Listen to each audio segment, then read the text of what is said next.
Alright, hello. Good evening, everyone. I just had a tiny nap earlier, and yeah, nothing much else to note today. We're just doing the usual farm with gacha stuff and playing some Marvel Rivals with some friends of mine. That's pretty much about it today. Actually, I need to do Divergent Universe and Star Rail for the weekly thing. I still need to get around to that, actually. I mean, it shouldn't be too long for a basic run, but yeah. Oh, still trying to shake off the little bit of the nap time grogginess or whatever. That and like, I think caffeine withdrawal is actually hitting me a little bit. Like, maybe not so much, but like, I think I could. I'm feeling off in a way that usually comes up like when I don't have my coffee because I had to toss the rest of my bag out earlier. As a reminder, like, my coffee beans basically expired. They had a funky-ish smell to it. I went against my better judgment and made a cup, and I was like, wait. I was just like smacking my lips as I was like taking sips and shit. I was like, wait, this don't taste right. And not in the this is too bitter for me kind of way. No, I'm like, no, this is like reminiscent of putting expired milk on your taste buds. Reminiscent. I'm just like, wait, this. I was like, this drink ain't right. And yeah, after making 3 scuffed ass cups, I'm like, no, it's the beans, not me. Oh man. So now that I haven't had my coffee or whatever, yeah, like, I'm kind of feeling like a tiny bit of a. I forget what was were headaches like one of the withdrawal symptoms of like fucking caffeine or something? Because I always brewed a big ass cup on the daily in the morning. Oh man. But yeah, okay. So we are continuing FGO from last night. Speaking of, I need to get around to timestamping last night's VOD. I kind of got a little bit lazy to get around to that. I do apologize. But I should get around to that probably tomorrow. But yeah. Let's get going. Oh wait, do we not hear the music? Hold on. There we go. You know, it's always weird. I always have to turn it off and back on for the actual audio to come back. Weird. Also something I should be doing on the side, probably. Farming some... What was it? Farming some Granblue or something off screen. I should be doing it, but a little bit on the lazy side. Oh, okay, so I know I still have to do the Rasputin thing and the New Year's Mystic Code thing.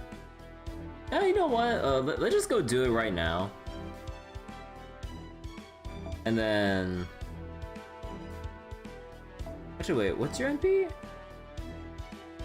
Ah.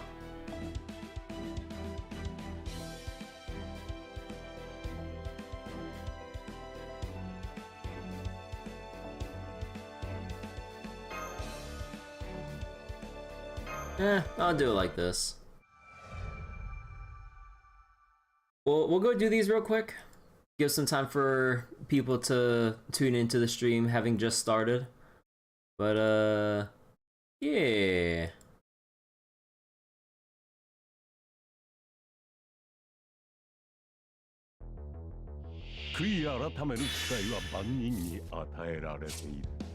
So it increase arts card effectiveness, special damage against evil, inflict burn, spreading fire, curse, and then death.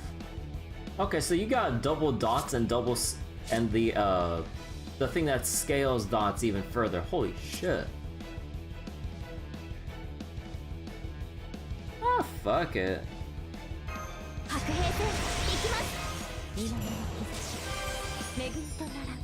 So what's this stuff do? Restore HP, remove debuffs, increase attack. NP gauge, reduce HP, increase NP gauge, and increase arts card effectiveness for evil allies. Apply guts, stackable with guts. Apply guts with a high activation rate. Increase your NP strength and apply target focus. Oh, you just basically pull a Hercules, but with NP strength instead. Oh god, okay.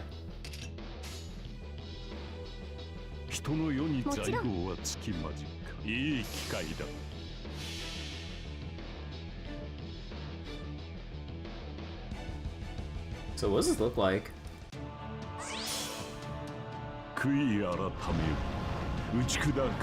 Oh.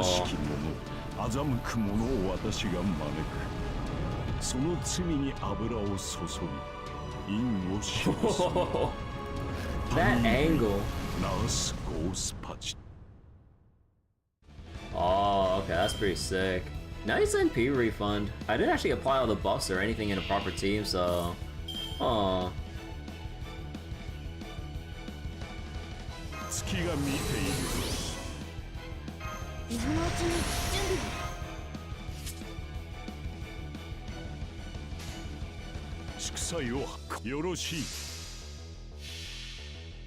Rejoice. Hey, Bryce.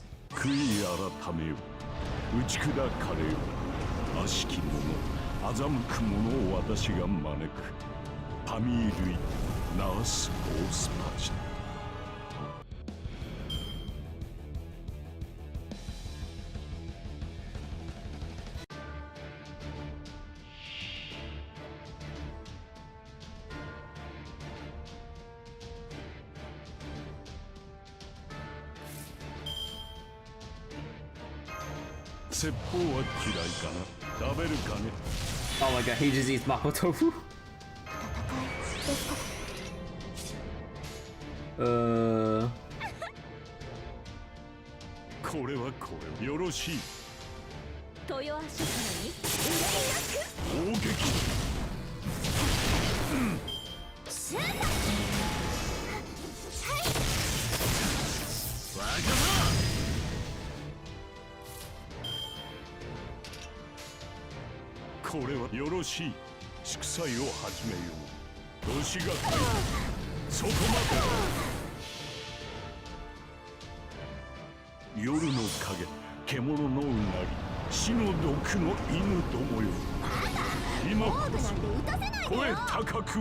So we're gonna go up against this once we actually fight Rasputin in Lostbelt 7, huh? Well, shit.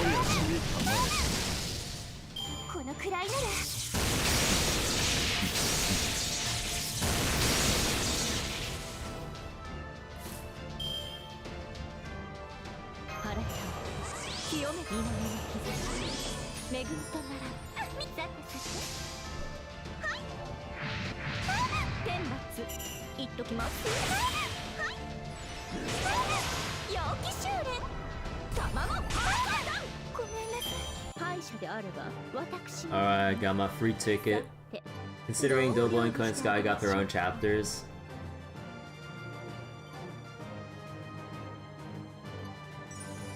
Yeah, I don't know. Oh god, like my mind is like splitting in two right now, just like trying to multitask farm Grand Blue and move through FG at the same time. Because I really should be finishing up my Arcarum stuff. Like, I'm basically almost done with Arcarum, in a way. I just need to farm my Veritas. And then... what was it? Farm the Veritas, get enough sands for the Evoker 5-star uncaps, and I'm basically done. Although I think I still need to get some Evilites, but I have like 500 hosts that can farm Evilites or gold bars.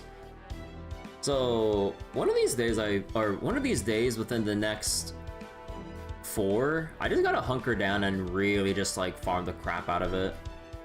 I mean, I should have farmed it during the Tales of Arcarum thing, but oh well. I mean, at least I got my Eternal Transcendence levels out of it, so that's good.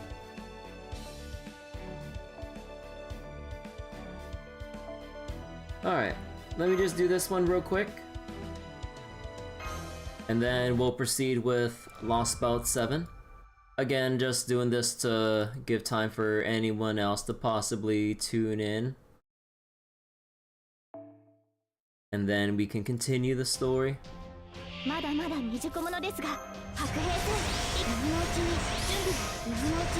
wish I could put this back up at 60 FPS, but need to save as much battery as possible. No, I do want to see what the New Year's Mystic Code does. I haven't actually read up on it. Maybe a little too loud there.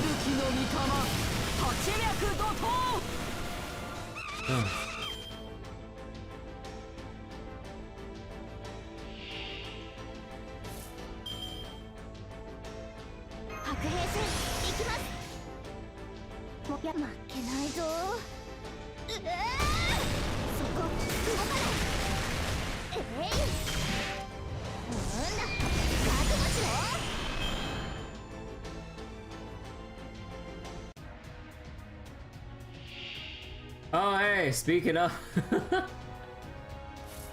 Hey, Buki, how you doing?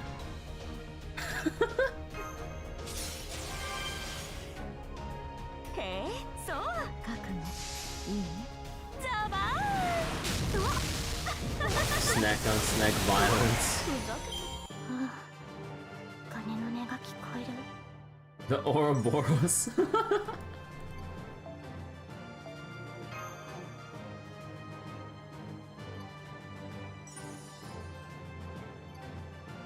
Oh, this is an Ouroboros fight I can get behind.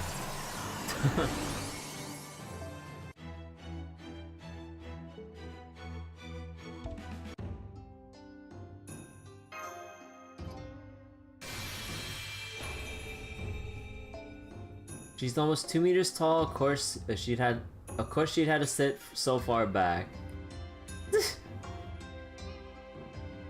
Two Bukis biting each other's tail.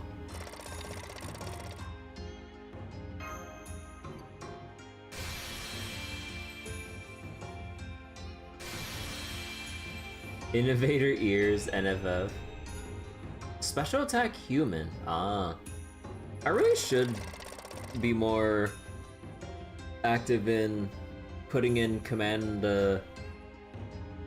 code stuff for my servants. Like, no reason not to. They're just being wasted if I don't do anything with them.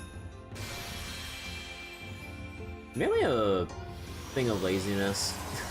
Because, like, you'd have to go through each servant and individually, tediously unlocking one by one, and then thinking about, was like, what would they be best paired with for, like, effects? And I have to, I mean, I know they're filter options, so it's not that bad, but then having to do that for every single servant I'd want to spec out, I'm just like,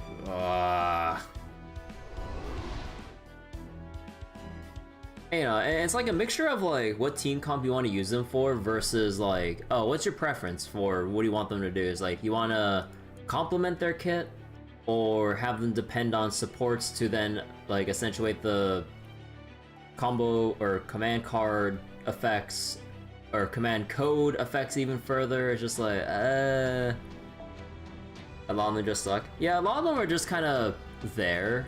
So it kind of presents like a situation in my mind where I just go like, do I even want to? It's like, is it even worth it? I mean, because like you'd have to spend the remover material to take it out, right? So then you can't just do it willy-nilly. I'm just like, I thought they removed that, right? But I don't remember. Or was it even further ahead in terms of JPFGO QOL that I don't remember? Oh no. Anyways, let's continue. So previously, King Protea was here.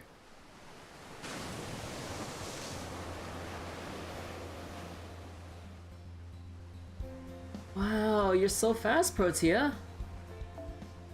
You could even give Captain a run for his money when he's in his merman form. Uh oh, there's another drop 200 meters ahead. What's Protea gonna do?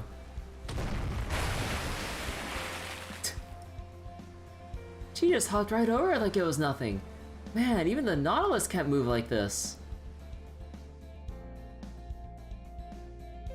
Marine is sitting on top of Protea's head pretending to steer her. Protea's having a lot of fun with it too. I guess they have no trouble getting along since both of them are tied to the sea. I wanted to ride her head too. Are you nuts? See those horns? You do know those are Tiamat's horns, right? For a human like you, even touching those things would make you collapse from the huge difference in magical energy density between you. Or do you just want to be a flotsam in a river? Oh yeah? What? Who's gonna stop me? Just kidding. On a different note, I still can't quite believe she's truly able to carry all of us. I think King Protea can change her size at will. She was already at an astonishing size even before she grew large enough to fit us all in her hand. But why are you floating up there by yourself, U-Olga Marie? There's plenty of room down here in King Protea's palm. Don't be ridiculous. Why would I willingly ride on the hand of some servant I know nothing about? As long as I don't need to carry anyone, I can hover just fine. All I need to do is lay a gravity field on her shoulder. I see. So you're essentially having her tow you. What a clever way to conserve your energy. You'd be a great president in the Age of Green Energy. Age of Green Energy. Hey, cut the crap. Cut that crap out, would you? I can't tell if you're praising me or raising protests. Oh, I'm sorry, Director. I'm just happy to be with you again that I keep running my mouth. Huh, forget it. I can tell from the color you're emitting that you're saying this out of affection.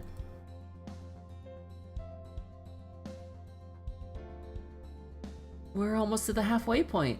Is everyone okay? Is anyone scared or feeling uncomfortable?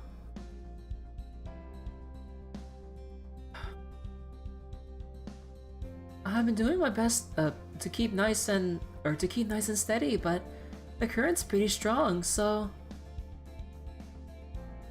I haven't had this much fun in a long time.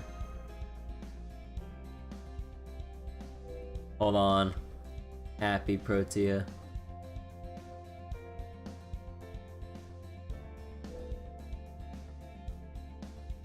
Oh, I'm so glad to hear that. I've really only ever been good at breaking things. So I'm so glad to be helpful for once. Thank you for trusting me, even though I'm so big. Say, Master Chaldea, once you finish crossing, could I join?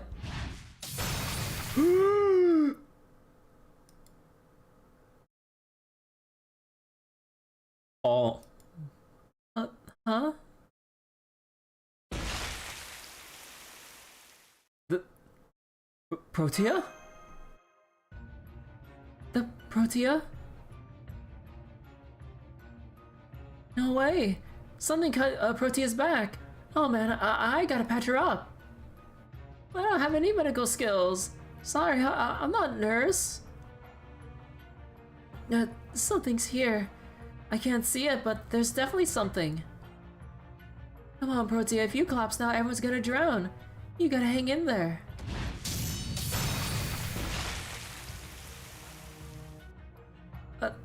Hold on, everyone. I'll at least get you to the nearest shore. Oh, come on, don't do Protea like this. We just got her. Come on, Protea, you too, hurry.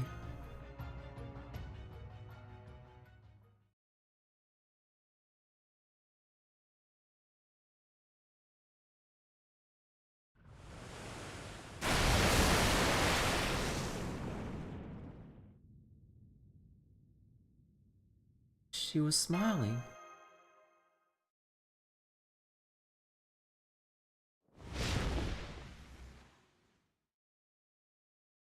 What an utter disgrace. She was meant to bar your way, not open it. Treachery. The reward for treachery is death. I bring death. So I had to kill her. She had to die in the underworld. Oh my god. Laughing. Oh.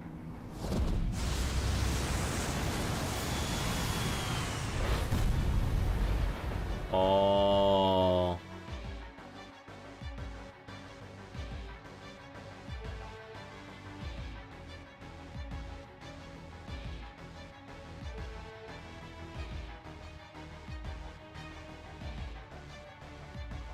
Holy shit.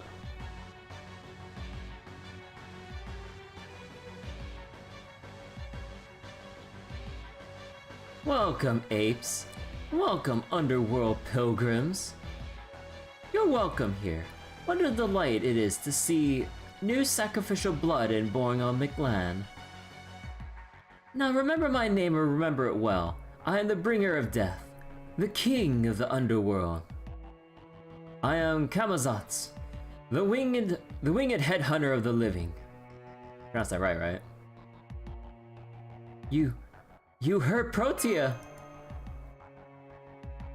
Protea. Oh, her, I see. So you're interested in her too. Fine, I can share. I like Tezcatlipoca. I'm generous. Ah, that tastes terrible. Oh god. I knew it. Quality beats quantity any day. One mouthful is all you need. I've learned my lesson, priest of Chaldea. Severing blood is truly awful. I should have kept my curiosity under control. You know this about Chaldea? Camazotz. That's the name of the menacing bat god who lives in the Mayan underworld and drinks human blood. If that's your name, then you must be... That's right. I'm no friend to the Dinos. I am a creature of myth, just like all of you. You there, priest girl. You're the same sort of creature as that insane crypto, right? If you plan on making a pilgrimage to the underworld, then you better remember my name just like he did. Are you talking about... God, it always feels so awkward when we just like blurt out their full names given how wonky looking, like, fate full names are. Are you talking about David Semvoid? That's right. You two are enemies. You compete with each other, interfere with each other, polish each other's souls. And in the end, tragically, only one of you will survive. Ah, I can't wait. I really can't wait. I know. Usually I'd just cut your head and taste your blood here and now. But I am so loving the anger on your face. Oh yes, it's wonderful. Nas is horrible at making foreign names. I love it. I want more. So much more. This is how an ape who dared be angry with me should die. Come forth, Black Xochitl. Answer my cursed command spell. Hey, speaking of command spells,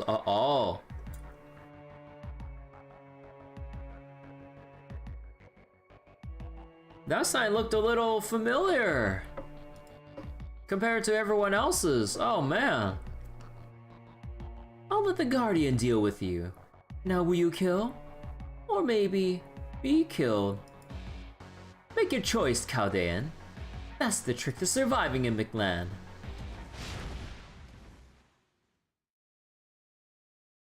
Were those my command spells? The one calling himself Camazotz has vanished, and now I'm picking up a different, but very powerful magical energy signal. It's about 40 meters below us, and it's coming up the cliffs now. Be careful, everyone. Oh man, they really are going all out with like the little cinematic. Oh, rivers of blood. Holy shit.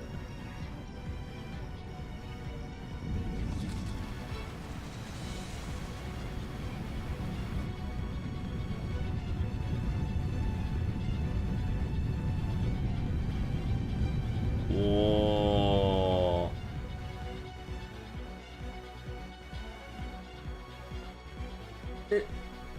King Protea? That's supposed to be King Protea?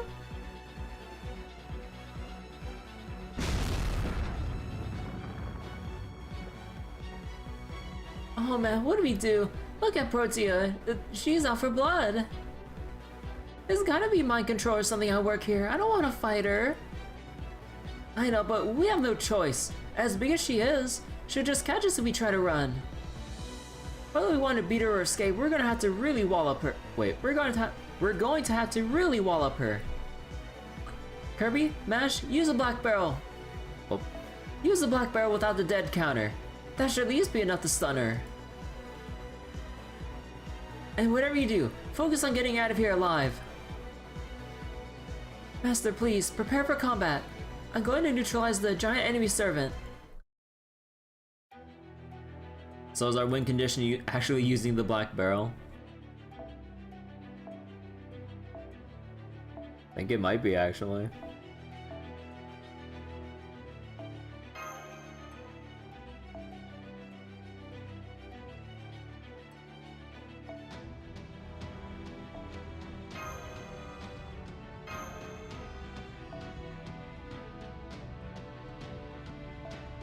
So wait, what's this do? Let no disaster befall you. NP strength, NP gain. Overcharge, NP gauge. Debuff immune, crit stars. Oh.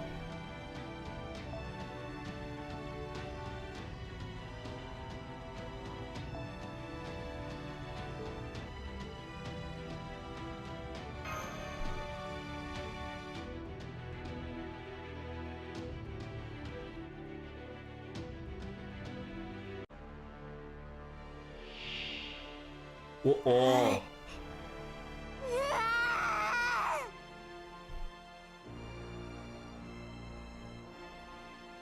Defeated if Habitra goes down.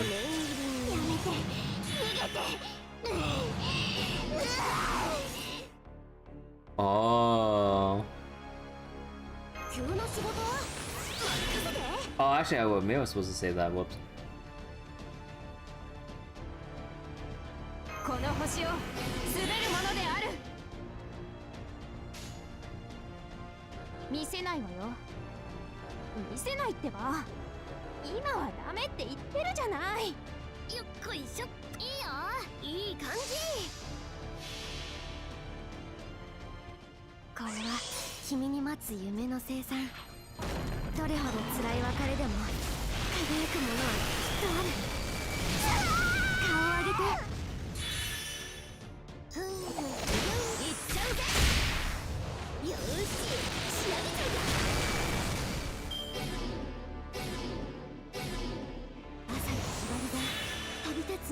Oh yeah, I wasn't supposed to use. You're supposed to do it multiple times. Holy shit.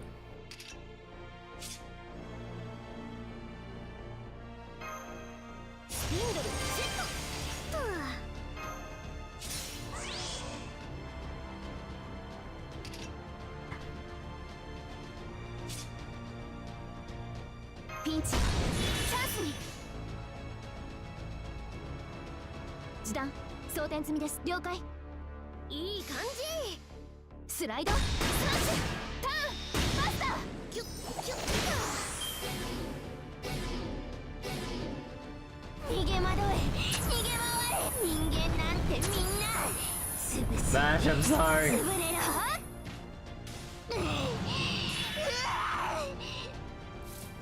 Okay, I kind of fucked up already.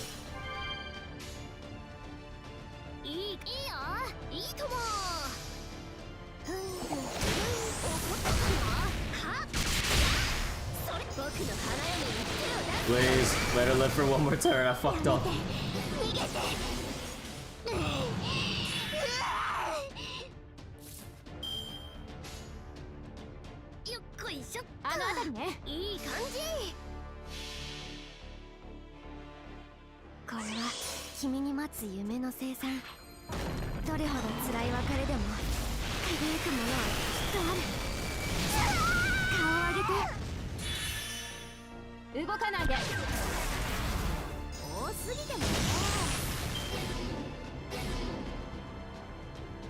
Okay, so you are supposed to do 2 NPs back to back. Okay.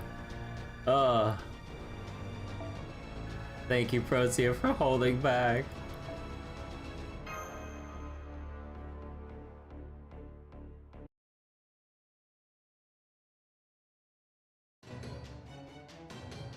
No way! 2 hits of the Black Barrel and she's still coming. She's even stronger than the president. I hate to admit it, but it's true. Damn it, why am I so weak? Let's just run. She won't be able to see us once we're under the cover of the jungle. If we're unlucky, she might end up stepping on us, but it's better than staying here until she definitely crushes us. Come on, everyone. Make a break for the jungle.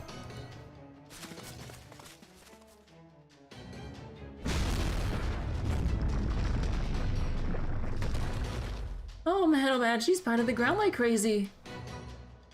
We're not gonna make it. Stay calm, Marie. Remember, Camazotz called her, Xochitl. If she truly is the guardian of the underworld, then she'll need to stay in the river, and won't be able to follow us into the jungle. All we need is a little luck, and we'll get to safety. Then we're all set. I've got galactically good luck. I'm gonna need a fact check on that on the stat sheet. Even when your chances are 99 to 1 against drawing the short straw, wait. That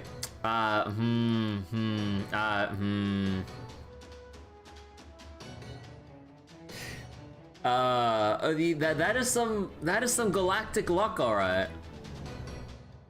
I draw it every time, ha ha ha. Isn't that the opposite of... Huh? Who turned out the lights?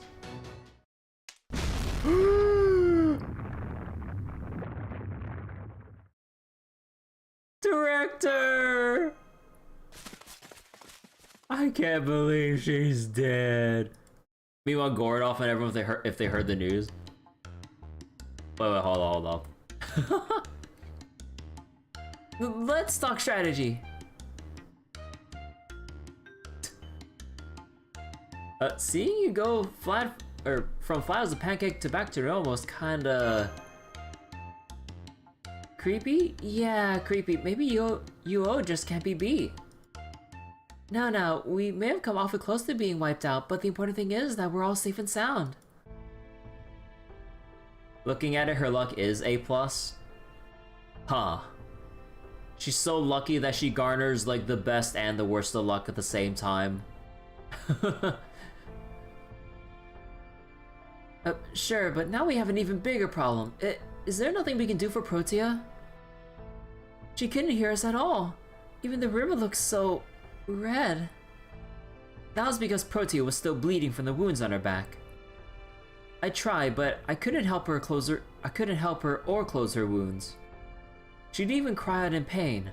I don't know much about mythological beings, but she just may not have any pain receptors. About that, I hope it doesn't just mean she couldn't cry out regardless of how much she was bleeding. We got to catch her Camazotz and make him turn her back. I would if I could. The creep is at least 50 kilometers from here already.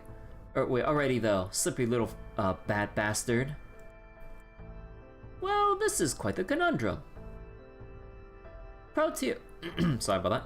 Protea got us halfway across the river, but now she herself blocks our progress. If we don't eliminate her, we'll never be able to make our way through the first layer of the underworld. You mean, kill her?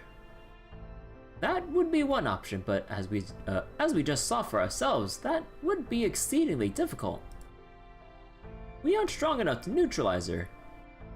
We either need to sneak past her, or... I'm sorry, just give me a second, will you? Or we simply wait for nature to run its course. You said she was still bleeding, yes? Then it's only a matter of time until she dies. We could simply wait here until that happens. No way, that's just too... TP, you big jerk, why'd you say something so cruel? We can't just leave Protea like that, we gotta help her somehow. Marie, please, you're hurting me.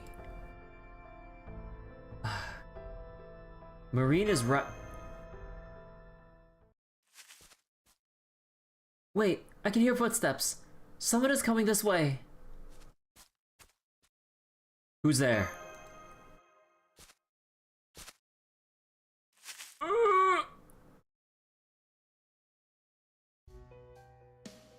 Good morning, everyone. Oh no. The priest is smiling. The priest is smiling. Are you having some problem a passing priest may be able to assist you with?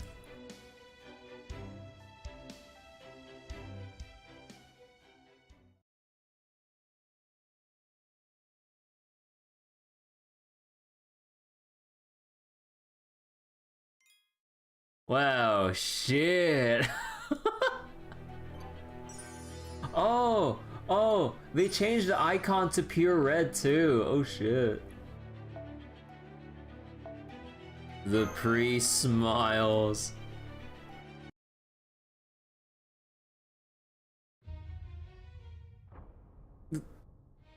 Father Kotomine. Thank you for saving me the trouble of introducing myself to your new compatriots, Kirby. You're more than welcome to call me either Rasputin or Father Kotomine. I must confess, I am surprised to run into you while I was seeking another. Perhaps the hand of the Lord is at work here. Oh, you needn't explain what's happening here. I believe I understand your situation. You're trying to make it through this first layer of the underworld to reach the storm border. The guardian of this underworld has forced you to retreat, yes? Yeah, you got it. Now what are you doing here? Right, you're an enemy of Chaldea. I can't think of any reason for you to be here except to stop us from cutting down the Tree of Emptiness. Oh, this is truly unfortunate. There has, I am afraid, been a misunderstanding. The other disciples may have left a poor impression on you, but I assure you that, as I am a man of the cloth, I have no interest in a fight. And as I mentioned a moment ago, I am here looking for someone. That's all.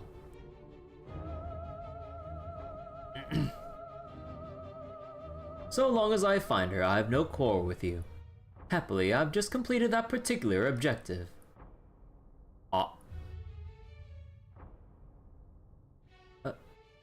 Huh? So this is where you've been, young miss. I'm here to take you home. I was quite worried when I saw you fall, but I'm relieved to see you've not got a scratch on you. Now let us return to the great majestic house, to your Earth Unification headquarters. You have a great deal of work and studying left to do, and no shortage of good food waiting for you. Wait, you just been like studying and also living the high life while we're like fighting for our lives like in the other Lostbelts and shit. Huh? What are you talking about? Who the hell are you? Well, nothing new. I see your sense of humor is as cutting as ever. Oh, so she just acts like this all the fucking time. Okay. It isn't just like a... Oh my god. It's me, Rasputin, your faithful butler. Surely you haven't forgotten me.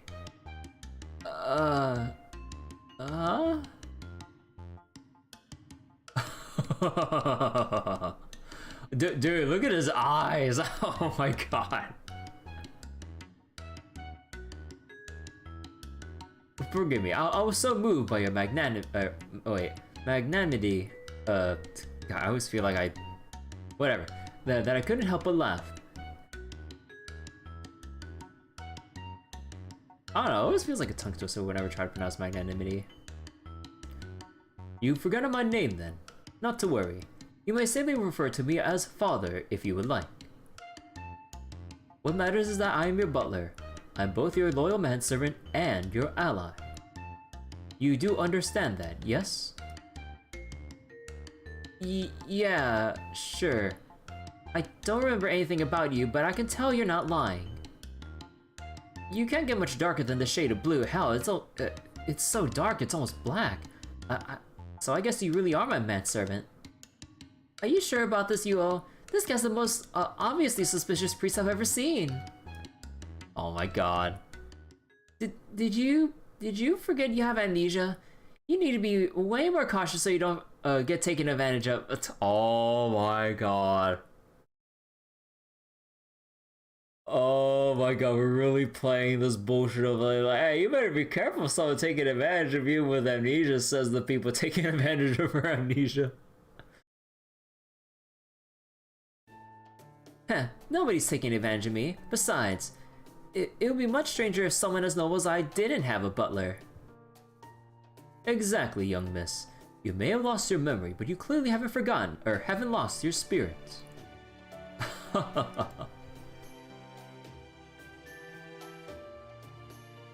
What do you want, Rasputin? Olga Marie is so smart, but he just won her over in an instant. What are you up to, Father Kodamine? A young mind should not be so suspicious. Dialogue is the best way to solve a great many things. I am, in a sense, facing a situation every bit as unexpected as you are. Here I am trying to find my missing mistress, only to find her associating with some unusual new friends. For my part, I would prefer she cut ties with you immediately and remember who she truly is. But... are you trying to make me into a figurehead instead of a real president? I told Kirby and Mash I'd help them and the rest of Chaldea, and so that's just what I'm going to do. At the very least, I'm not leaving their side until they reach a storm border. Olga Marie, thank you so much. I see. Then I must respect my mistress's wishes. As long as the young miss insists on helping Chaldea, I'll do the same. That said, I'm afraid I can be of no help in combat. I am simply an ordinary, powerless priest, as you can see. Yeah. Powerless my fucking ass. Oh, come on, that is such a blatant... Is no lie. I am an ordinary butler. I believe that suits you better too, no? I think he's right, Senpai. If Olga Marie learns that he's a disciple of the foreign god, she'd then learn who and what the foreign god actually is too. There's no telling how she might react if she learns the truth. So if we're going to keep this up, I think we have no choice but to bring him with us and go along with this butler act. I'm so glad you understand. Do not worry, I promise I'll make no effort to influence the young miss's decisions. I'm not so starved for entertainment that I would dash the young miss's beautiful dream of friendship, now that it's blossomed here in this subterranean world. Okay, I believe you. But let me ask you one thing. Do you know how she ended up like this? A good question. So far as I know, the young miss is the strongest being on this planet by a wide margin. I cannot imagine what could have caused her to lose her memory. On the subject of things I cannot possibly imagine, I'd like to ask you something as well. Tell me about Limbo's final moments. I can't say I ever cared for him, but he was technically a colleague. Limbo's final moments? Senpai? He got what he deserved, as wretched and miserable as the man himself. 2 words, just... Oh my god, they did not just misspell that. Just deserts.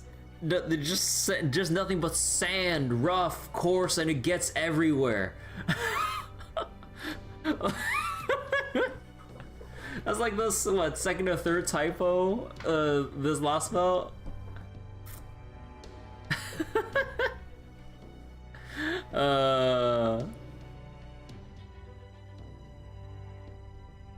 As wretched and miserable as the man himself.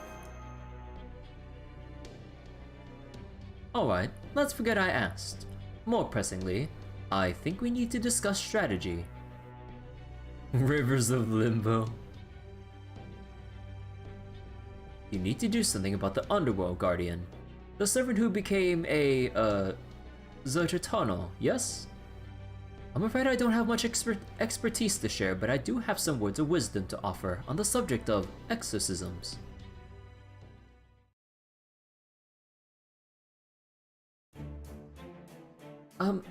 Exorcisms?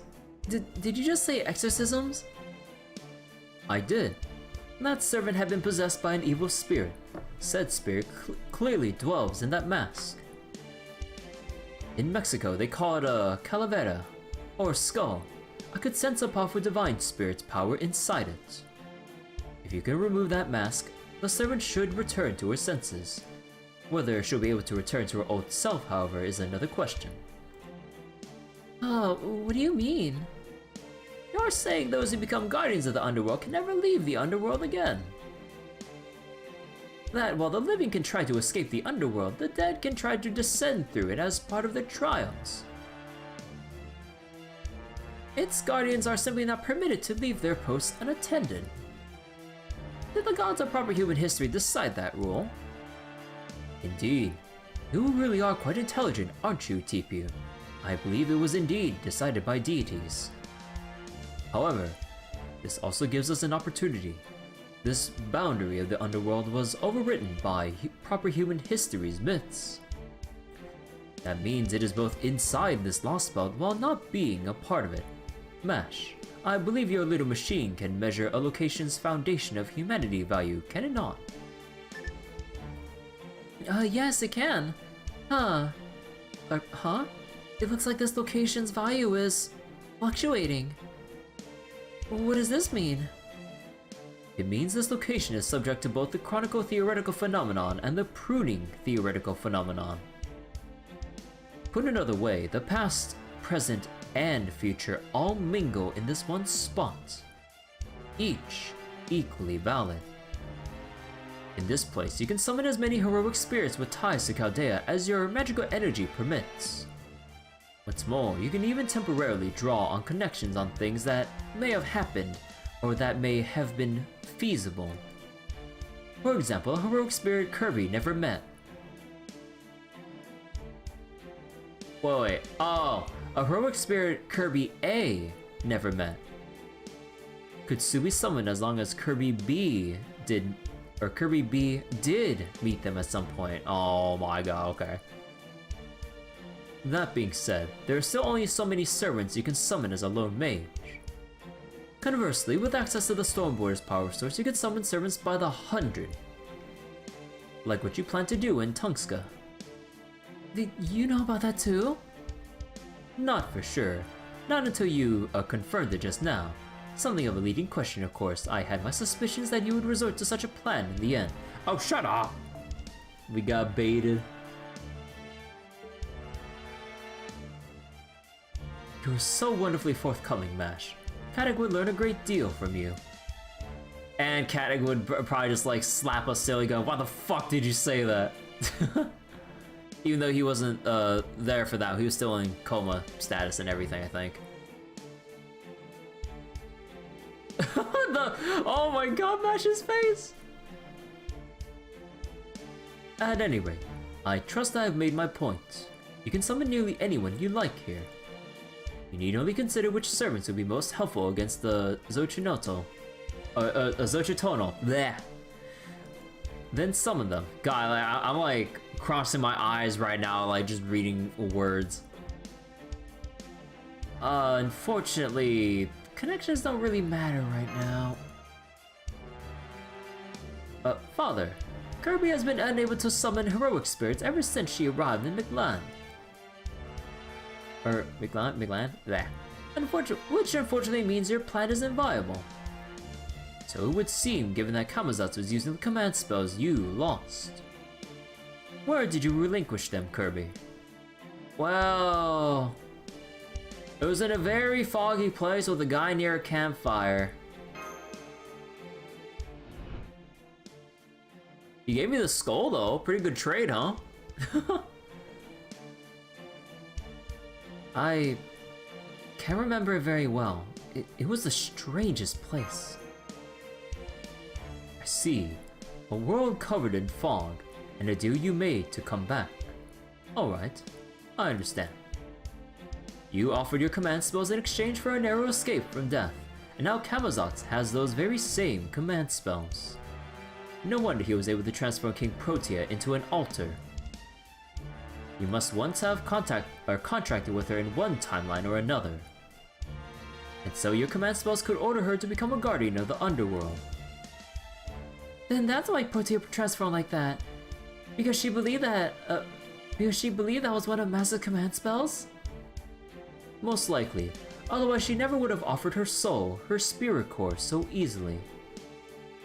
That's not what's important. What's important, Kirby, is that you gave up your command spells to come back to life. However, this is the underworld, not the world of the living, in which case, I suspect... I see. As long as she's in the underworld, the contract she made to exchange her command spells to come back to life doesn't apply. Because the contract is effectively voided at any time she isn't alive. Is that what you're saying?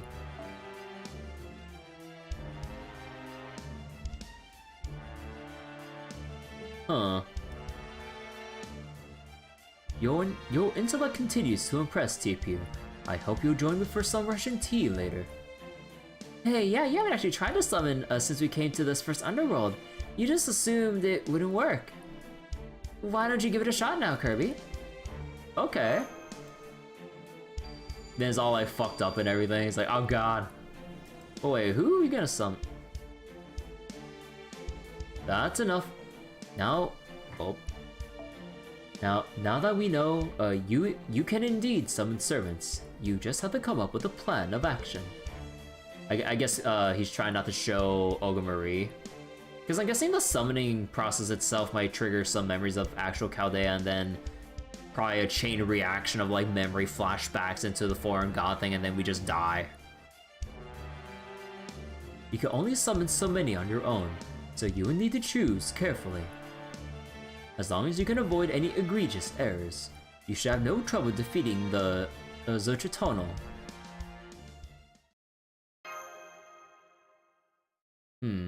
I expected you to be happy to have such a clear path to success. Why do you look so sad? I appreciate this, but it's not going to help us free Protea. I know. Oh, okay, so Olga Marie is like worried about the summoned servant is like the confirmation of, hey, we're going to kill her. Oh. My suggestion was merely for defeating the Xochitl, not killing King Protea. I may be the so-called Mad Monk Rasputin, but I'm also the temptation of immortality, and a priest with a talent for dealing with wicked thoughts. Yeah, wicked thoughts my ass, dude.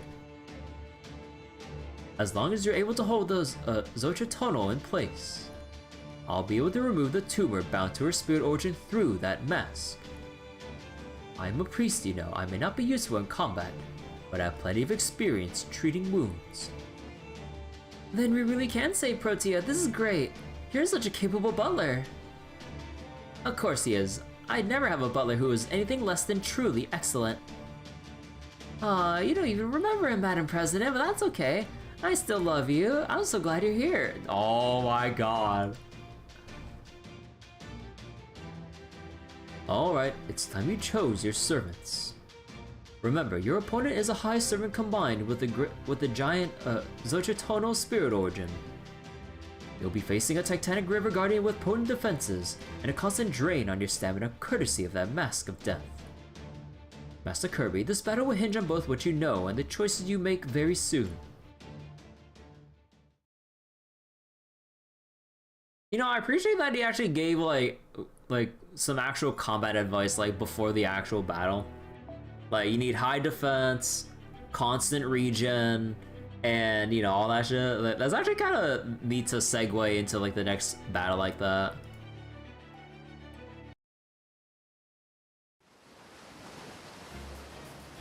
Master, the Skull Mask removal team is in position. I'll make sure Father Kodamina gets high enough to reach Protea's mask.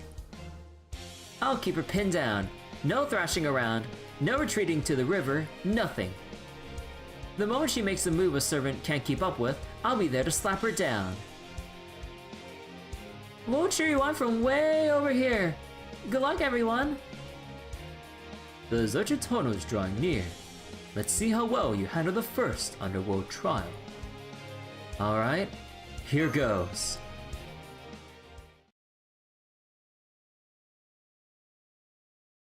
Oh. Okay, guys, loading the support screen.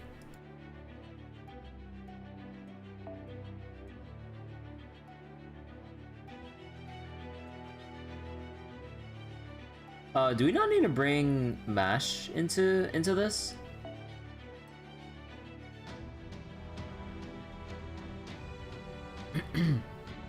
Let's see. So NP, let's do arts one enemy. Oh wait, what's strong against the? But Pretender.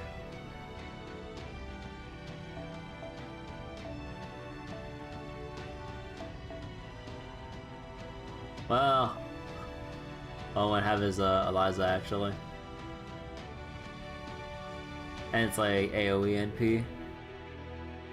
And it's kind of trolling a little bit, just a little bit to go with Oberon here.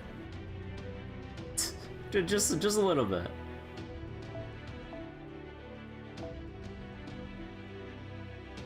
Actually, one moment.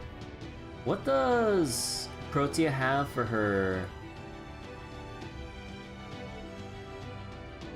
High servant. Was she considered again? Lawful good.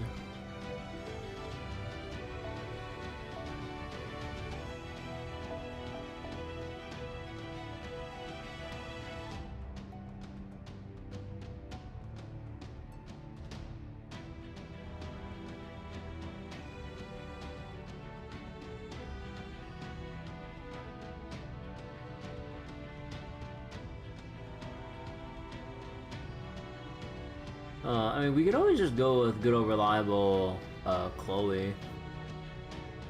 I haven't actually utilized the Dioscuri in a while as well.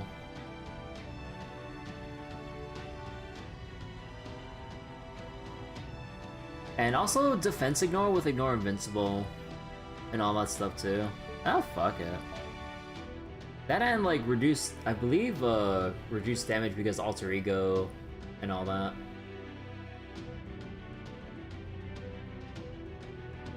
Okay, so wait.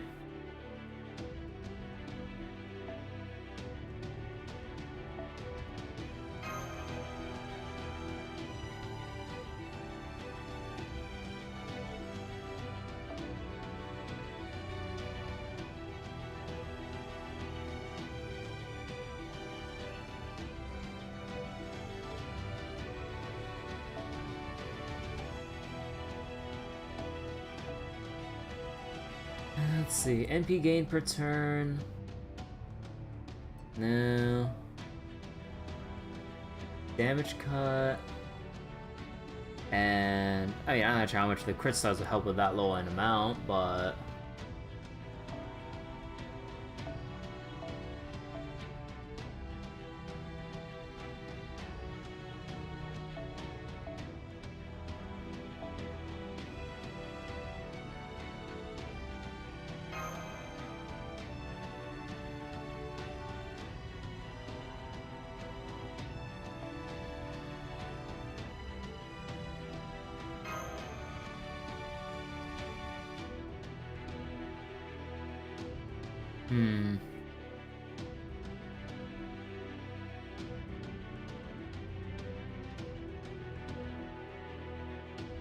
because with this, we don't have an easy way to...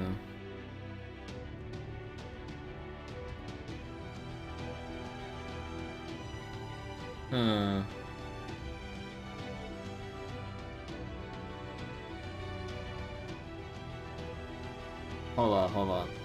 So, would we just... Okay, let's see.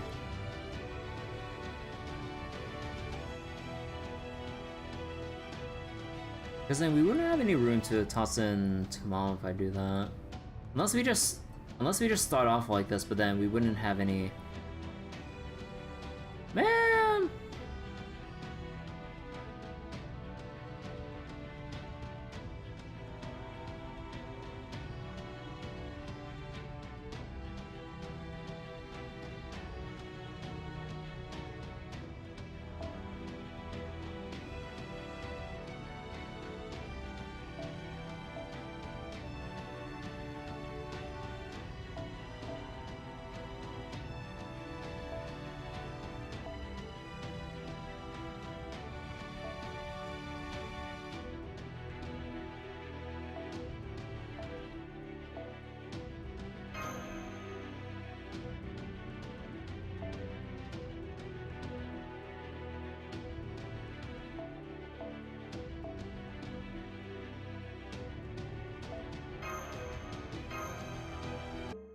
Oh, come on, dude. Why does it have to boot me back, like, while I'm on the team select screen because of the daily reset thing?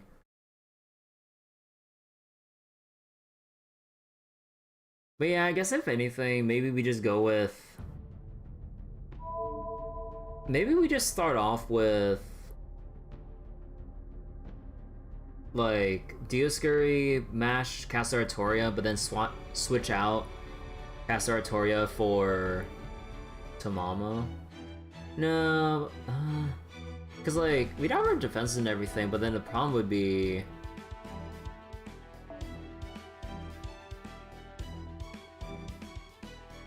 The problem would be like, once Protea, well, actually does try using her NP or whatever, we get crushed. Although we have like, because like, Casta Artoria would just give us the free block. But then, because we'd either have to go super long sustain, but then the fight would get nowhere because I'm pretty sure we would have to proceed with the actual fight, and I need to skip the cutscene to the team select again.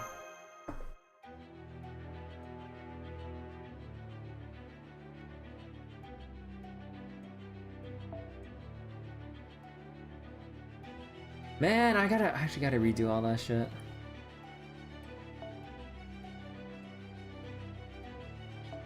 So, Dioscuri.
Ah, fuck it, let's just see where we go with this.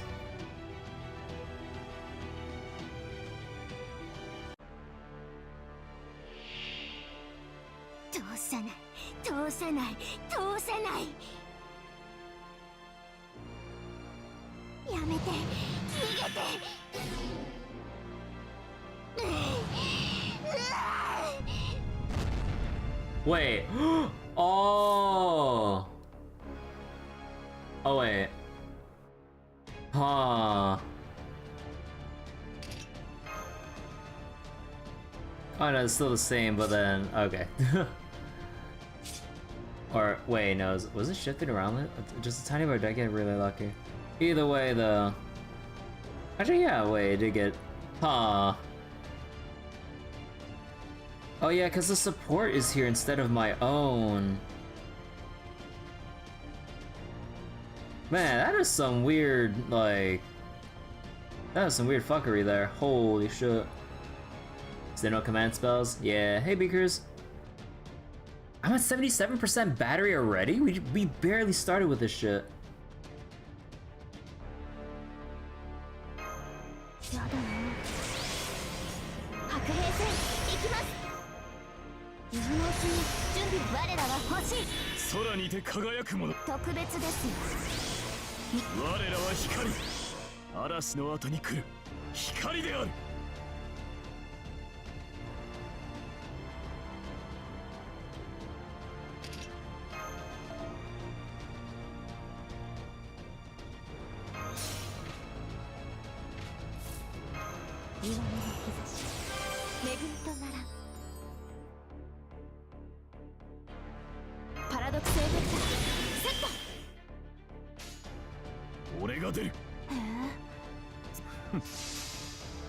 Just the chapter's gimmick?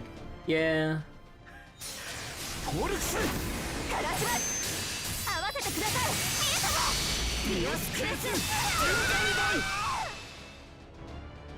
They get used to the ley line stones. Yeah, I got like 34 of them, so... Oh, we're so close! やめて逃げて腹痛清めたのえ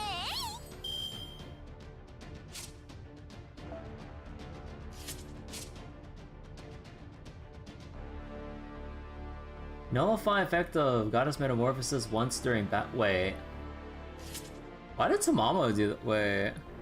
Did I miss something?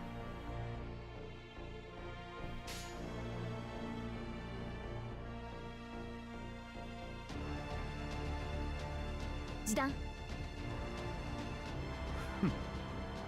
了解スライドスマッシュ豊足からに腕なく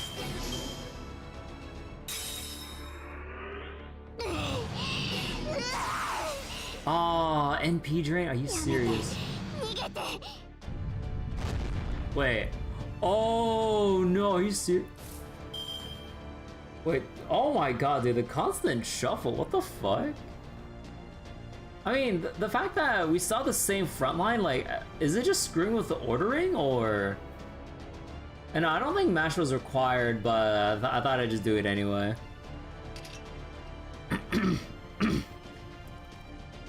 Oh, wait, no, Tamamo was here, but then Support Artoria came out again.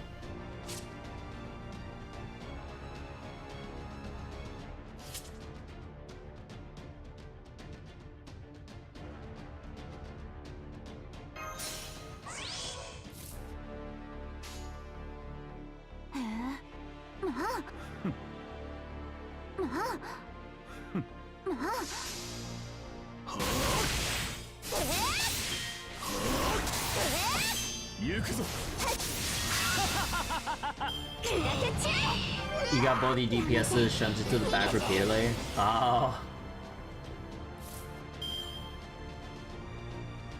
Okay, no, she's stunned right now.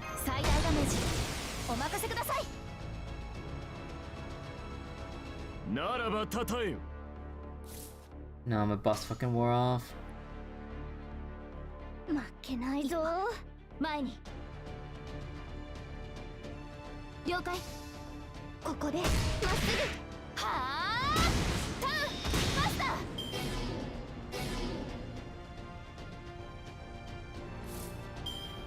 ー被弾確率収束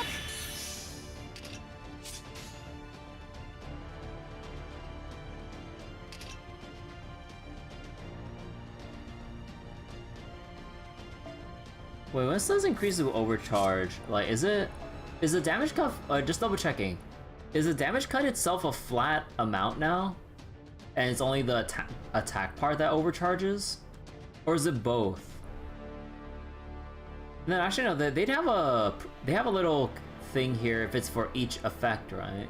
So then, okay.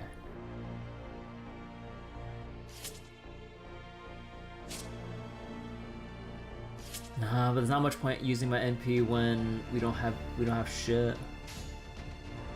了解おごりであっても高らかにいつか必ずなくしたものに報いるために導きの星よ力となれ有効レンジ入りました God, your NP gain is so bad.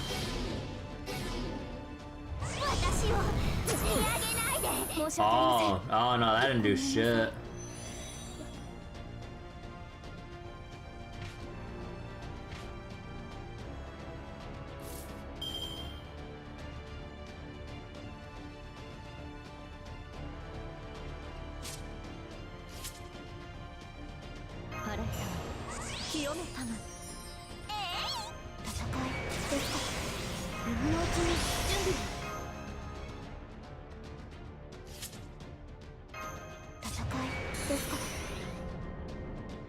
Use Vita as your DPS, so it was fine for you?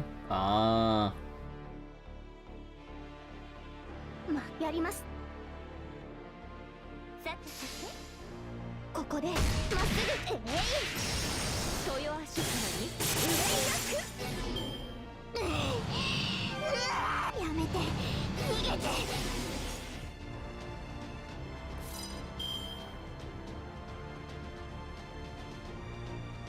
未来の兆し恵みとな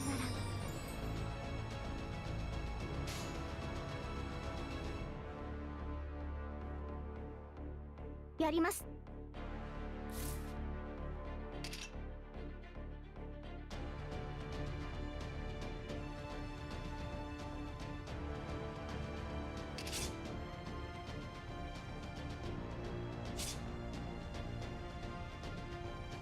我らは光、嵐の後に来る光である。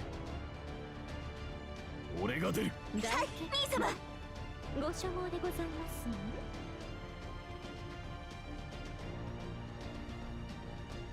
へえ、そうなのね。フォルクスカラス合わせてください、ディオスクレス全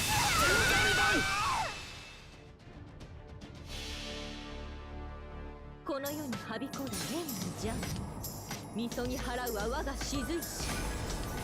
私全開でご奉仕いたします。鈴日光ここに見参。Ah, no crit.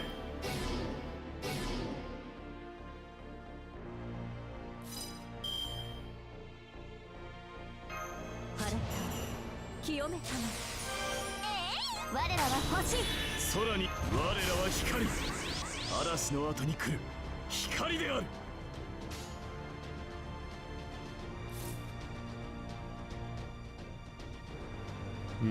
Are we gonna have to eat an NP straight to the face on?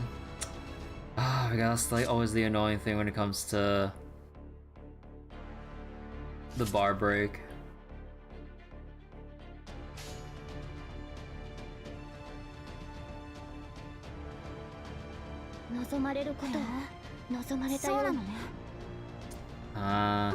Fuck it. We ball.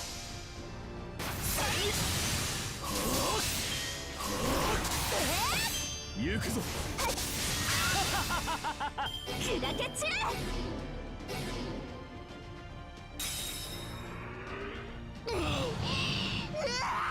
弱いくせに弱いくせに。 Oh, thank God for the evade. Oh, thank God for the evade. Oh, thank God for the evade. Oh, shit. Oh, wait. Oh, shit. Berserker's out.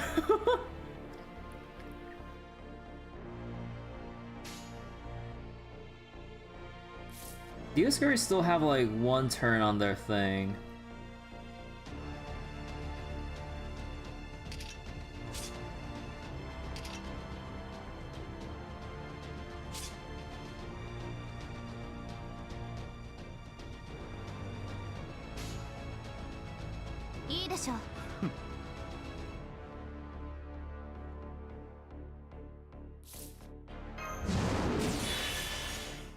No. The fact that servant trades actually matter here is pretty cool. Yeah.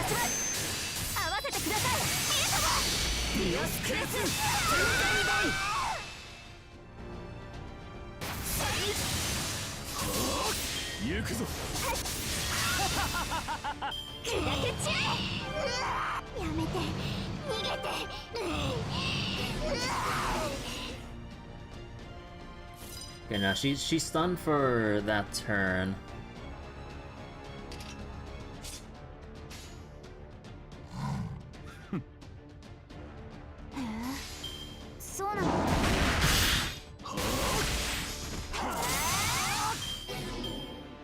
Oh, that actually kills. I thought it would put them 1 HP or something.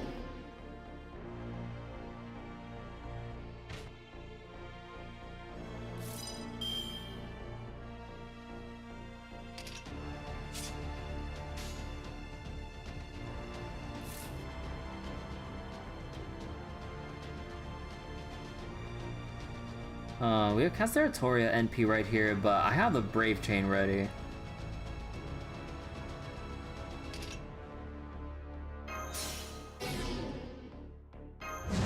read the fuck out of this.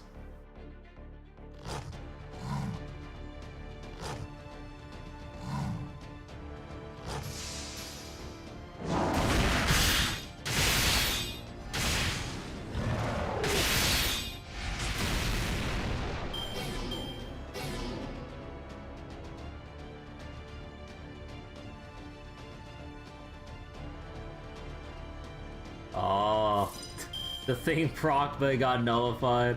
Thank you, Tamava.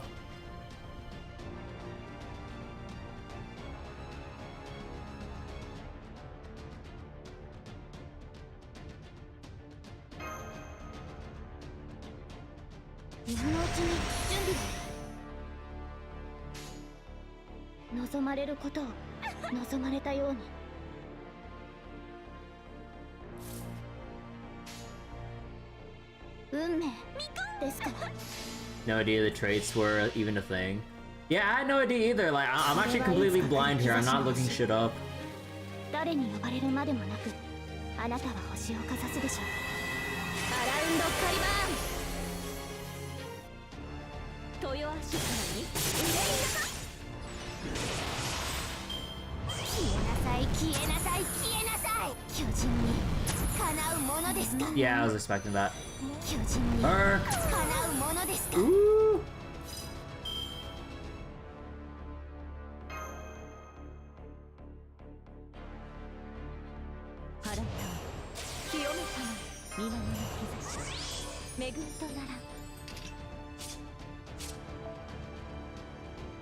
Oh, it's only one turn left on his current guts? Oh shit.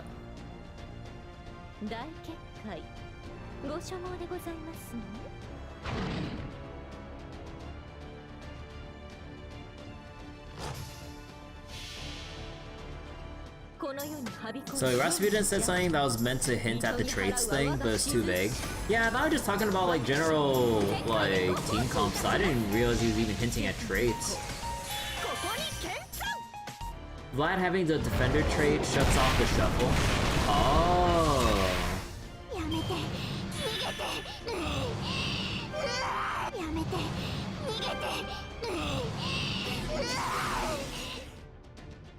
God, the heal stacks are ridiculous.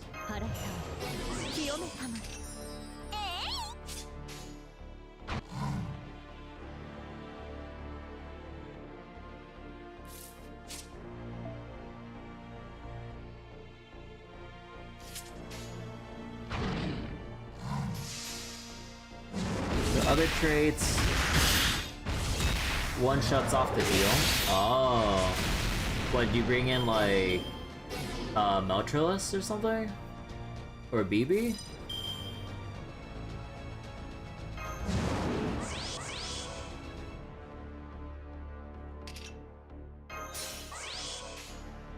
Alright, Berserker, go show them why you're the strongest in the world. Virtua or Ganesha? Oh. Getting defense up, man. Defense down. Berserker number 1! Let's go!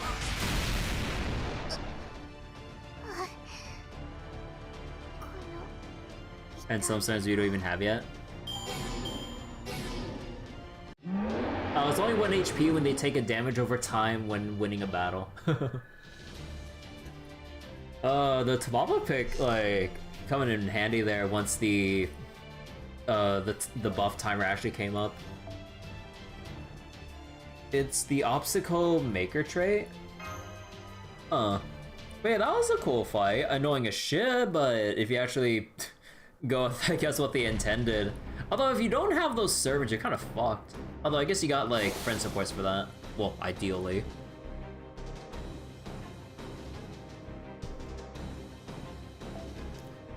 Protea has been pinned in place.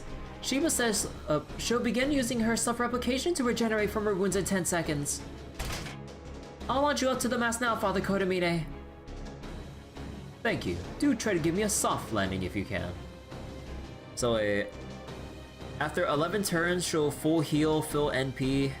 Having a goddess trait servant prevents it from happening the first time. Oh, it was a full heal? Holy shit. I wonder how many people kind of got like blindsided by all this. God damn, like a lot of the boss fights are fucking relentless when it comes to a lot of the gimmicks and stuff if you're going in like unprepared.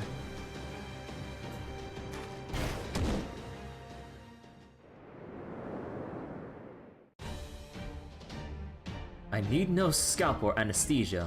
A spirit medium's method consists of simply reaching in and pulling out the infected area directly. Pain, suffering, agony. In the name of the evil dragon representing death, I bear witness to the incessant rot. The taint of death, the malaria of evil, calls on people from all walks of life. As muck spills forth without end, I shall be the one to scoop it up. How the fuck do you pronounce that again? I know we did his MP during the thing, but how the fuck do you pronounce that again? Pomilu nas Gospodi? Lord have pity on this poor soul. Is the J supposed to be silent, right?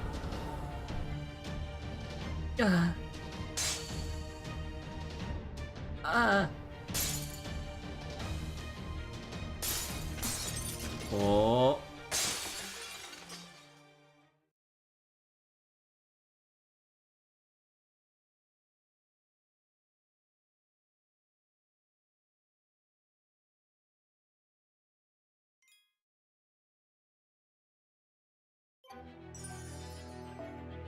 Another alter ego fight? Oh my god.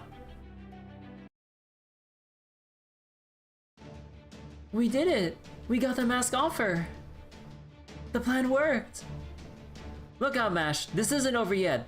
The mask is starting to move on its own. Hope you're ready for more fighting, Kirby.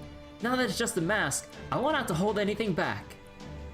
I don't know the first thing about these underworld guardians, but I came to Earth to rule it. So you better give me all the support you can. Okay, we're just fighting the mask.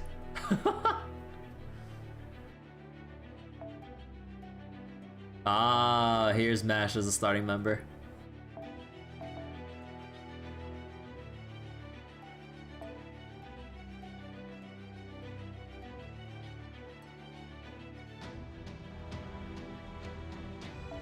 Somebody stop me. Let's see. I mean, we could just do same old, same old.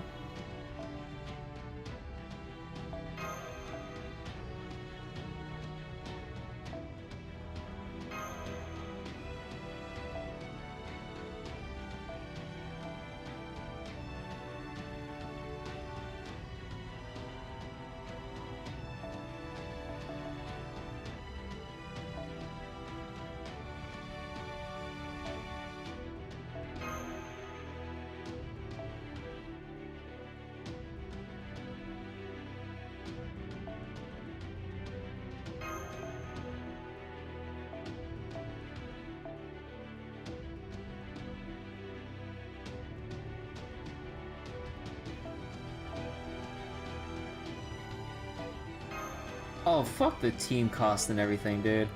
For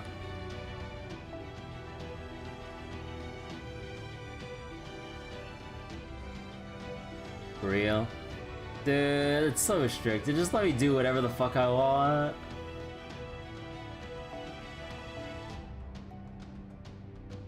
And I gather it doesn't work on Berserkers, or it doesn't do much with Berserkers.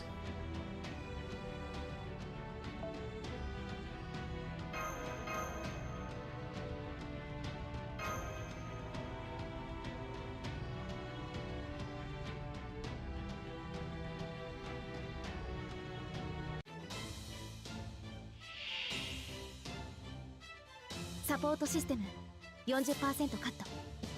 運動性問題ありません。演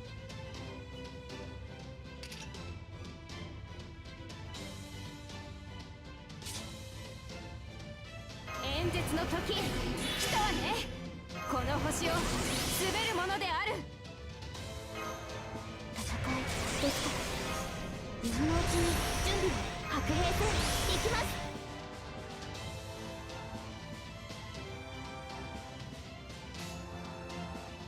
ちろん了解。ああもう有効レンジ入りました。動かないで。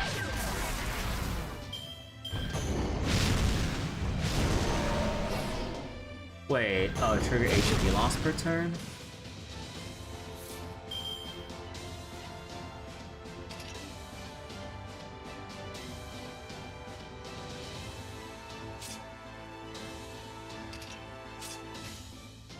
やります。ちゃんと指導して。ああもうここでまっすぐ。じゃあキラッキラにしてあげる。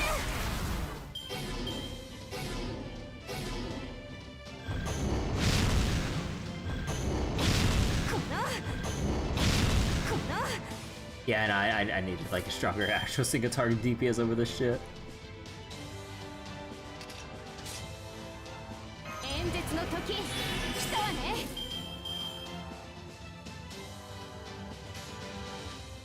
見せないわよ。見せないってば。今はダメって言ってるじゃない。 Marie! God damn it! That's kidding. Oh yeah, I can use its NP right now because it's sealed, so it should be good for just the full chain. 言うことがあるでしょ。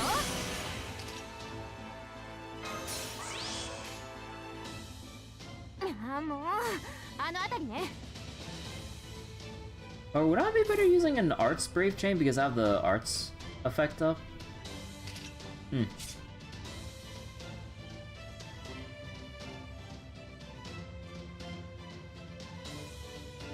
オルテナンス全機能解放。ちゃんとあのあたりね。ちゃんと指導してキラッキラにしてあげる。 Oh no, she has 2 buster ups, I didn't see that.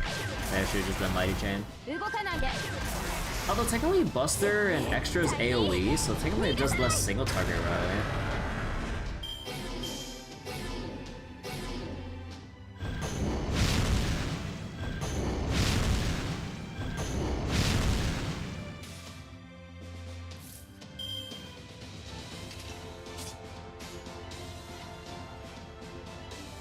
Actually, wait, with the damage cut, is it still time-based? Oh, okay, yeah, it is.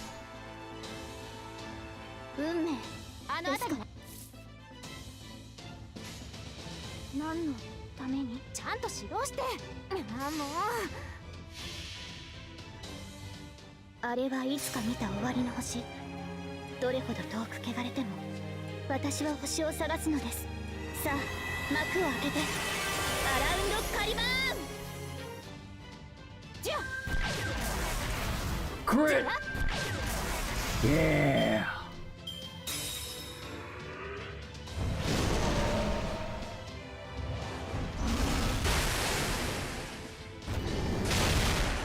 Marie, don't die on me. Be a little embarrassing if you did. 演説の時来たわね。 Don't worry, you're at 1 HP. I mean, you might as well have been like 1 hit anyways, don't worry.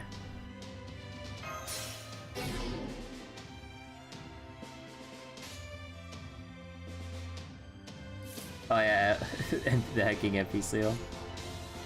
やります。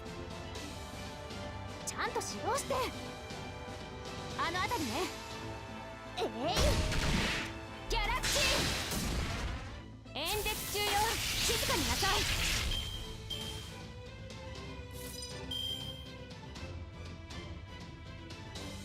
ピンチをチャンスに。最大ダメージお任せください。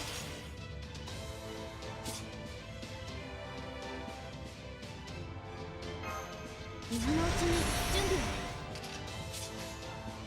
誰であれ了解。示弾装填済みです。神明東映保管。これは多くの道、多くの夢を過ぎた人間の死。証明せよロードキャメロット。スライドスマッシュターンバスターハイアングルトランスファー。は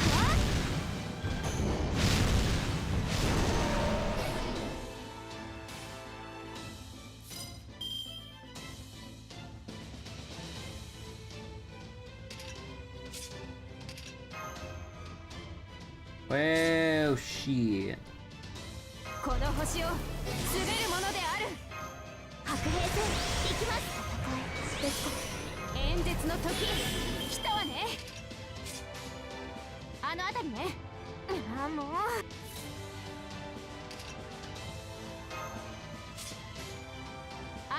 もうあの辺りね。ははははは。 What's that awkward ass laugh? 演説中よ。静かになさい。1兆分の1になれ。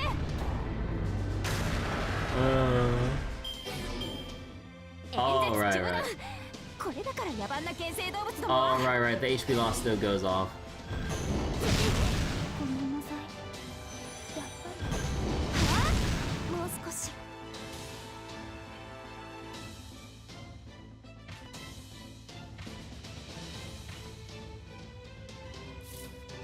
Olga was clearly never taught how to laugh properly.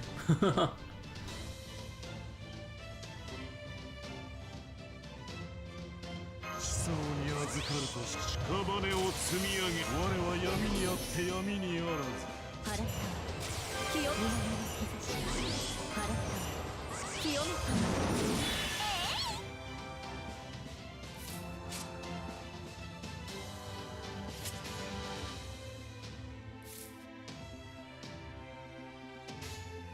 大家みかん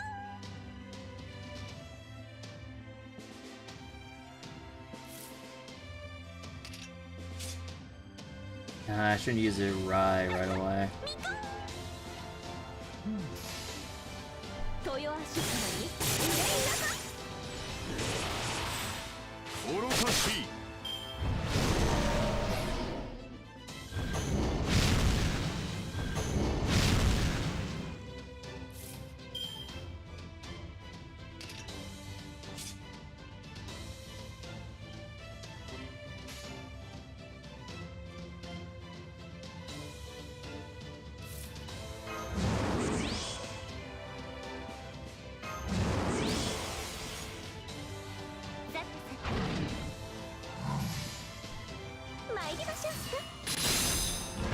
Oh shit, oh bot.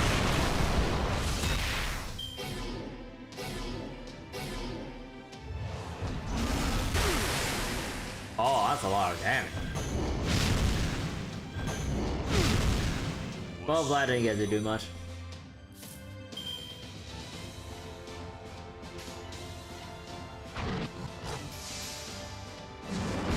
Come on, Berserker.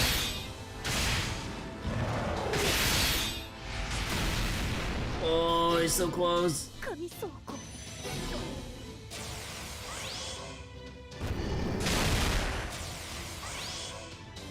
Let's go, Berserker.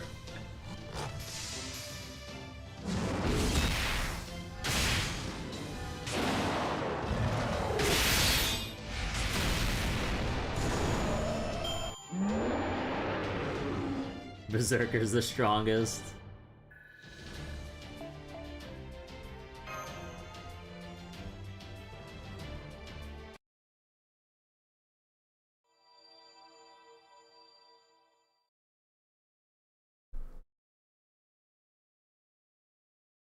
Me and Stova got a bot around the same time in our chats and stuff. It's probably like the same or similar network of bots or some shit that's just spamming every active channel they can scour on the platform for.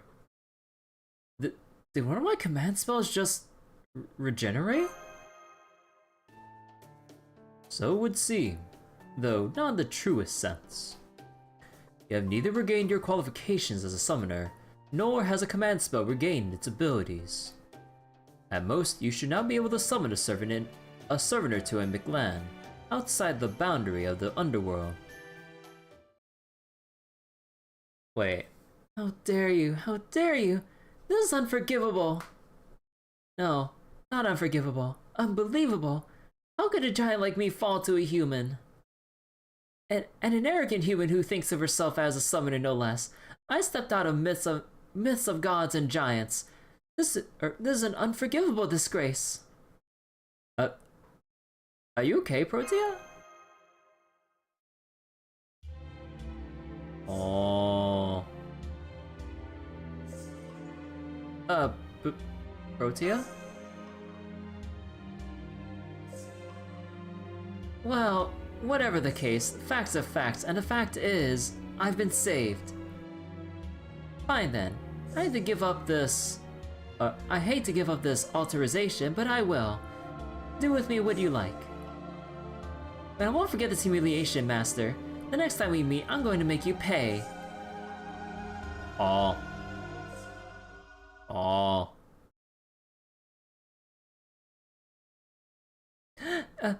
Did I just say something? No. You're fine, King. You're fine, Protea.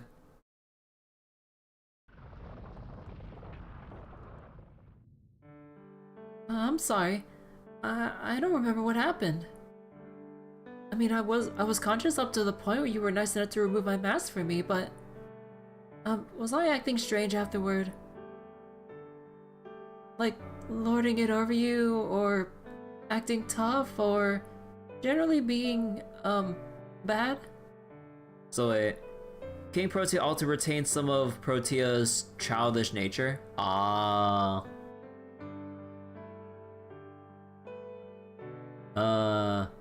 Nope, it's all good. Welcome back, Protea. Head pat. I would imagine we tried a head pat but failed trying. Oh, thank goodness. And thank you, Master. Wearing that mask was really painful, and I couldn't even see or say anything. I thought I would stay trapped inside that kaiju form, that I'd be killed, but you never gave up on me. I'm so happy right now. Aww. Happy Protea.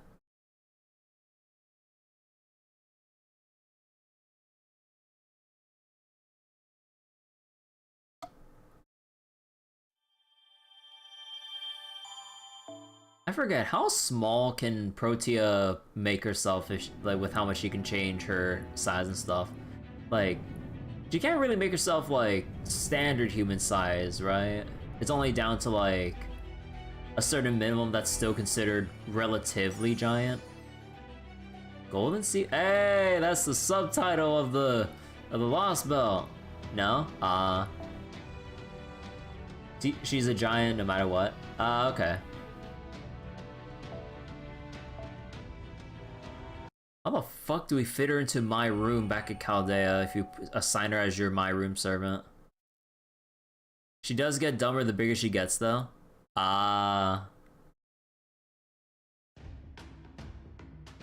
It's so hot. The heat really kicked back into high gear as soon as we crossed the river. I want to go back and play with Protea.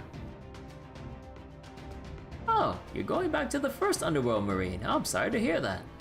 DP, you mean? Of course I'm not gonna go back. I'm still one of Kirby's bodyguards, you know. I wasn't being serious, I just wanted to vent. But it'd be nice if you let me stay under your wing for a little bit. Under my wing? Ah, I see, because the shade will help you cool, yes? It's nice to see TPO and Marine getting along so well. They're like father and son.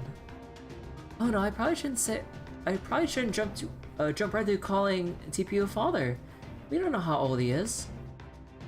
Father. That's the name of... Oh wait. That's the name for one of the two providers of genetic material for your species, right? I don't really see the merits of procreating to raise a genealogical successor. But if you're imagining the two as father and child, I agree that TP seems older than the rest of you. Let's see, if you convert his age to human years, I'd say he's around 90, give or take. That would mean he's more of a grandfather than a father. Oh gosh, I had no idea we've been asking so much of a senior citizen. Oh, don't worry, I'm quite alright. Dino's bodies remains in perfect health until they meet their end. More importantly, are you sure you don't mind leaving Protea behind? I still don't understand this summoning system very well, but wasn't there something else you could have done? Aww. Thank you, Protea. We could never cross the first underworld without your help. The most comfortable cruise I ever went on. You're still so happy even after that huge mess along the way. What, that wasn't a mess, that was just another interaction with a primitive creature.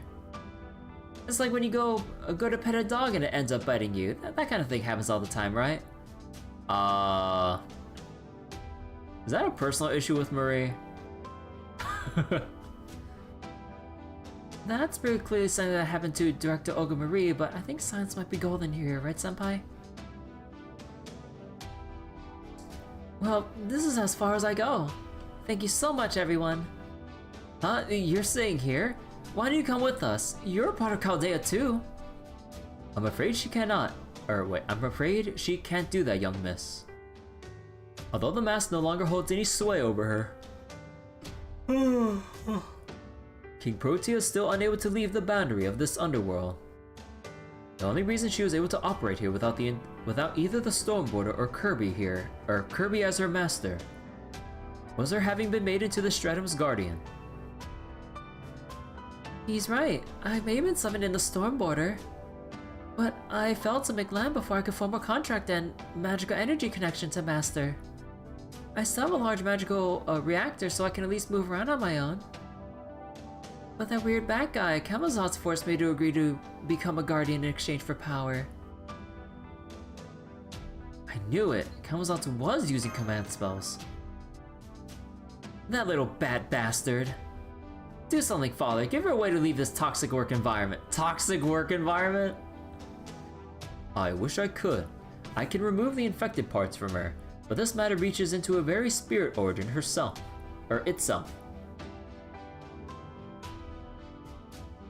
To take King Protea out of this level of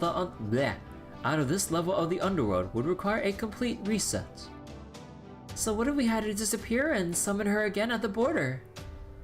Perfectly viable unless you consider the risk of resummoning. Remember, King Protea is a divine spirit. The odds of summoning her again are slim. Hey, what kind of... Look, we're playing a gacha game here. Slim chances are all we deal with here. And even if you succeeded, it may not be this same King Protea. Even when speaking of a single heroic spirit, it is impossible to see the same version again once they've disappeared. That is the fate of all servants, Lady U-Olga Marie. That is the fate of all servants, Lady U-Olga Marie. I hope you can understand. Why would anyone ever... Who had the idea for such a terrible system? Yeah, man,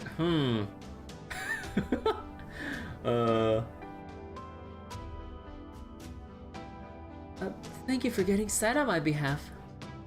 But it isn't all bad. I may have been turned into an altar and made into a Zochitono. But at least I can stay materialized here in the first level of the underworld, even without a master. So I'll wait here in case you all come back. And if you do, then I'll flail around so hard no enemy will be able to touch us. I'll always be your servant, Kirby, no matter what happens. Aww. The automated system guarding humanity is lacking in sympathy. I like the dinos. Protea is stronger than we give her credit for. I see. I do feel bad about leaving her behind, but if you say so, I'll take your word for it. It's so nice of you to worry about Protea even though you didn't talk to her much, TPU. Maybe that's the point.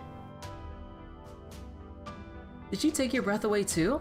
I don't blame you. Her horns are really cool. No, not exactly. I only feel that aquatic animals are, well, difficult. Most dinos live on land. Only a scant few live in water or take to the air. Terrestrial dinos like me have a hard time sympathizing with their unique way of seeing the world. But I still feel bad about a society isolating such dinos just because they're a different size or shape. By the way, Mash, have you been able to contact the border? No, our last communication was about 48 hours ago. They said their comms equipment had broken down. So maybe our respective systems match what we lack? Dinos are rational where humans are emotional? Yeah, like Dinos always sees things in a more logical, rational way. Oh god. Ah, fuck me, dude. Oh, there's one thing for sure, instant coffee just really doesn't do it for me. Whether it be for caffeine or I guess at this point just my flavor preference at this point, because like I finished downing my instant coffee a while ago. Like at least the one that my family usually buys, it's just like I don't necessarily taste coffee, just like sugar and cream. That's just basically it with with instant coffee. Oh god. Oh. Excuse me. I see. So you don't have any information about their status now. Well, that's more info to Rasputin. Perhaps then you should be more concerned about them than a single servant.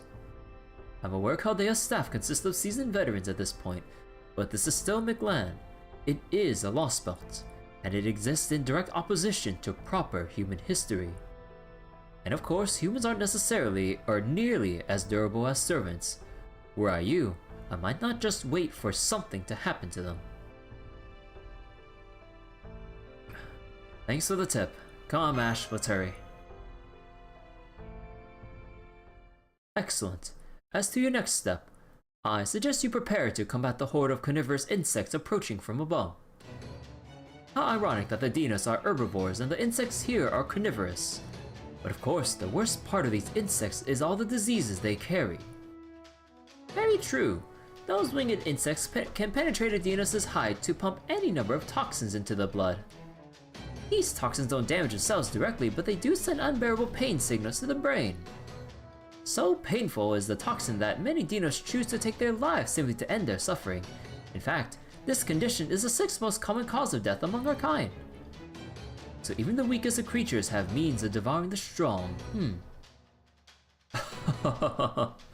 Just what I would expect from the jungle. Survival of the fittest clearly has nothing on this place. And what's so funny? You want to get hit with pain so bad it makes you want to end it all? Please, Kirby, please get those bugs out of here.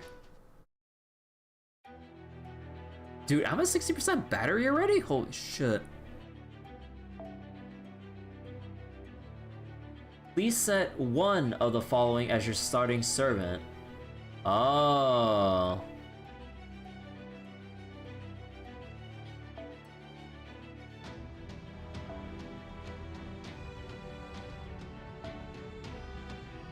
I forget, was this AoE? To all enemies, I mean, better be AoE.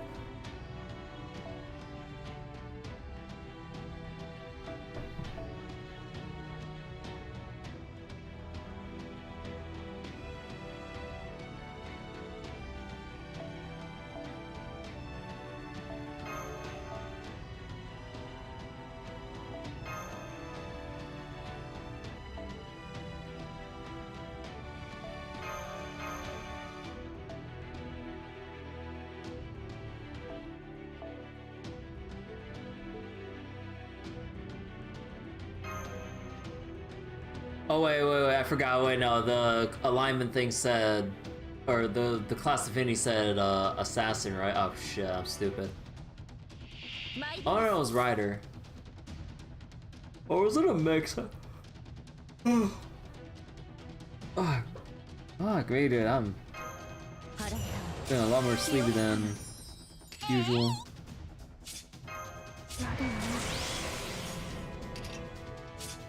見守る日差し恵みとならよっこいしょっと腕の見せどよっこいしょっとやりますいいとも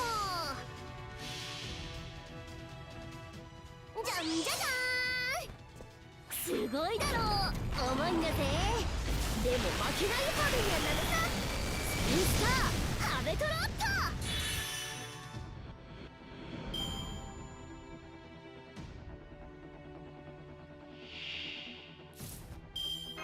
今のうちに準備の戦いですかよっこいしょっといいとも Power of Lupin, bitch. 魔法糸バシバレル解放方針根性で固定スピンスターハベトロット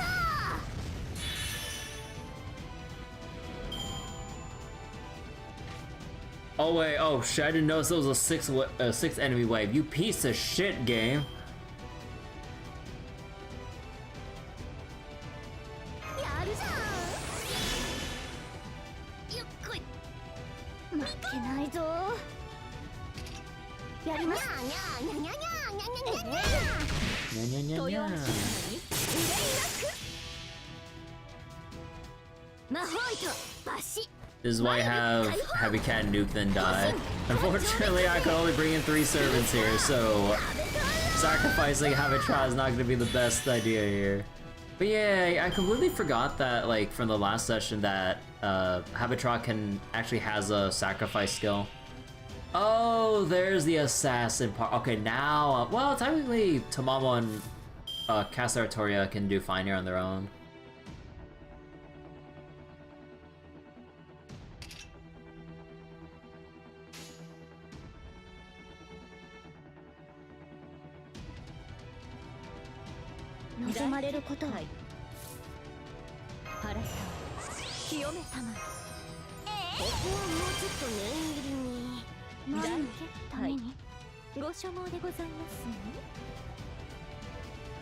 No, I shouldn't burn that right here. I should just probably do this instead. A reminder, Tamamo has hands. Oh yeah, especially when I almost have her at 120. But she can slap pretty well by herself.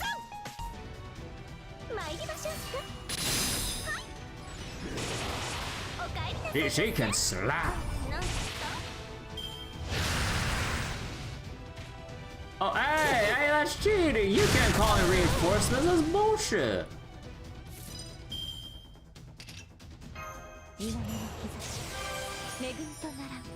The Coin Skya fight in Lostbelt 5, you soloed with her. Yeah.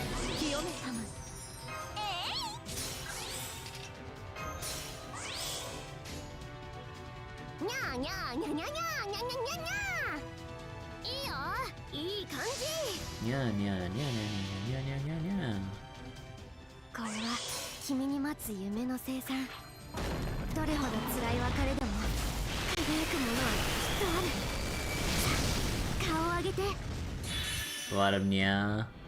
Yeah. We're going again. It's like Winter Soldier all over again. Again! God, I actually haven't played. Oh my god, just fills in the empty slots and all that shit. Oh, fuck off.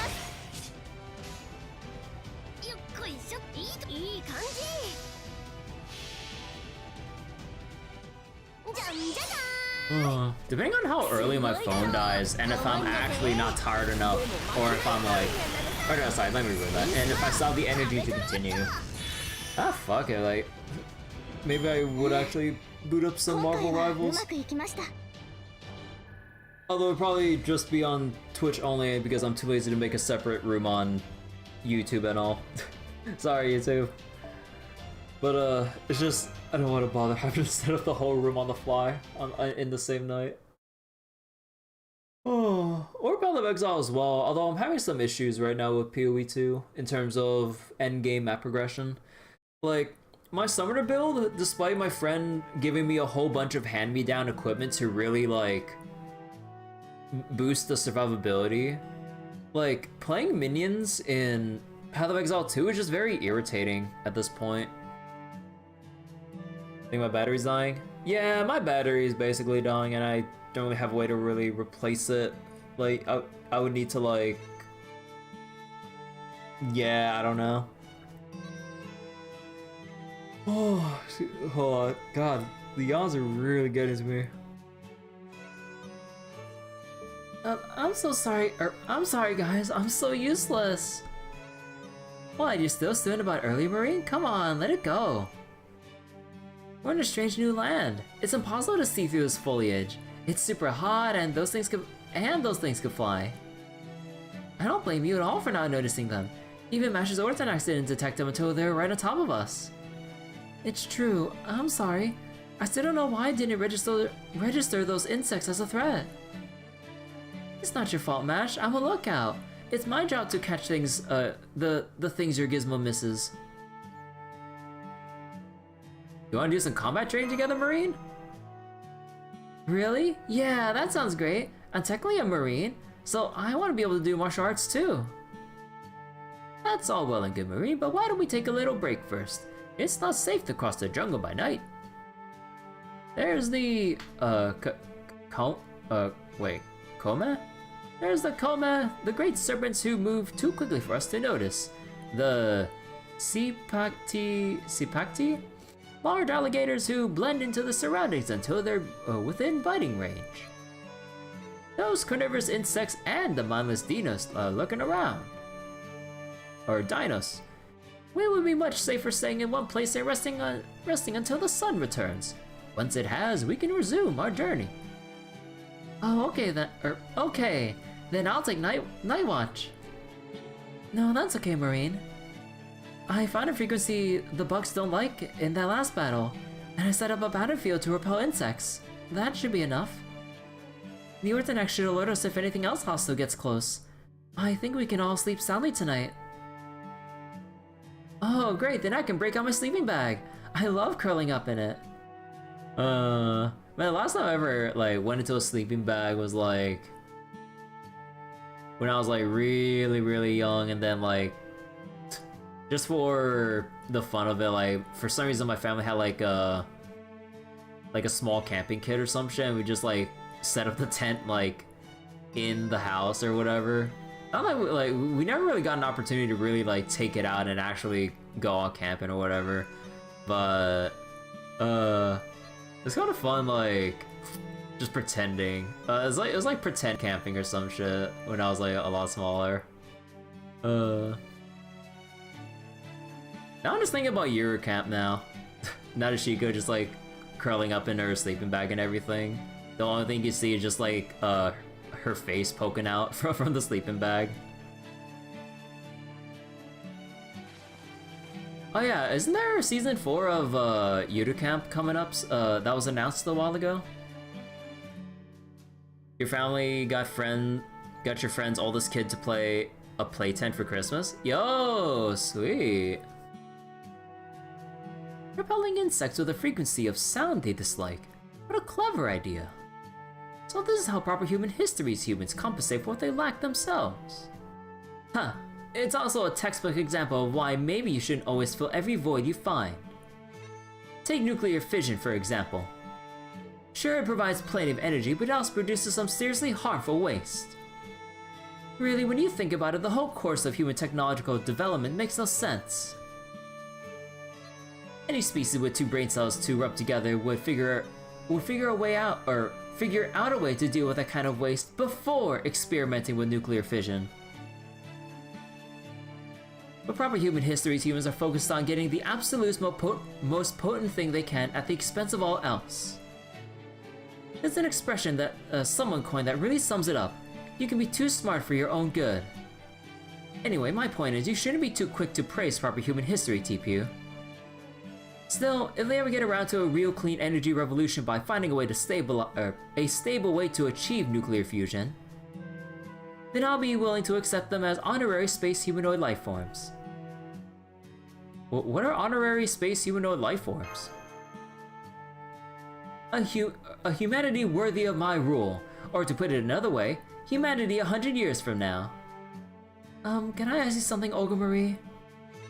There's something I've been wondering about for a very, very long time now. Why President of Earth? Oh, I'm not asking what the position means, I'm asking why you want it. Oh, come on, Mash, why would you even need to ask something so Yeah, why do you want to be Pres, U-O? Are you mocking me? Fine, I guess presidents do need to hold the occasional press conference. I came here from an empty planet when I heard this planet crying out for help. I came here to help, so I have no intention of claiming the planet as if it were my own personal property. And that's why I don't have any plans to declare myself king or become one like Kamazats did. I see my role on this planet as being about raising and guiding its intelligent life. I want its government to be fair, its history to be just, and to create a world where all kinds of people and opinions are treated with respect and acceptance. Well, good luck. Not even, like, foreign gods from outer space can, like, help with that. I'm sorry. I'm sorry, Marie. I was like a Herculean task, not impossible. A president supervises her people and represents their interests and celebrates their successes. That's the sort of leader I wanted to be, I think. Lostbelt 5 was like that. True. Sorta. Or, well, I mean, yeah! And then we brought it down. I still can't remember my specific plans or my exact reasons, but anyway, that's what I think ruling is about. And that's why I have to. Well, I had to wipe everything away and start your foolish species over from scratch. Lostbelt 3 is also like that, but in the opposite way. It was more like everyone's like, held back so much to the point where, you know, they just don't know much, to really holding up the whole notion of ignorance is bliss or whatever. Like, just everyone just living the simple rural life forever, not really going beyond it. But then Lostbelt 5 is like, everything is so perfect that it's like stagnant. So it's kind of amusing to see the two ends of the spectrum of, like, the stagnation of humanity. They weren't considered people, but oh, right, yeah, they weren't considered people, considering how it was all ran by QSH and everything. Lostbelt 5, everyone lived for so long, they kind of stopped caring. Yeah, they either stopped caring, or for those who, couldn't stay in Olympus and, kind of got banished, or whatever in Atlantis, they kind of went mad. It was like, or well, it was like deep down they're just like really desperate to go back up. But then, yeah, we kind of saw what happened with the people in Atlantis compared to Olympus. Woo! Yeah. The Director U-Olga Marie? Why do you keep calling me that? As if what happened at the palace wasn't weird enough, how many times are you going to... No, wait. The first time was at that cave, right? Where did I get palace from? Well, never mind. Since your memory's obviously so terrible, I'll make it real simple for you. I have come to this planet to rid it of evil and put it back on the right path. I am the great leader here to guide humanity out of its own foolishness. That is U-Olga Marie. Does that answer your question? Yeah, but if we're so foolish...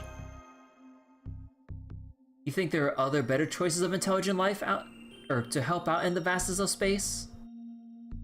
Huh, idiot. When did I say being foolish was a bad thing?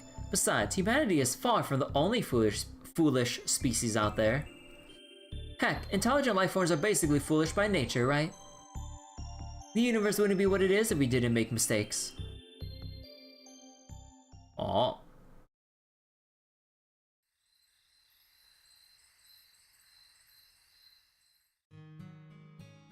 It's all well and good to say this for my high horse. But when is my body going to work like it's supposed to again? My humanity output organs are down to only 4% capacity, and my primary data processing faculties have completely crashed. I can't even be a decent secretary like this, let alone president. What exactly am I anyway?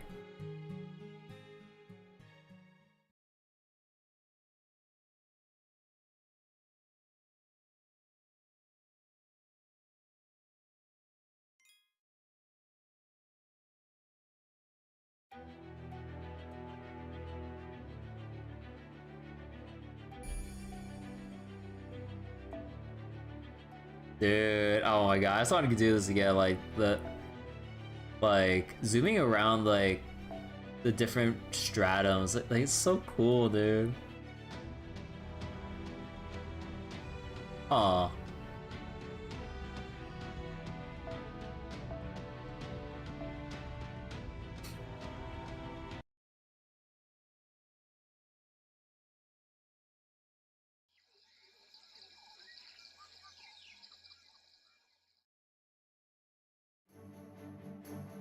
Oh my god.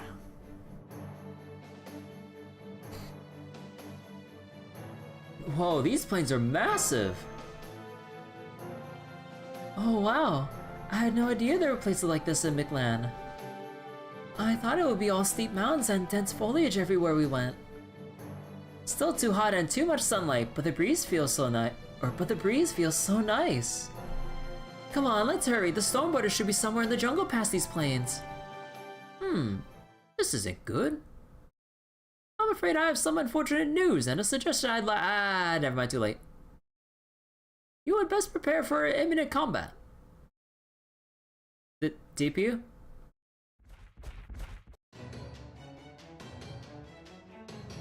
Oh, these ones speak.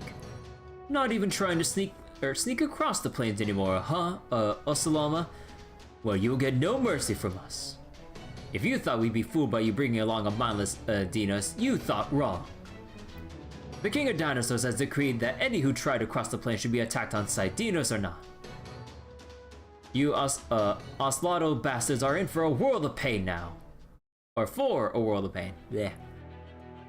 Okay.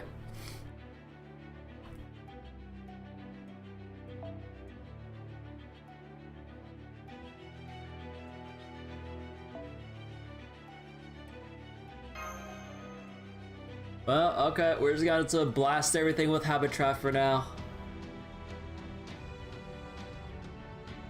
Come on, I like, my main goal is just getting far enough where we actually wait. 裁縫道具を荒ごとには使いたくないんだけど、ま、しゃあないか。みんなは真似しちゃダメだぜ。9 hits of invincibility? Set charge to max each turn and increase NP damage?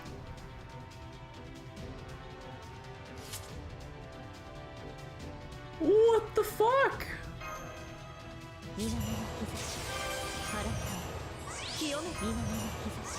Like, please tell me this has got to be like a one turn and then that's it kind of deal.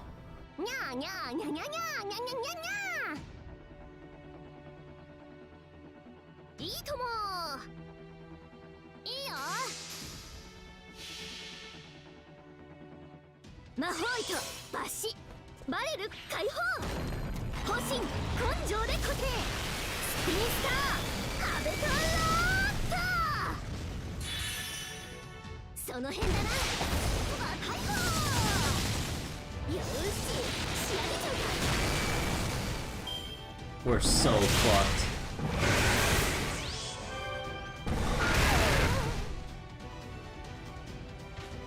Reinforcements are here! やるじゃん。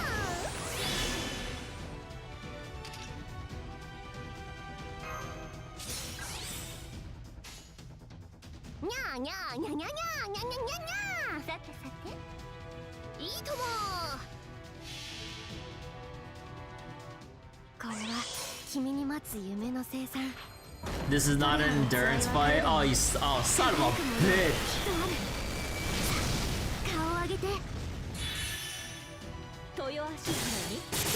Oh, fuck this game. Oh, fuck.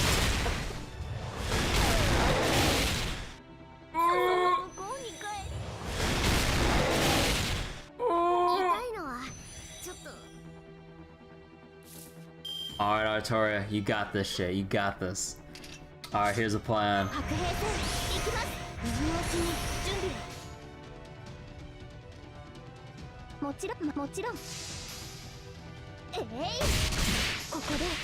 You don't got this, you don't got this shit.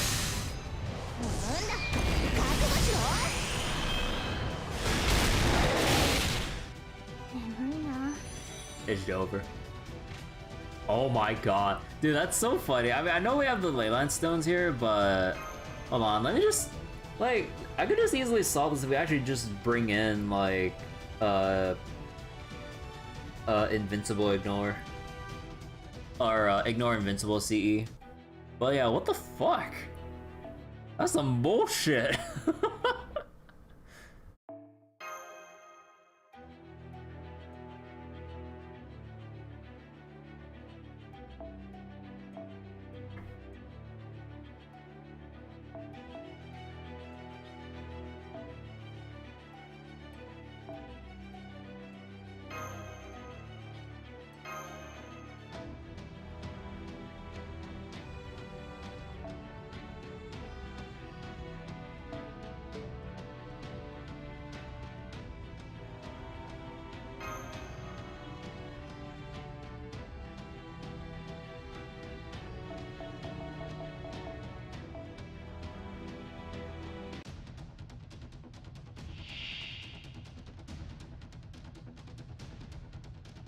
稲穂にそよぐ風のようにたおやかに沈めましょう。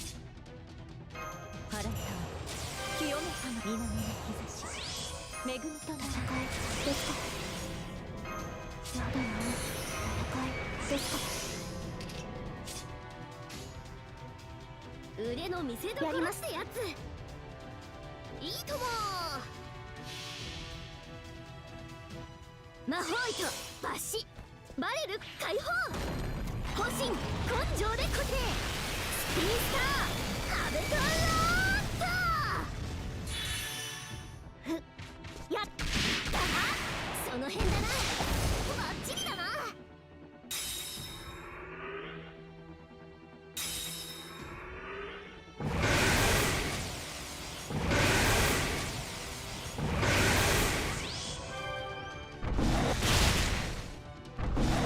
Oh, thank God they're targeting Habitat.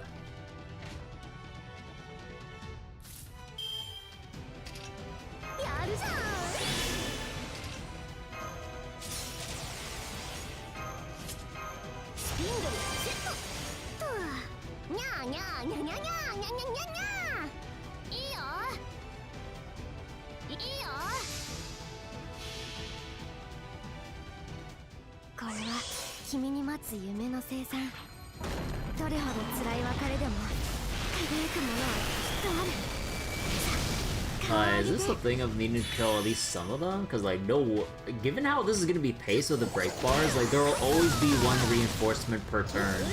Because you can't just full kill one dino because they always come with 2 health bars. So is this like a kill X amount thing?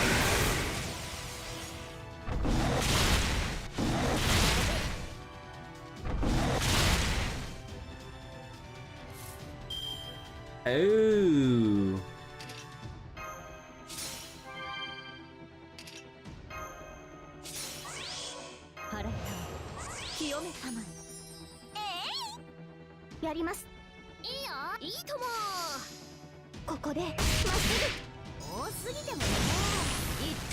Come on, have a trot! Yeah!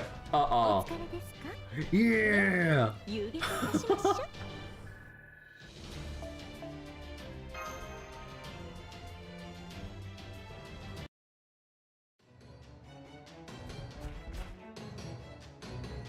That's weird. These Osaloma seem tougher than usual, and they're using weapons I've never seen before too. Let me at 'em. I want to fight 'em. I'll fight 'em real good. Fight, fight, fight, fight, fight, fight, fight. Ah, there's no end of them. We can't handle all this alone. Come on, Yo, what are you doing? Help us out here. I'm sorry, but I can't deal with dinos. Any more than 2 of them, and I get all itchy. No. Well, we can't have you all uncomfortable. Okay, retreat.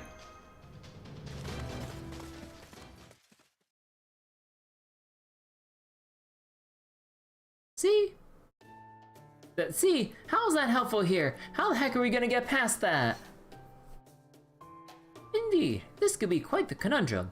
Dino soldiers have been stationed at equidistant points all across the plains. They must be keeping watch for Osalama attempting to make their way here from the lower strata. We might be able to sneak past them in the jungle, but there's nowhere to hide out in those plains. There's no chance of them listening to us either. Dinos with jobs are quite stubborn. They take their duties very seriously and work tirelessly for hours on end. Alright, if we can't hide on the plains, we just need to dig a hole and sneak through under them. Easy. There is no point in trying to negotiate with them. If we try to pass, pain is all we should expect. The dinos are really into expressions about pain, huh? Pain is one of the few sensations we dinos experience, so many tend to reference it in their speech. I recommend we return to the road and make a detour at Chichen Itza. If those dinos are guarding the way on the behalf of the King of Dinosaurs, then we'll simply have to receive authorization to pass from the King himself. I see. And I take it we'll find Chichen Itza at those ruins we saw in the distance early this morning.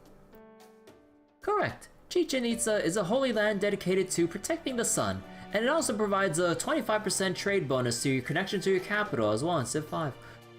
Actually, no, wait. Wait, was it a trade route bonus? And it had to be built, like, within 2 tiles of a mountain? I think that was it. Chichen Itza is a holy land dedicated to protecting the sun. It is the one place in Mictlān where dinos live and gather together. It is also where we'll find a being you call a god, Kukulkan, the teachings of the sun. Kukulkan. Also my favorite god to play in Smite. Mostly because like Kukulkan's kit is so simple, he just tosses down tornadoes and then everything just like dies.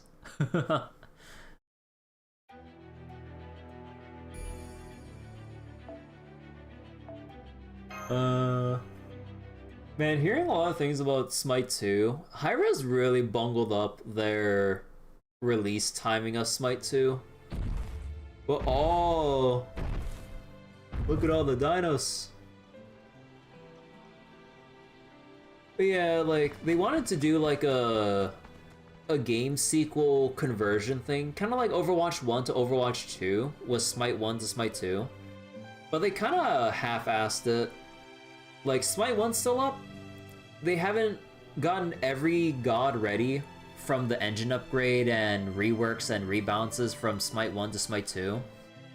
And so, if you want to keep playing Smite 2 and you have your favorite gods that aren't ported into the game yet, then you're just kind of waiting for a long-ass time. And then at that point, you know what came up when Smite 2 recently came out? Or at least in its true alpha state?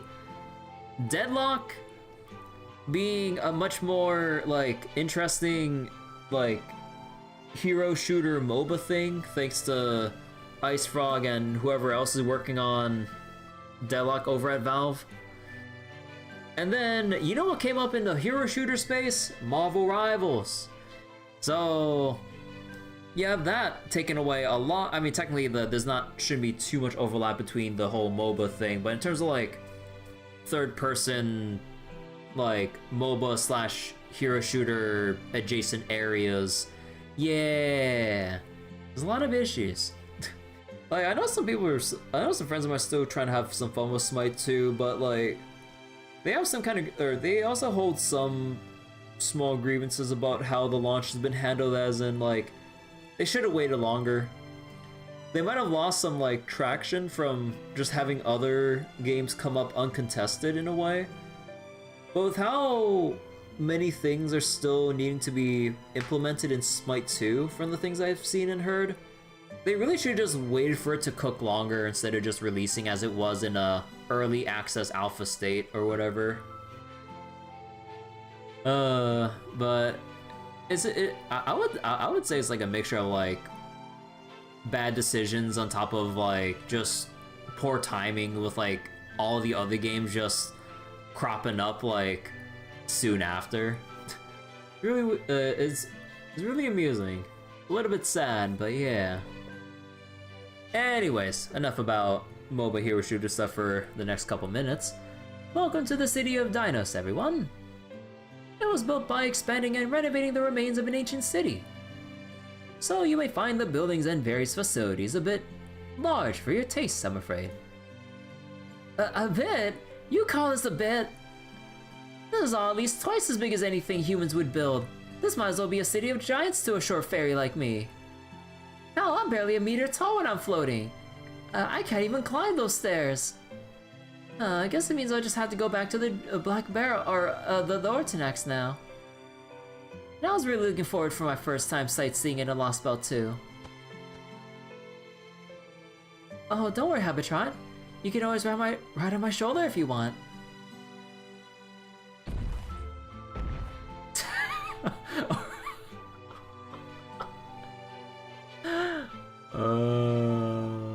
We really all got disguised here.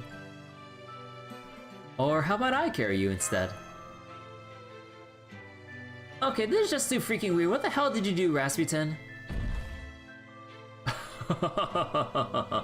I'm glad you like my disguise spell. Bro. This is so...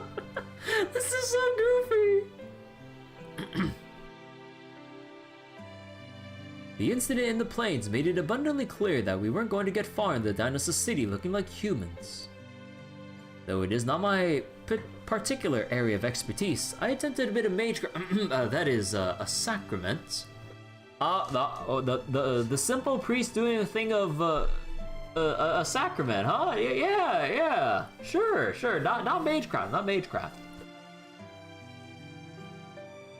I forgot, what's the relationship between, like, the church and, like, mages or clock tower or the mages in general or whatever? There's a thing about that, right? I just kind of forget about that point, given how far I'm in, like, with FGO stuff versus when I've first read Fate Stay Night.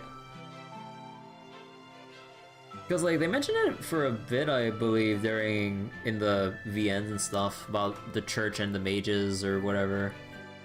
Or, I think so.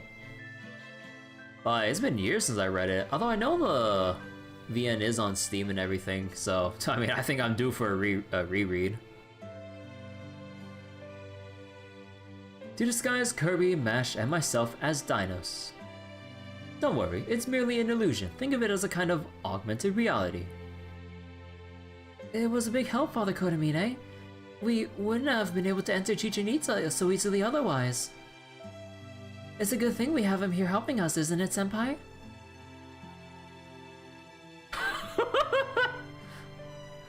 Roar. I'm glad you like it, but please stick to human language if you don't mind. Besides, the other dinos wouldn't think anything of it if they overhear us speaking our language. It's too bad U-Olga Marie and Marine couldn't come with us. Yes, it is, but U-Olga Marie said.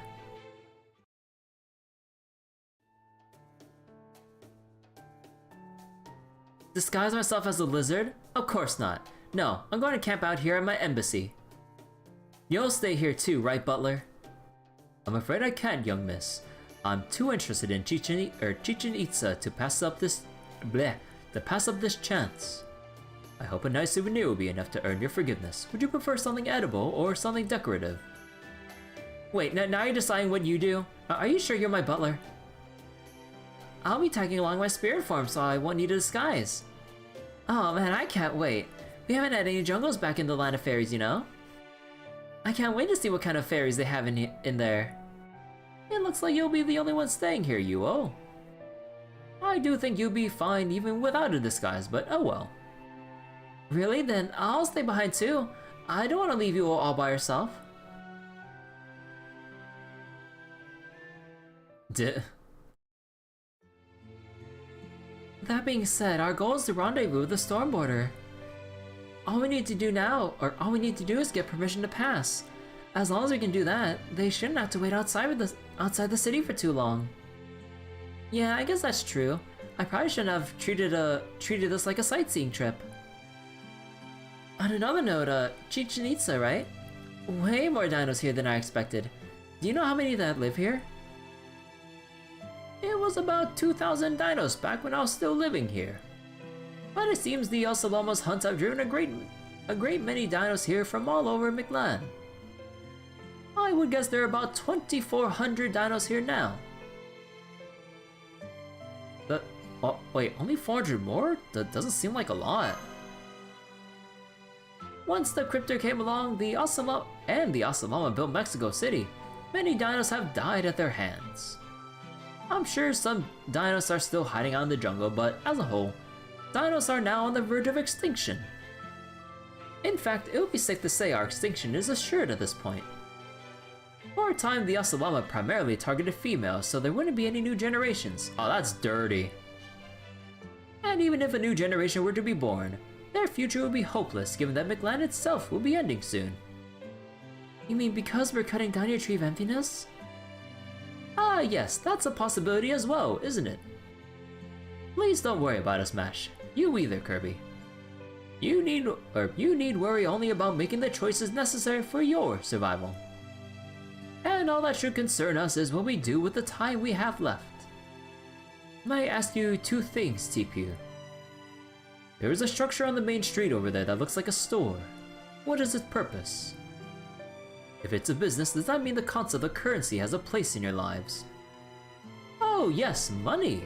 That is one of proper human history's inventions, isn't it? No, we don't have anything like that. That building simply displays many things Danos may need. If you need any there, it is free for the taking. What, free? The Danos there is only present for safety reasons. Danos can vary greatly from individual to individual, you see. Something that may be a boon for one Dinos could be a poison to another. So they have a Dinos who understands those differences standing by to explain what each item does. So it's a completely demand-based system? Not even any bartering. Why is that? Probably because Dinos lack almost nothing, and humans are constantly lacking almost everything. Because they can't get sufficient nutrients just for moving their bodies, they lack the requisite internal resources to satisfy their minds. They always seek what is better simply to have more something than their neighbors. That unending want is what drives humans to crave wealth, and to find new and better ways of accumulating it. Man, that sounds like the Path of Exile 2 economy in a nutshell.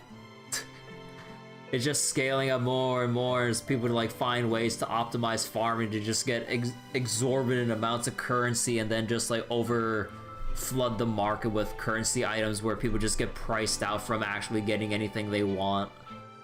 So even if they do want to trade with people, it's just like, shit's too expensive now, bro. It's like, what do you mean it was like 1 exalted the other day? It's like, nah, it's like 600 now. It's like, huh? Crazy. Money is the blood of human society, and is built on the fact that every one of our lives is finite. The Dinos, on the other hand, possess strong bodies and calm minds. They want for nothing. It would simply never occur to them to steal from each other. It's true, Dinos have never gone to war with one another. We have no racial differences like you do in proper human history. Oh, I suppose there is our ritual... What the fuck? Our ritual Zotapa Yolisli? Wait, Zotapa Yolisli? Competition. Well, that's a very peaceful thing. Sorry, what? If only Stoffel was here. No, stop, I can't have him like, I could just hear him giggling like behind his monitor. No, this is stop. I'll struggle without him. Don't tell him. It's essentially what the priest would call a prayer. We give thanks to the sun for its light and pray for it to stay. So can you, and it brings you joy.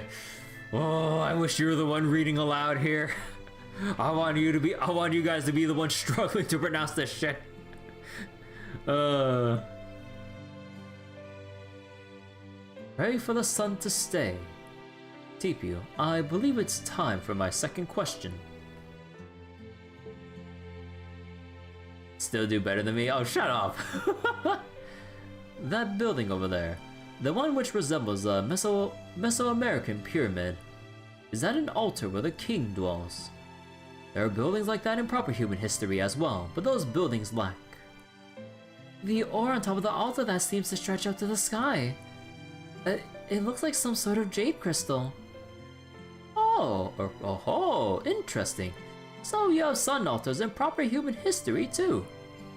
I suppose the desire to draw closer to the sun must exist across many cultures. That altar is what makes Chichen Itza a holy land. It is where the sun both begins and ends. That is the solar sojourn. In proper human history, the sun is in outer space and the earth revolves around it, yes? But there is no outer space in Mictlān. Our sun lives here with us. From what you told me of proper human history, it seems our sun is a tiny artificial one. It begins its journey here at Chichen Itza, travels all the way to the 9th stratum, and then makes its way back. That altar is the sun's... I was gonna say horse. Sun's house. It gives the sun a place to stay, gives it strength, and sends it back on its way. so it routinely recharges back at the altar? So then the sun just goes away if like the crystal just goes kaput? Oh man, that'd be like quite the literal dark age. Huh. That is how the sun works here in Mictlān. Does that answer your questions? I see. I've been wondering how the sun manages to float up there in the sky. Since Mictlān's gravity affects its outer edges or sides depending on your perspective. But it seems the sun is an independent relic of sorts, quite separate from the laws governing Mictlān. I believe it is, yes, but permit me to make a correction. Those pillars you see reaching up to the sky are not ore, but a plant. Their resin is what gives them that shining appearance. That altar is at the very top of the outer space tree that runs all through Mictlān, or it runs through all of Mictlān. Sun went out again, someone get the hand crank. It's like, alright everyone. No, they get all the flying dinos or whatever, and they all just like push the now dark sun back to the altar. It's like, come on everyone, push the sun back. we gotta get it back, we gotta get it charged up again. Although they gotta be real careful because once they do push it close enough, they're gonna get fried unless they have like the strength to like give it enough momentum to push it within range. Does that answer all of your questions? Good. Then let's go to the altar now. I've heard the king of dinosaurs is a temperamental dinos, but I'm sure they'll understand if we just explain our situation. Push the sun, the dinos start cranking the hand crank to charge it. Oh god. Like they have their own version of like some like large collective treadmill for everyone to run and generate energy from. Although knowing the dinos, they probably have like some other elegant, natural, and more efficient way of actually doing such a thing in terms of charging something, if that ever came to be. That's good to hear. But will we really be able to get an audience with this king so easily? Oh yes, as a matter of fact, I was once one of Chichen Itza's priests. I left before the king of dinosaurs appeared, so I've never met them myself. But I still have my record of accomplishments, or rather my connections to vouch for me. Besides, we have no concept of things like territory or national borders. Anyone is free to go wherever they like in Mictlān, just like the sun.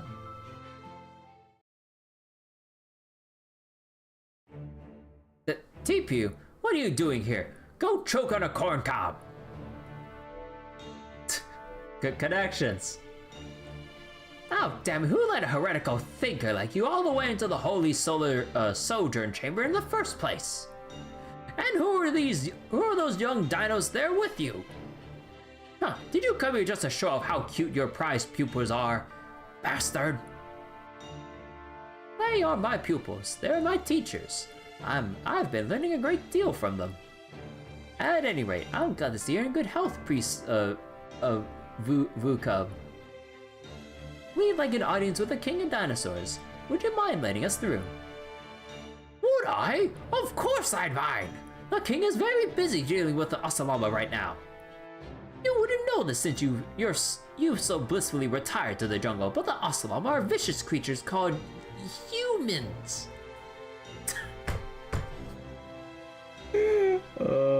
This is giving me Overlord vibes of the Platinum Dragon Lord, like not understanding the word of players and then just like doing the what was it, like the Japanese pronunciation of the Romanji or whatever, going players instead of just players, or at least however they translated in English or whatever. Because like obviously they don't know like that their whole world is based off a game, but then it's like, what's a player? These humans.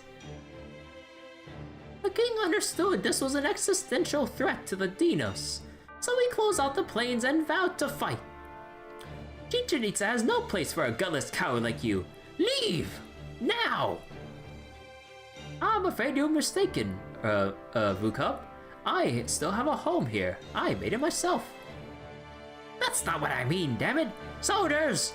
Soldiers to me! Get this ingrate out of my sight! Immediately! Don't let him anywhere near the King of Dinosaurs' chambers! Did they ever explain why or how people got sucked into the game in Overlord? No, not at all. It's just like, once the game ended, it's just like Ainz and presumably other players from the game who have made their mark on the New World's history in Overlord. Like, they're just there. Lame. Yeah, like, for all the things I do like about Overlord, like, with the author's, like, initial scale for the light novels and then suffering through some serious burnout. Because originally it was supposed to be 30 volumes, but then it kind of got to be too much, burnout happened, and probably some other things in between. And then it got shifted down to what's considered now like 18 volumes, and we're getting close to the last couple volumes of Overlord. And because of the downscaling of the whole number of volumes, a lot of plot threads that were initially placed in have never just been expanded upon at all. So then things have just either been like, oh, this thing happens in an earlier volume and never brought up again. So that's the thing, like, it's kind of like a souring kind of feeling, like, because initially I was like, damn, there's all this cool stuff here. And then as you kind of go further, despite some of the really cool stuff happening that still makes me like Overlord, it's still kind of bittersweet that, like, it's like, what happened to these plot points? It's just, well, never to be brought up again because it's just not fitting within the scope of the remaining volumes of Overlord's, like, story direction. So you're going to guess that since that world's story ended, became its own world, went from the history that it built up using as a starting point? Or it's not really like the world of Yggdrasil became its own world.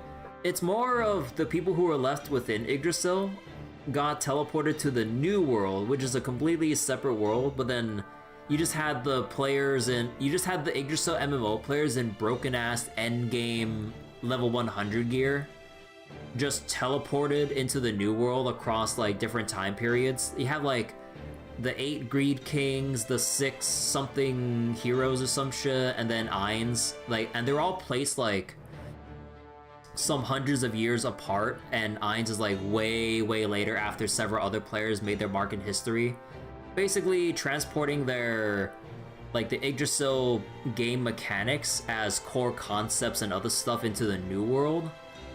So it's not like the Yggdrasil world became its own thing, it's the players that have been teleported from it imparted to the new world some of the gameplay systems from the MMO, which is really cool to think about. But then, yeah, there's just still a lot of other plot points and other things that will never really be expanded upon that are like, I don't have much hope in terms of like how they'll explain or do or end the series and get around to maybe, but I don't, or was it maybe explaining how Ainz or other players have gotten teleported into the new world in the first place? Because it's just, there's nothing alluding to like some supernatural thing, occurrence, mastermind, or whatever that just teleported them there. It just happened and then, okay, there we go. Like, yeah. Like, I'm, what was it? Given how Overlord is developing at this point with the novels I've read up on, at least with the latest stuff, I don't have too much hope for it ending on a high note in terms of like, damn, that's a really good story and a good way to end it. It's more like, the recent volume was a lot of meandering, and I'm just like, as you kind of read on with the volumes, you can kind of feel that the author just really wants to end the series. and just kind of like call it quits, basically. Because again, when you go from an initial scale of like, oh man, I want to do a 30 volume series, and then halfway through you just go through a massive burnout and then chunk it down to 18, there's a lot of probably initially planned out like arcs and everything that have just gone completely axed, and therefore a lot of plot stuff that have been sown way earlier will never come to fruition just for the sake of like not over bloating the remainder of the volumes left. So yeah, that's kind of like my whole thing with Overlord. It started off really cool and strong because like it was one of the few, if not like one of the very few like isekai stories that I really dug deep into reading a lot of, with the light novels and all that stuff, and even like some of the supplementary stuff that people have kind of like translated and put up and everything. Like there's a lot of cool stuff, but then yeah, like as time goes on, it's just like yeah, now we're just kind of like rushing things or pointlessly meandering for a certain volume. And I'm just like, man, like nothing really got accomplished during this aspect, and I'm just like, so I don't know like how the last 2 volumes are gonna go with Overlord. So wait, sounds like kind of story that has a sentiment of fun ride until it ran out of road. Yeah, it was like basically it was a fun ride until it ran out of road, and then it's just all been off road from here, just bumpy, annoying. And there's been some cool things here and there, but then just kind of wish for like a smooth finish to the trip, but we're not gonna really get the most clean, smooth ending for this last leg. At least that's how I feel. I don't know how it'll actually go, but that's what the vibes are giving me from what I've read. Anyway, sorry about the whole tangent.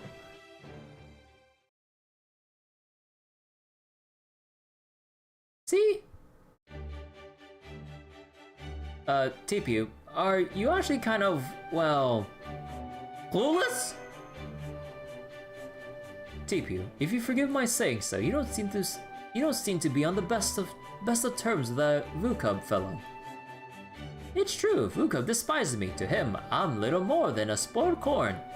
He's even sent assassins after me a number of times. I had no idea he'd been promoted all the way to head priest. Pity I forgot to congratulate him. Oh my god. Is the author one who done a series before? Is Overlord their first? I actually don't know about that. Let me go look it up. I'm actually kind of curious, because I haven't looked at whatever their other works were potentially.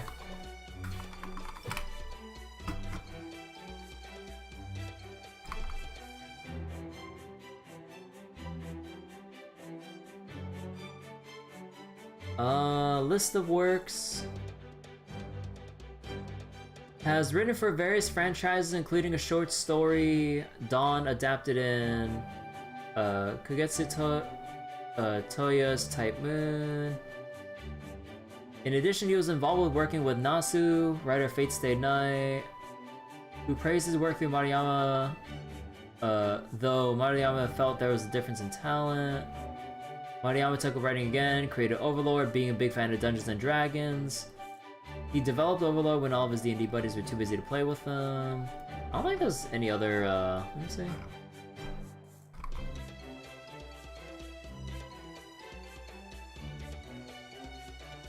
Was it just Overlord only? Oh, so, Kagetsu Toya...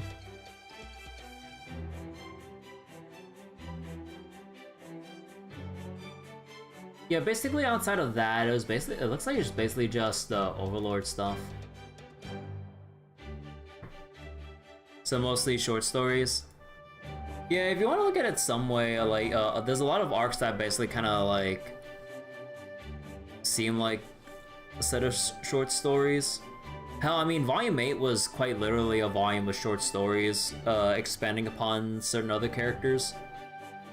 No experience with large-scale projects. Yeah, seems like it. Oh. So the head priest hates you that much, then?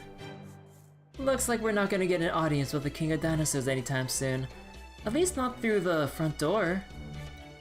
The VooCub guys see Mash and Kirby now, so we can't go and ask for an audience on our own now. They'll turn us away just for being friends with TPU.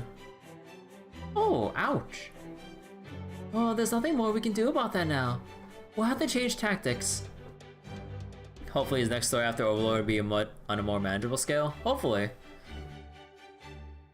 Because, like, there is a lot of, like, cool things that he ended up writing with Overlord in general. And I hope, like, he takes, like, the lessons and good aspects to heart. And, you know, whatever he may end up working on, if and when Overlord actually ends. Yeah, I mean, I kind of wish him best of luck, honestly.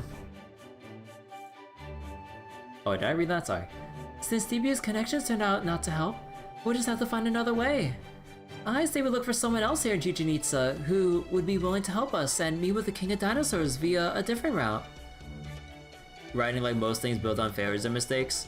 Yeah, so definitely for one thing, probably just like if he does have another idea or series in mind, keep it shorter. Maybe let's not go the ambitious, oh, let's make 30 volumes route for future even better work. We'll have to see. Then we'll need to start by gathering information. I agree. This isn't a problem we'll be able to resolve overnight. In which case, we'll need a place where we can relax and think. TPU, is there any shared lodging facility for visitors to Chichen Itza? I know we use my old house. It should still be standing. It's off the main road quite a way, so we should be able to discuss proper human history without being overheard. Oh, and let's have U-Olga Marie come with us too. Of course, none of you are dinos, so it will be best if we stay together as much as possible.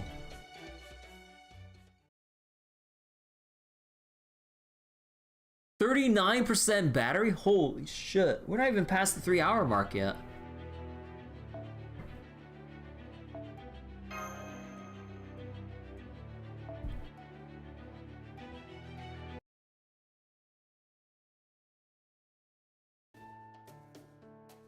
Hey guys, congrats on a hard day's work. I managed to get into the city without any trouble just by sticking close to U-O. That's because the other dinos thought you were one of my accessories, so be careful, because I won't work if you get too far away from me. What, do you think that because of like the horns on Olga Marie that they thought she was some kind of like weird two-legged dinos or something? Anyway, thanks for coming to get us. Sounds like we got yet another problem on our plates. So you were refused an audience with the King of Dinosaurs, huh? I get it. I'm not in the habit of seeing unscheduled visitors either. We've only got one choice then. I just have to destroy the altar. Doesn't matter how high and mighty they are, once they don't have a palace to live in, they'll have to come outside. We needn't escalate matters quite so dramatically, young miss. In fact, doing so would cause serious diplomatic issues. Our only problem at present is that TPU's reputation proved lacking. We have other options still available to us. Right, tonight, we'll discuss what to do at TPU's house. In the morning, we'll go out into town and gather information. I see. Alright, if you guys are okay with that, then I am too. Okay, TPU. Show us the way to your house. I'll hear more of what you got to say once we're there. Oh yes, I think that would be for the best. I'll need to tidy the place up since I've been away for quite some time. But I dare say you won't find anywhere else quite like it in all of Chichen Itza. I'm rather proud of it. It may be a little big, or too big for your taste, but I can promise you that you'll at least get a very good night's sleep. Is it gonna be run down and dusty as shit?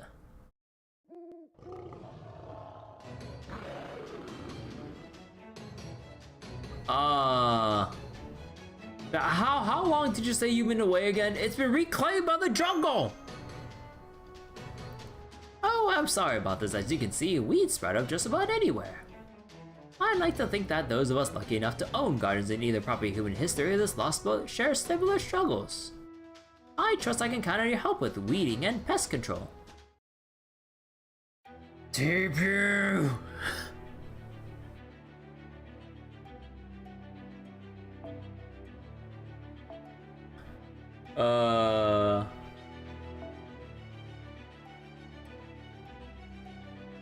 Just goes like this.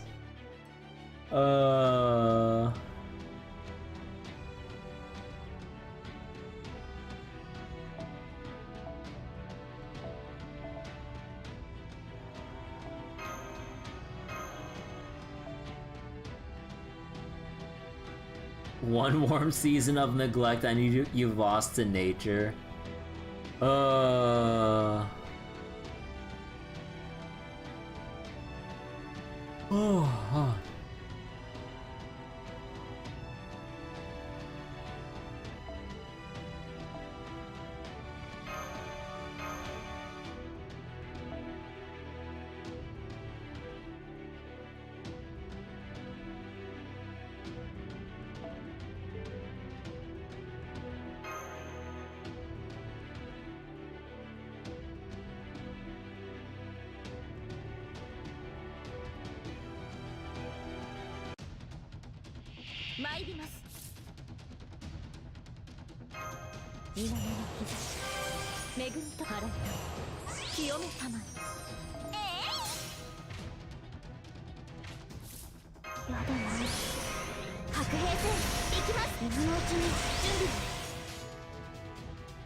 Nahui とバシバレル解放保身根性で固定スピンスターアベトロー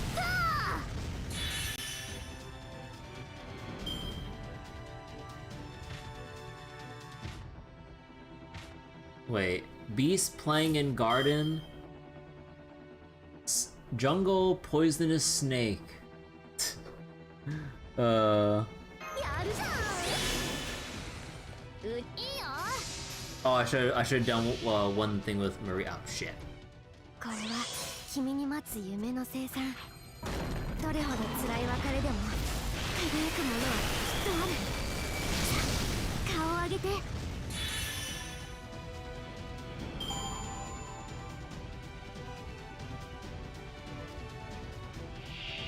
The boss.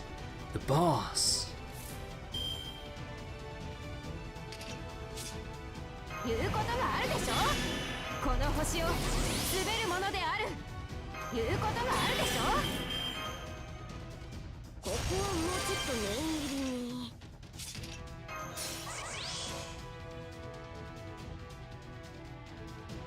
ちゃんともうあの辺りね。知っているかしら。動かないで。当てるわ。当たって。絶対に逃がさない。このやべ。Gotta love the burn. もちろんいい感じ。負けないぞ。ちゃんと指導して。ここでまっすぐこれ使う。戦いはしんどいな。でも君が無事ならそれでオッケー。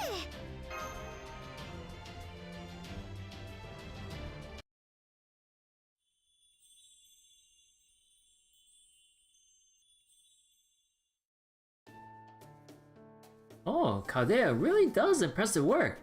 I can't believe it. My dilapidated old house looks absolutely pristine.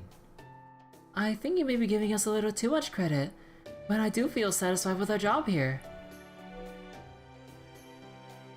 Not bad. Wait, how huge is that corn on the cob? Oh, jeez. But Senpai and I really can't take all the credit. Cleaning's totally my thing. I could even make an oil-splattered engine room shine like a mirror. And kitchen cleanup is one of my greatest talents as well. Cleanliness leads to living prudently. It's true, we could never finish this quickly without you two.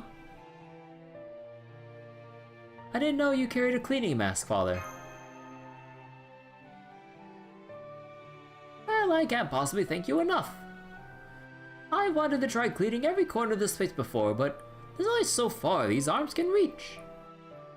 So I'm afraid my cleaning sweeps have always been somewhat lackluster, since Chichen Itza is, quite literally built on the back of ancient ruins.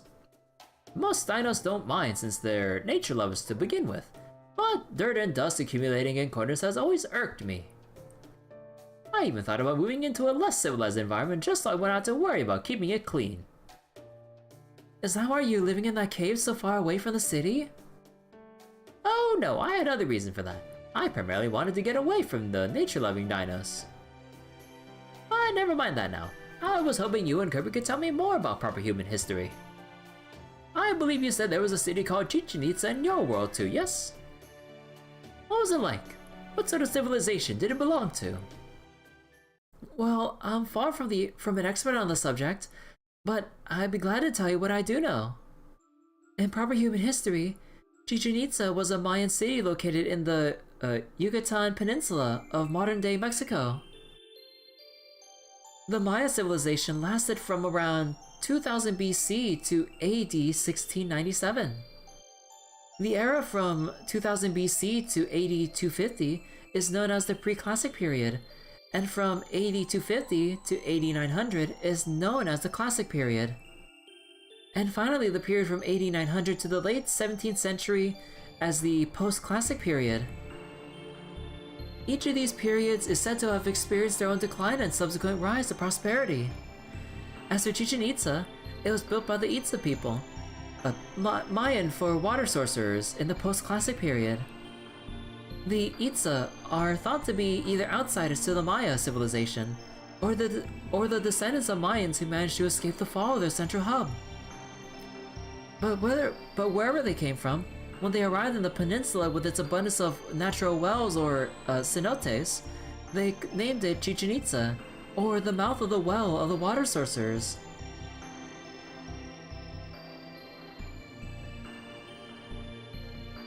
The Itza people also worship the god of wind and water they call Kukulkan. The same god is known as Quetzalcoatl in Aztec mythology, which came later. Well, we can summon Quetzalcoatl here. Quetzalcoatl?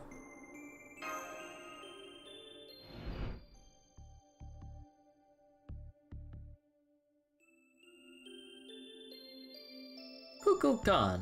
So they existed in proper human history as well. Well, yes, of course they did. And yet proper human history's Mayan civilization still fell, even when they had their god protecting them. Well, yes. When the Mayan civilization declined, the gods disappeared as well, and all Latin America entered its age of humanity.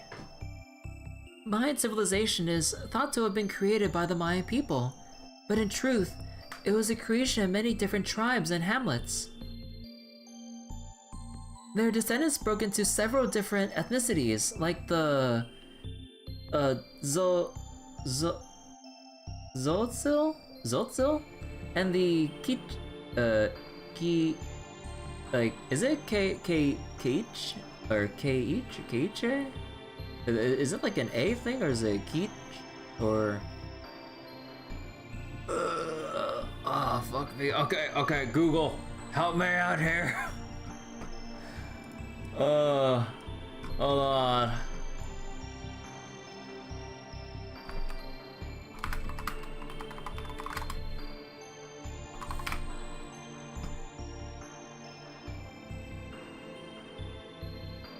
Kicha?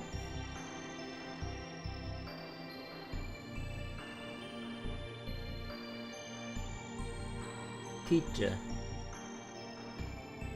Alright, thank you, Google. The name Maya is now believed to have come many years later, from the city-state of Mayapan. During the Classic period, the Mayan civilization was composed of around 60 to 70 city-states. Even after their civilization's first collapse, the Mayans went on to create numerous cultures and histories during the post-Classic period.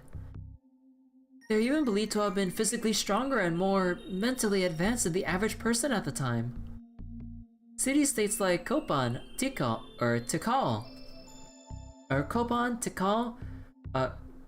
Calakmul, and Palenque flourished thanks to the prolonged period of continuous competition and cooperation.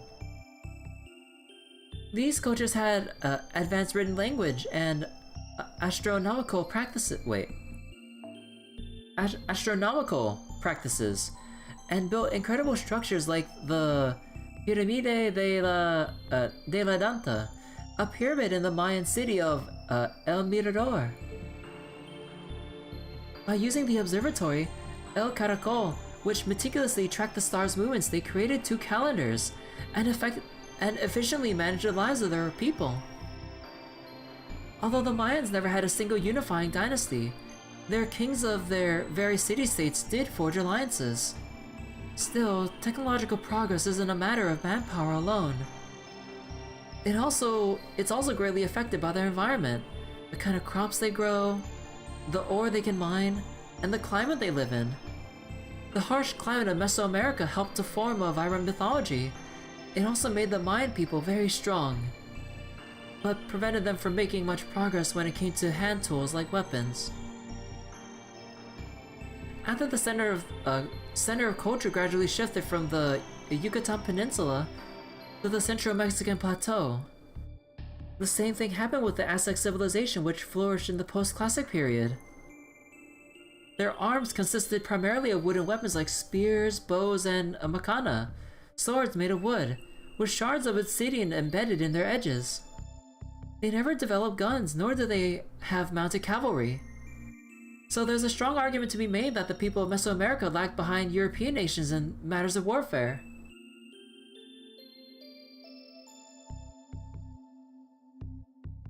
And then, the successor to Mayan civilization, the flourishing Aztec kingdom, collapsed in the mid-16th century. It did not collapse because of strife with bordering kingdoms. They were overrun by foreign conquerors who came from across the sea. From across the sea? What do you mean? They were led by a Spanish conquistador named Hernan Cortés. He landed on the shores of Central America with only a few trusted companions, and eventually conquered the Aztec capital of Tenochtitlan. The Aztec king at the time, Moctezuma II, died in the ensuing upheaval. And in the end, Hernan Cortés and his fellow conquistadors destroyed the Aztecs. From then on, the Aztec lands became Spanish territory, dubbed Nueva España, meaning New Spain, which would later become Mexico. I've heard of that. Less than 500 Spaniards destroyed an Aztec kingdom of tens of thousands of people.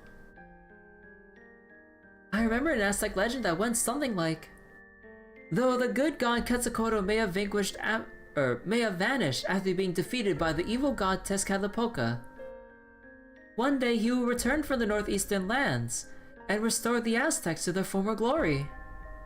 By that time, the Age of Gods had already ended, but that didn't stop the people from believing. At the time, Quetzalcoatl was believed to have a white skin and a black beard. So when Cortés appeared, matching that description, Moctezuma II believed him to be the second coming of Quetzalcoatl, and welcomed him as a guest. I get the feeling there may have been more to the story than that. Good and evil, creation and destruction, sun and darkness, Tezcatlipoca and Quetzalcoatl. But the Mayan and Aztec peoples didn't believe the relationship between the two gods to be quite so simple. Right, I'll go into Tezcatlipoca and Quetzalcoatl's relationship more later.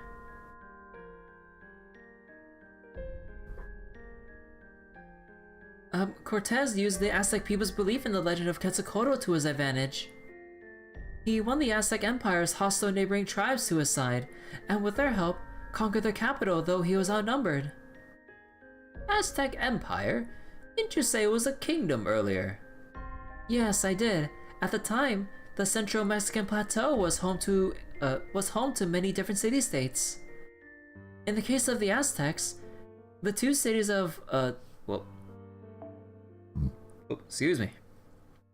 The two cities of Tlacopan and Texcoco and Texcoco had sworn an alliance and formed a powerful empire. They used that combined power to dominate the neighboring tribes. It's said that in the Aztec kingdom's capital city of Tenochtitlan, over 50 people were sacrificed to the rain god Tlaloc and the tribal god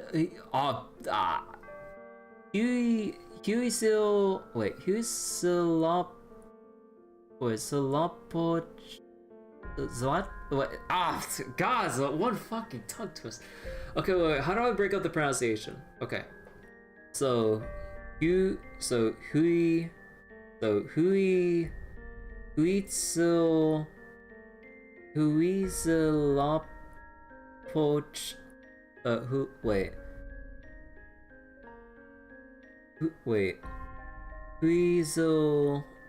Huitzilopochtli,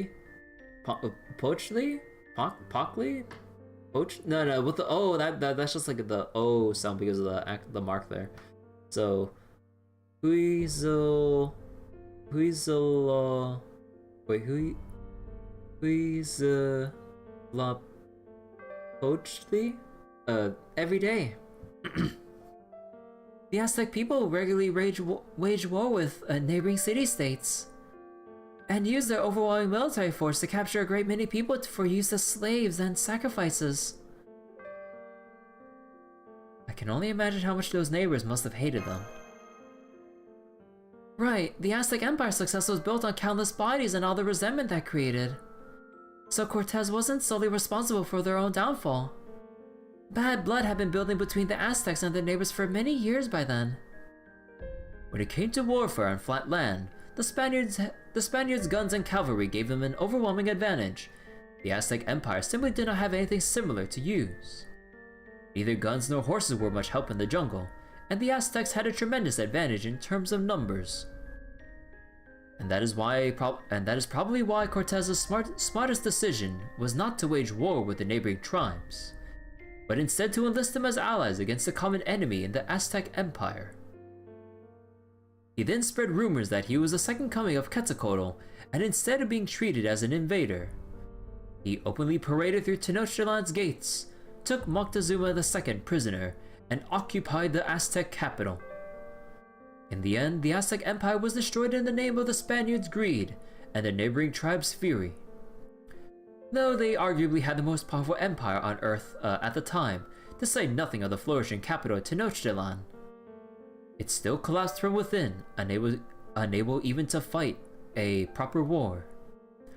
If Moctezuma II hadn't believed in the legend of Quetzalcoatl's second coming, or if the Aztec Empire had been less receptive to outside cultures, the history of Mesoamerica might have gone very differently. Yeah, that's why Moctezuma II was said to be the ruler who brought the end of the Aztec Empire. He was blamed for the error of welcoming a foreign invader as an Aztec god. And in the end, it was his own people, the people of Tenochtitlan, not the Spaniards, who killed them. The Spaniards actually let Emperor Moctezuma go free, but then the nobles and other people of Tenochtitlan stoned him to death. There are numerous theories as to why the Spaniards let him go, but the most prevalent says that they wish to avoid being seen as having committed regicide themselves. Anyway, that was a very abridged version of proper human history's Mesoamerica, but that's all I can tell you. I hope it was helpful. Oh yes, certainly. Those guns you mentioned, that is what the tools the Oceloma use are called, yes? So there were conquerors from the outside world, guns used to suppress the local tribes, massacres. That all sounds just like what has been happening in Mictlān as of late. Which would make David the Cryptor our very own Hernan Cortez.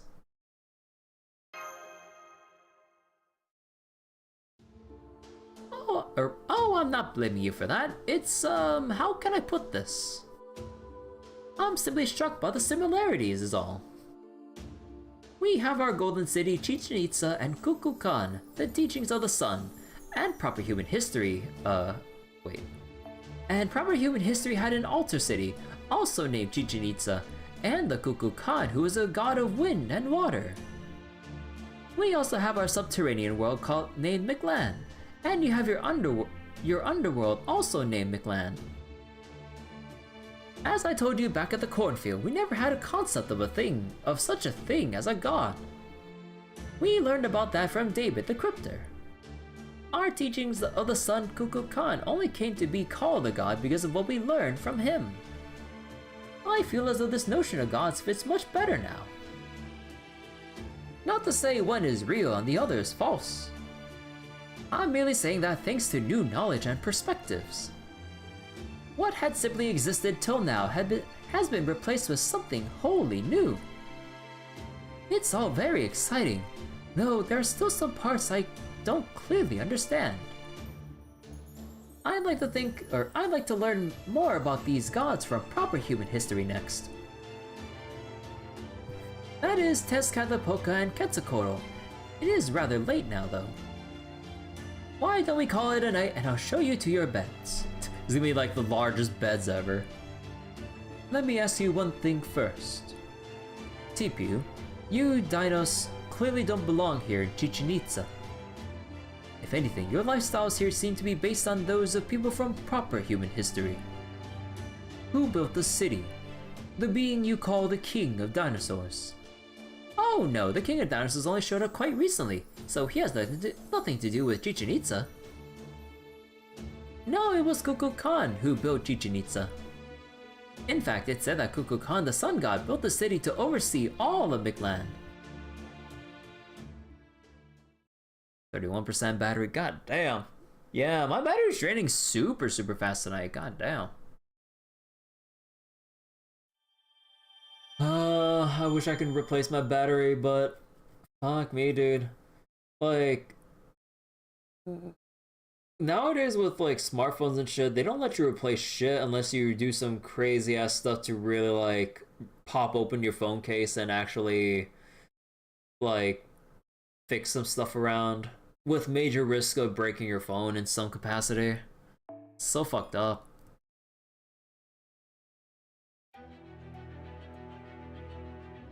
Life in Chichen Itza.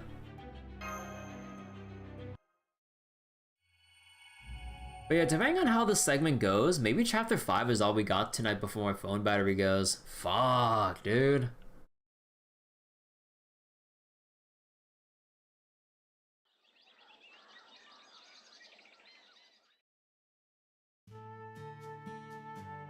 Oh man, I slept great. Oh. Your brainwaves are back to the usual amplitude. So I guess she reduces their output at night. What? Sorry, that little stutter was like my adapter connection or whatever for my phone. Good morning, senpai. It was so nice having individual rooms last night, wasn't it?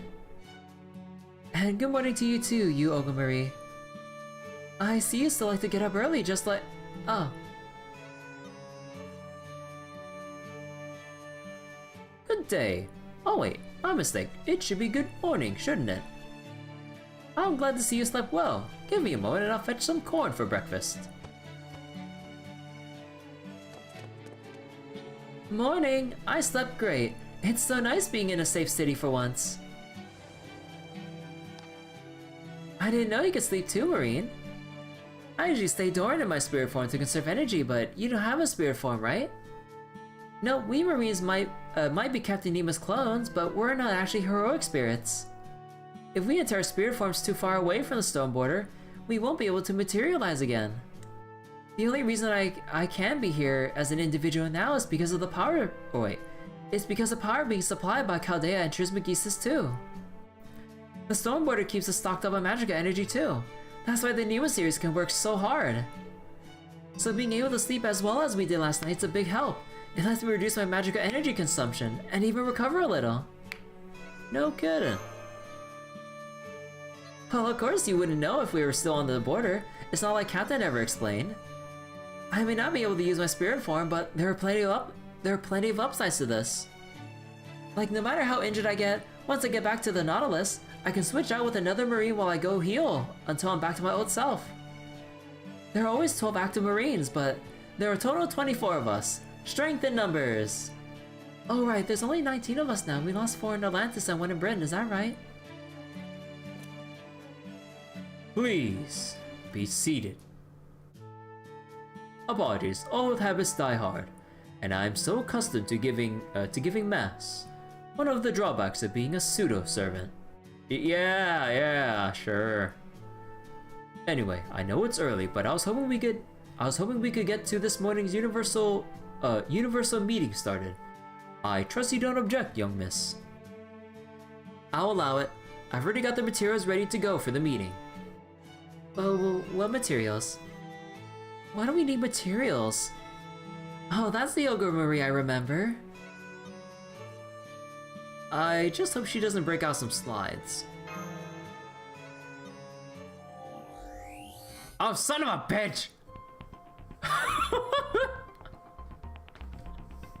She broke out the slides! Oh, I see you remember one of your abilities. How wonderful. Now then, according to this footage, the only route into the throne room is the staircase leading up to the altar. And since it is always patrolled by Dino soldiers, it is not an option for us. Furthermore, the president has been closely observing the King of Dinosaurs' private quarters, the building that looks like a summer home. But as far as she's been able to tell, there is no one there at the moment. So even if we were to force our way to the temple, it seems unlikely we would have a chance to meet with the king. Does this mean they're ramping up security even more than we expected? Against the possible Asalama attack, you mean? I'm afraid we'd have to ask the Dinos about that. All we can say for certain right now is that it will be difficult to make contact with the King of Dinosaurs via normal means. Which is where this comes in.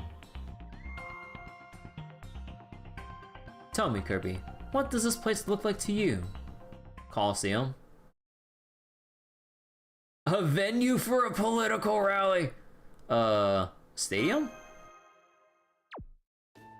Oh yeah, it totally does. I bet you could play soccer or something there.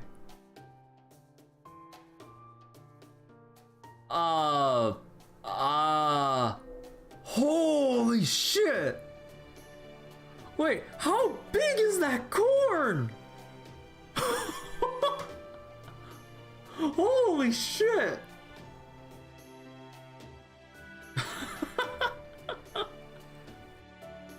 God damn!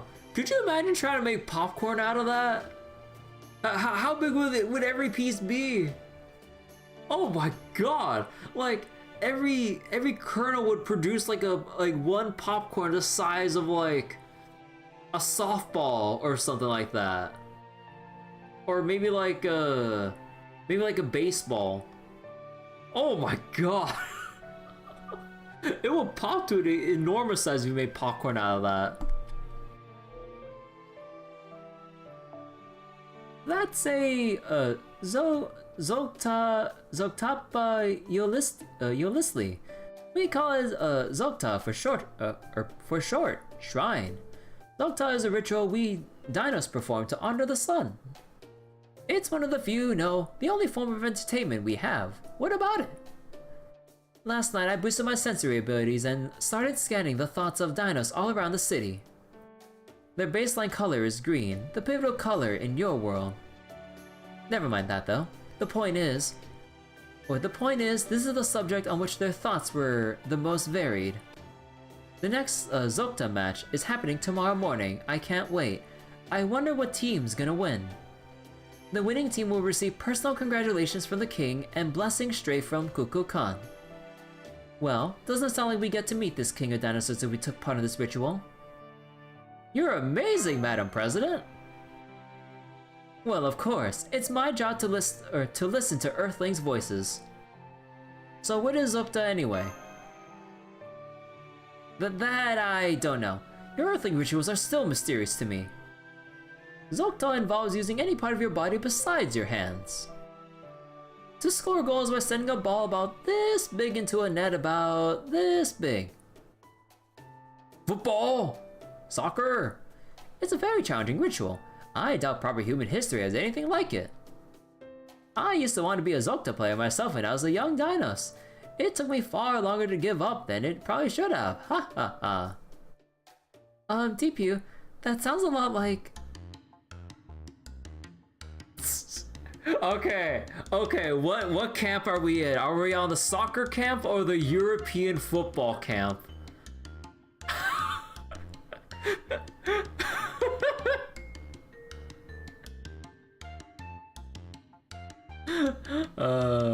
I knew it! It's European football! Say what? Oh boy, TP, let me tell you about Blue Lock. Hey Crumb, how you doing? Let's go over the plan one more time. Our goal is to win the Zokta tournament. Do we really gotta go with the tournament arc? Oh my god, I can't believe they managed to fit in a fucking tournament arc here. This is they fit in a tournament arc here. And gain permission to cross the plains. To do that, we're going to need to befriend a strong Zokta player and convince them to let us join their team. Do we all understand the plan? This seems like a really ambitious plan and we'd have to win. Yeah, it's not enough to just participate. If we want to see the king, we gotta win the whole thing. That's why befriending a strong Zokta player is part of the plan, Marine. If I'm not mistaken, sports were a major ceremony in the Mayan civilization as well. Apparently, a warrior was not considered worthy unless they could best their opponents in sports as well as combat. Tell us, CPU, how many players are there in a Dinos or Dino Zokta team? Our matches played 2-on-2, 4-on-4. Why would we hold an important ceremony with so few players? It's 11-on-11, just as you'd expect. I'm sorry, but could we just abandon the pretense here and start calling it soccer already? I understand how you feel, Mash. I even agree with you. Nonetheless, with teams of that size, it's entirely possible that some teams lack the necessary number of players to compete. Fortunately, that may well give us just the opportunity we need to join a team. So, I guess now we go on to the city and look for Zokta players. Let's see, the ritual's tomorrow, so... we only have today. Luckily, I'm pretty sure days in Mictlān are twice as long as ours, so we ought to be okay as long as we hustle. Good point. We should get going now. Father Kodamine, would you disguise us as dinos again? Of course. I've even spent the last day refining my disguise sacrament. Last time we all wholly looked like dinos. But this time I've made it so we'll only look like dinos to other dinos. Really, so neither Kirby nor Mash will look like dinos to me. Correct, that goes for me as well, of course. Well, young miss, do you think you'll be able to accompany us now, despite your dislike of dinos? Okay, I'm willing to compromise. What's more, you and I are going to have a competition of our own, Mash and Kirby. Okay, you're wrong. Senpai? Heh, looks like I don't have to say anything more. Exactly what I'd expect from Kadeya's master. Though I don't really know why. There's nothing to be surprised about, Mash. Of course, finding the winning team is a competition in itself. I'm going to try to ensure the team I choose wins the whole ritual. You and Kirby are going to do the same with the team you choose. And as long as one of us wins, we still get an audience with the King of Dinosaurs, so if anything, this only increases the chances of our plan succeeding. Ah, now I see. There is a total of 8 teams taking part in the ritual. So the more teams we can infiltrate, the greater our odds of being granted an audience. I think this idea of splitting up and searching for different teams to join is a very good one. Very well then. Kirby and Mash will be one team. The young miss and myself another, and TPU and Marine the third. Got it! I play soccer with the other Marines all the time, so I'll make sure I find a good team. Let's meet back here when the sun reaches the 4th stratum. It would be best that we stayed abreast of one another's progress. Okay, let's go find ourselves a winning team!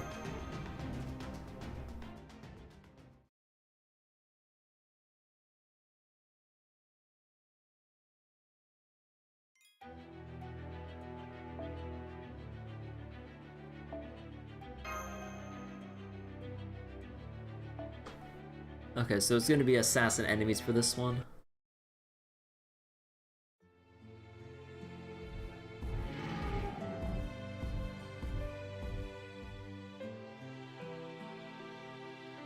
Another blistering day. I hope the jungle birds are okay. Especially since the native creatures of the wetlands can't convert energy like we can. If the heat is this bad for the next week or so, I'm concerned they might dry up and wither away. Hey, it's not all bad. The brighter the sunlight, the bigger the corn stalks. And the fact that the sun's so close means Kukulkan's nearby too. Maybe they'll even appear to us like I heard they did for Priest Vukub. Let's not talk about Vukub. I'm still pissed about all the dinos his choices have killed. Oh. Right now, I just want to forget everything except the Zokta ritual. I hope it turns out vivid and beautiful. Zokta's been better than ever since the Crypta showed up. There have been fewer casualties too. The casualties?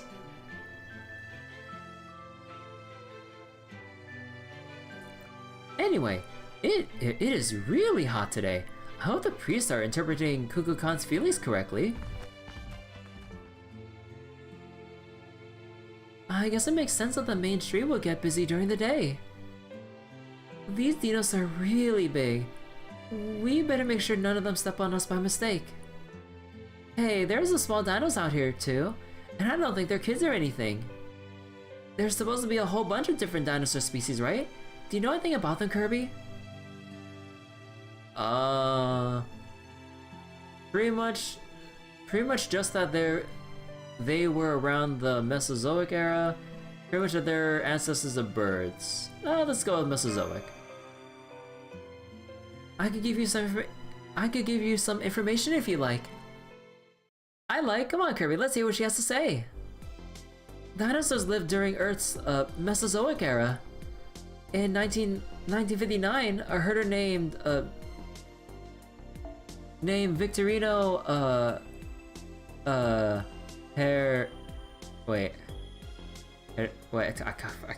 Okay, there's one thing that frustrates me about myself is that like I can't smoothly, because I haven't practiced like speaking like that, but like I can't smoothly like roll my R's like mid-word.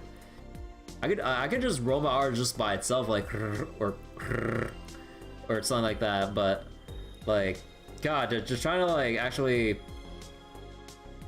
is the one thing that always like trips me up, like because I remember taking Spanish class and stuff in high school. I still never nailed it during the times I practiced. It's just like, fuck, dude, I don't know. Oh, whoops. A herder named Victorino are you supposed to say Herrera, or are you supposed to roll the... No, wait. Am I just having a misunderstanding? Whatever, I'm thinking too much about this shit. Discovered a new species of dinosaur fossil from the Mesozoic era's Triassic period. They called it Herrerasaurus, and in 1986, when they found more skeletons of the species, they became the oldest known dinosaur fossils at 220 million years old.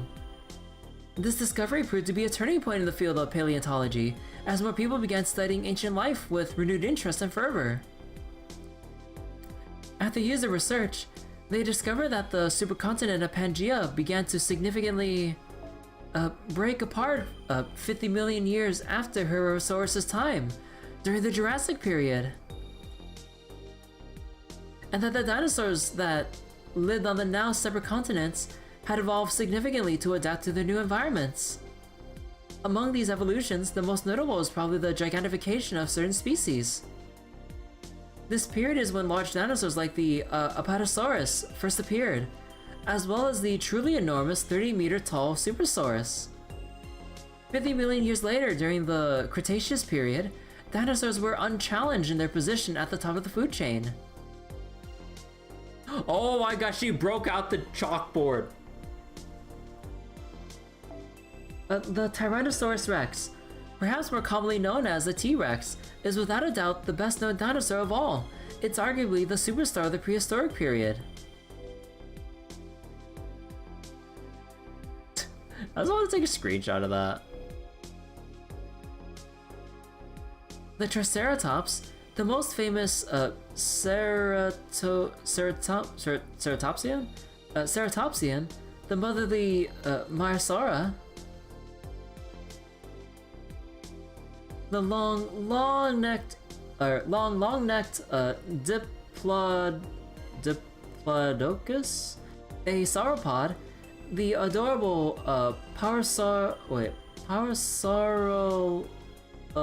Saurolophus with its distinctive crest. For airborne species, we have the famous God damn it, I hate it when the lines keep scrolling like this, like hecking 2-line text boxes annoying the crap out of me. We have the famous Pteranodon and the Quetzalcoatlus, the largest flying dinosaur ever discovered. For aquatic life, we have the Mosasaurus and the Kronosaurus, a species somewhat similar to crocodiles that was one of the deadliest predators of its time. And that is just a small sample of the many species of dinosaurs who lived on Earth in the Cretaceous period. Oh my god. But the dinosaurs' reign ended along with the Cretaceous period and one of the Big Five extinction events. It was a fifth of those that wiped out the dinosaurs, along with most life on Earth at the time. Big Five? Yes, that's what the 5 mass extinction events of Earth's history are generally called. They include abnormal climate, major changes in sea level, fluctuations in the Earth's crust, meteorite collisions, and a global ice age. The event that wiped out the dinosaurs is believed to be called the Cretaceous Paleogene Extinction Event, in which a large meteorite collided with Earth that caused a heat wave that spread across the entire planet. Dinosaurs disappeared from Earth after that. Our mammalian ancestors appeared shortly after. And now, approximately 6 million years later, we have modern humans. So even though humans and dinosaurs lived on the same planet, we could be said to be from different worlds. Our environments were much too different for us to ever coexist. I'm so happy to have had a chance to meet dinosaurs like TPU in this Lostbelt. Now that you mention it, you've been pretty taken with him, huh? Taken? I don't think I'd say that. He's just very, very smart, so I always end up leaning on his expertise. Gotcha, so these dinosaur things were our predecessors, but by a really long time. So Mash, let me ask you something. Which dinosaur was the most dangerous?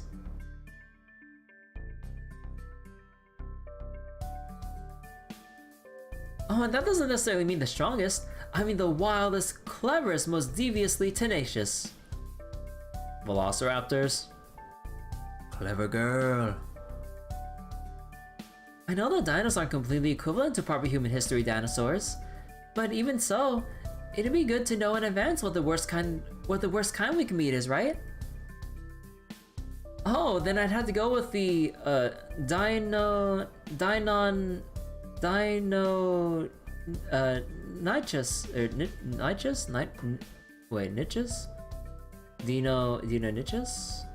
I don't know. Dino-nichus aren't very big, but they're very intelligent and vicious, possess sharp talons, travel in packs, and there's evidence of them having hunted and eaten dinosaurs much larger than themselves. There are even famous scary dinosaur movies with velociraptors, whose appearance in the movie was based on the Dino-nichus. Yeah, okay. there we go. Fortunately, there aren't any dinos in this Lostbelt, or dinos in this Lostbelt, which are connected to Dino-nichus. Or Nichus? Nichus? Probably. But if there were, I have no doubt they'd be the mafia of the dinosaur world. Wow, Mash, you're like a walking encyclopedia. Oh no, I'm sorry I rambled on for so long. Let's get back to the subject at hand, Master. 23% battery. God damn, Mash's like encyclopedia 10 just started draining my battery so much. TV was actually kind enough to give me a tip about where to find a member of a well-known Zokta team. He said he should be training at the Zokta Shrine in preparation for tomorrow's ritual. He also said anyone can visit the shrine on weekdays, so let's check it out now.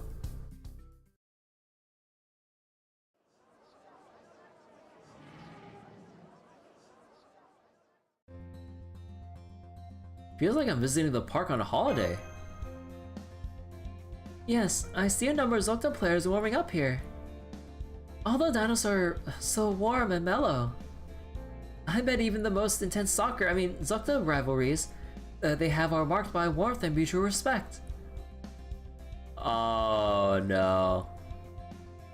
Because even TPU said that, even the other dinosaurs said, ever since that crypt here, there have been fewer casualties. It's still gonna be like super rough and violent as hell, isn't it? So they're all friendly and polite and stuff. Sounds like great sportsmanship. So which is the team TB told you about? Is it the one with the T-Rexes landing header after header over there in the back? Let's see, he said they're called Team Death Roll. Team what? Team Death Rolling, and that they be practicing on the east side second red platform. Death Roll? Bah ha ha ha ha! Hey there, little lady. Always happy to meet a fan. Hoop. Thanks for coming. We are the unfailingly chivalrous Dino-Nitrous Brothers 11. Or is it Nitrous or Nicus? Huh. Absolutely flabbergasted. Oh yeah, landing sound. Scree! Nice to meet you gals. We haven't seen you around here before, but there's nothing wrong with that. Welcome to the home of Team Death Rolling. Astonishing 7-time consecutive winners of the Mazato Tlaunti.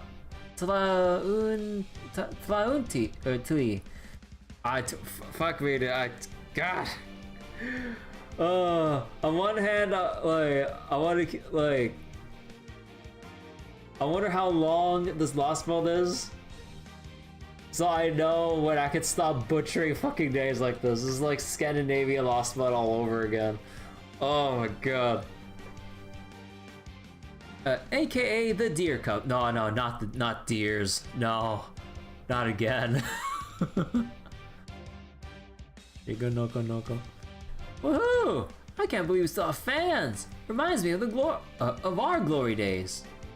So you're just here to watch, or maybe to cheer for us? I know it's sudden, but we can go grab a bite to eat if you want. Just say the word and you'll have all the fresh corn, green beans, and even forbidden cocoa beans you'd want. Forbidden cocoa beans?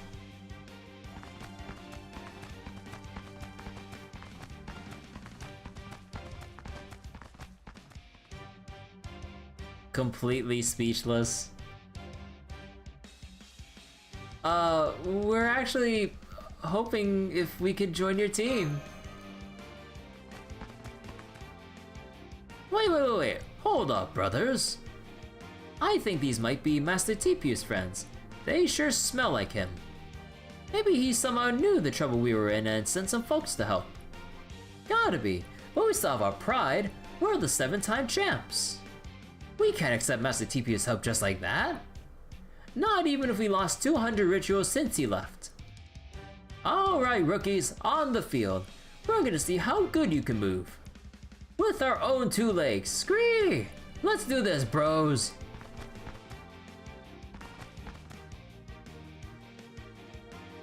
Utterly gobsmacked. 21%. Oh, fuck me with my battery, dude. All I want for Christmas, even though it passes a dedicated tablet to stream FGO and other shit with. Although to be fair, it'd only be an FGO machine in all honesty.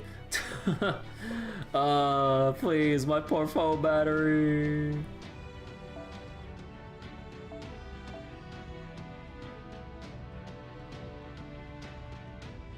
Oh god.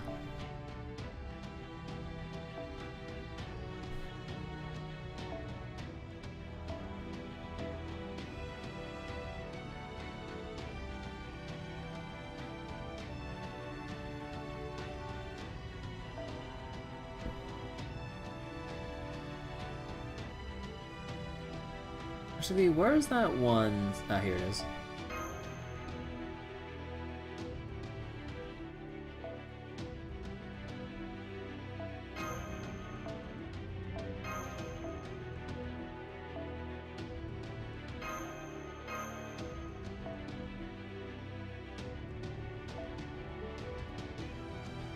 Okay, so then we swap in Murasaki.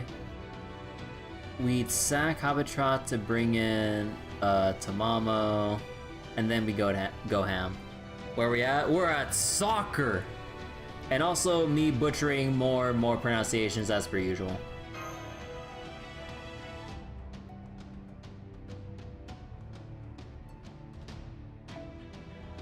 Oh yeah. Hell no.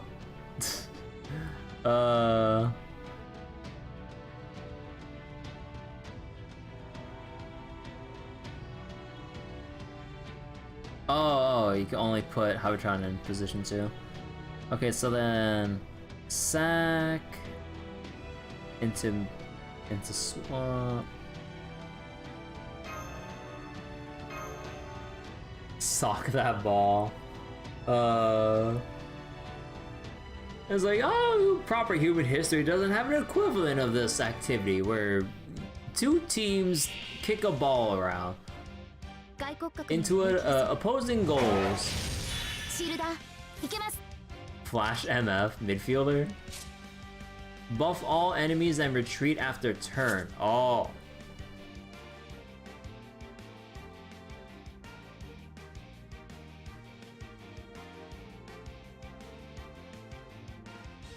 The Aztecs did play this game.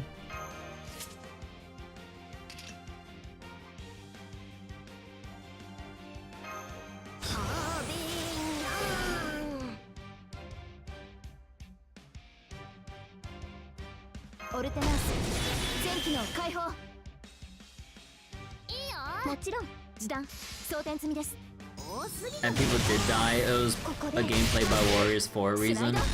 Yeah, even the NPCs mentioned the thing about, oh man, ever since David came here, there are fewer casualties every time we play Zocta now.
Oh, one of them had an insta-kill?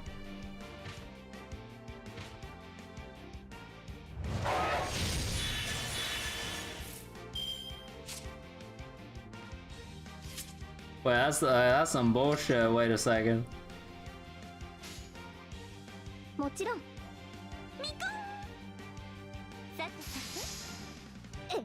I didn't catch that one effect, but what the fuck?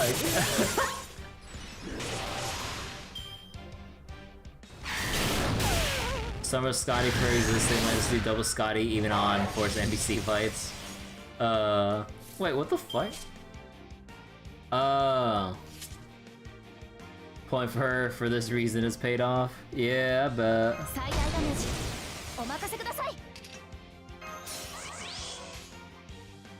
了解。時短一歩前にインターセプター。これでターンマスター。バーニア突撃します。ター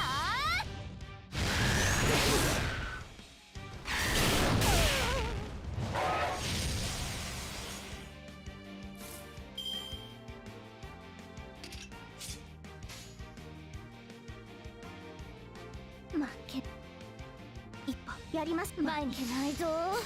有効レンジ入りました。ここでまっす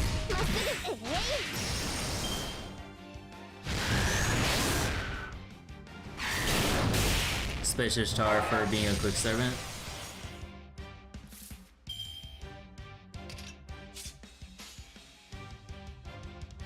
やります。そこ動かない。立ちはだかるならなんだ覚悟しろ。ありがとうございます。皆さんのおかげです。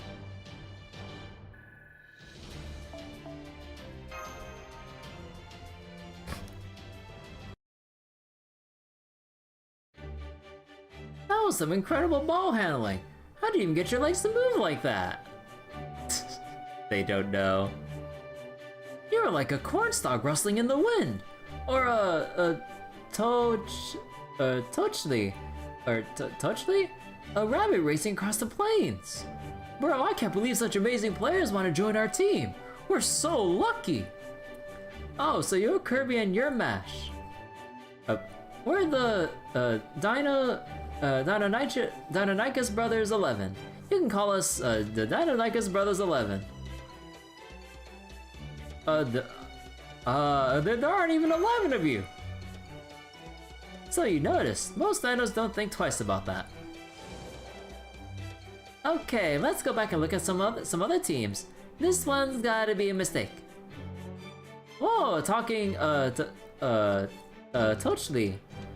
Wait, what? Is it a Touchly? I never heard of a Touchly dinos before. Are we sure she's a Touchly? She kind of reminds me of another animal. Almost like an ocelotl, but not quite. Maybe some other free-spirited feline creature. Feline! No, Habitat. I know we didn't expect to have a practice game so soon, but this is the team TP mentioned. Hello everyone. It's nice to meet you all. Yes, we're here on TP's suggestion. We would like to fill the vacancies on your team and play in tomorrow's, ritual. Would that be possible? Tomorrow?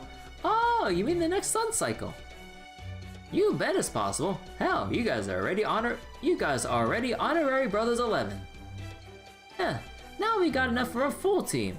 We'll even get enough for participation prizes for everyone. Don't be stupid, bro. These new teammates are so good, we're gonna end up winning our first match. Great, you got that right. Now we don't have to worry about butting in the first round. What happened to the fact that they supposedly won 7 years in a row?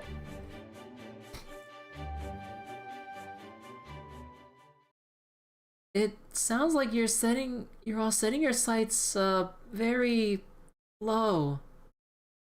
Aren't you one of the famous teams favored to win the whole ritual?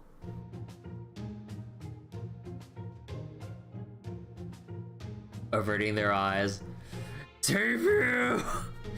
You piece of shit! You know, you kind of went flying after I barely touched you in that last match. Did that actually hurt, or were you just trying to play it up for the ref? No, it totally hurt. Of course. Like, we're super sensitive, so it doesn't take much to knock us around. We definitely aren't trying to get weren't trying to get sympathy from the judges, or even to have them give our opponents a yellow card. Nope, not us, never. Oh my god, they're so bad. They're trying to bait out fucking yellow or even red cards. Oh my god. They can't even play properly, so they're just trying to play the referee. Oh my god. TP! What have you done, you piece of shit? I also noticed you all seem entirely focused on offense, with no one guarding your own goal. Oh, well, see, our defenders are out of action after a little, Cocoa Bender.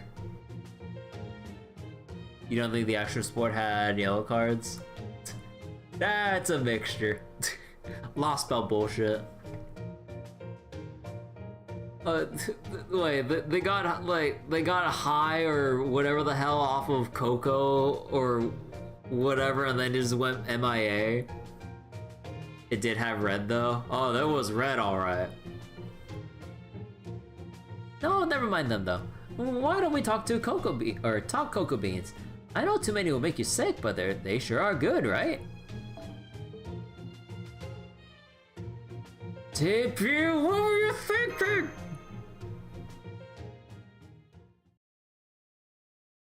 We're so fucked.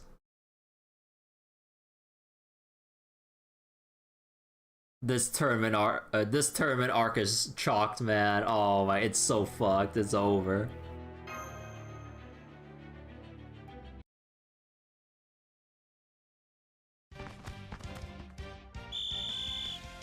Okay, 10 more sets just like that. Wait, how do we get the whistle? Bring the ball to the middle of the field without dropping it. You there, where's the hustle? Anyone slacking off will have to do the bow pose until the legs fall off. I swear by my own trainer, the great King Leonidas. The great King Leonidas, I will make you into proper Spartans.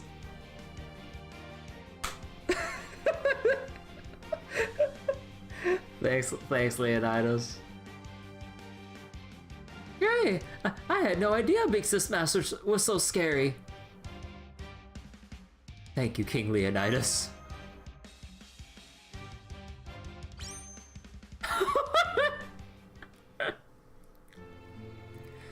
Man, not even Master TP was this hard on us.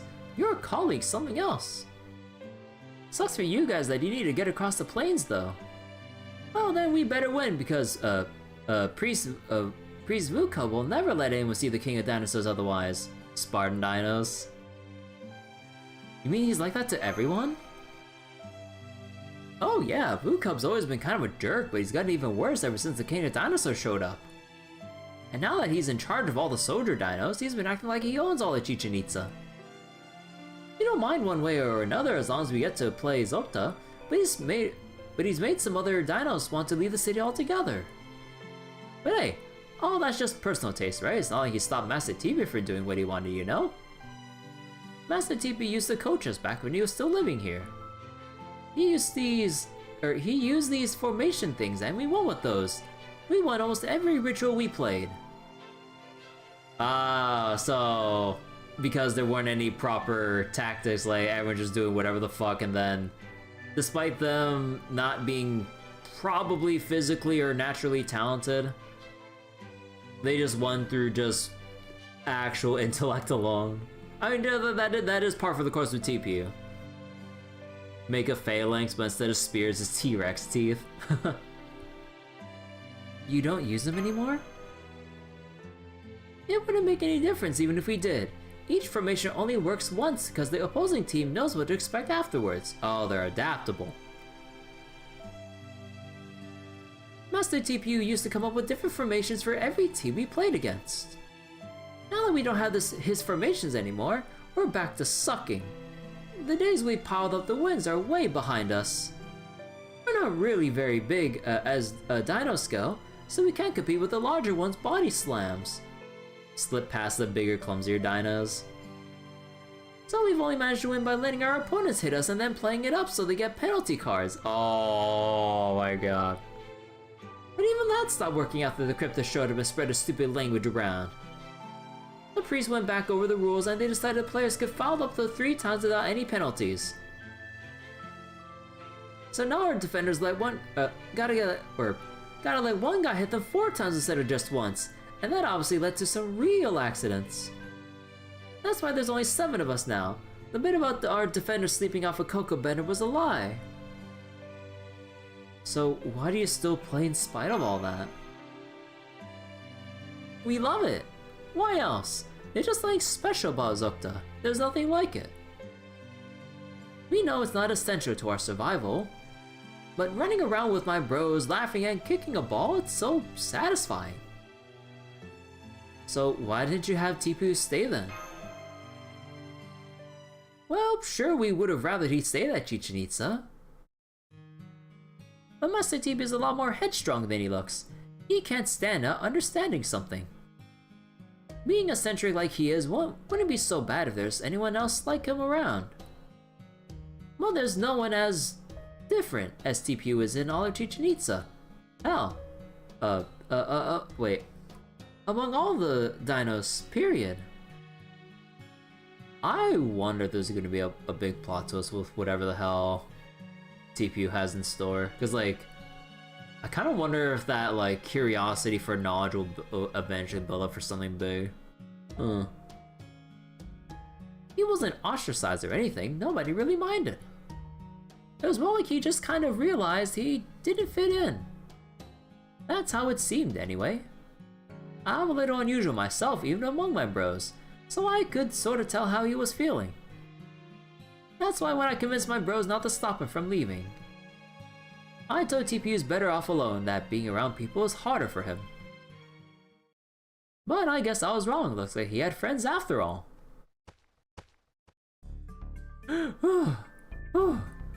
Running. So wait, you were spoiled on a thing back when this chapter came out in JP, but you have no idea if he thinks who he thinks he is? Maybe. Because like, he's a little bit too different. Unless it's kind of like a man stuck in dino body or some shit like that. But even then, I don't know. I kind of wonder what angle they'll play with the fuller backstory with TPU and all that. Not sure. Like, could be that, could be whatever the heck. I'm not sure. What you up to, bro? You and Kirby trading secrets or something? It's great you're bonding and all, but don't she and Mash still still need to get you know what? Because as far as I can tell, they don't have theirs yet. Ooh, you know what? Oh yeah, it was so obvious I didn't even think to mention it. Kirby and Mash, you don't even have your own Zocta balls. Which comes into your opinion on spoilers. You don't always hear the context behind things with a spoiler.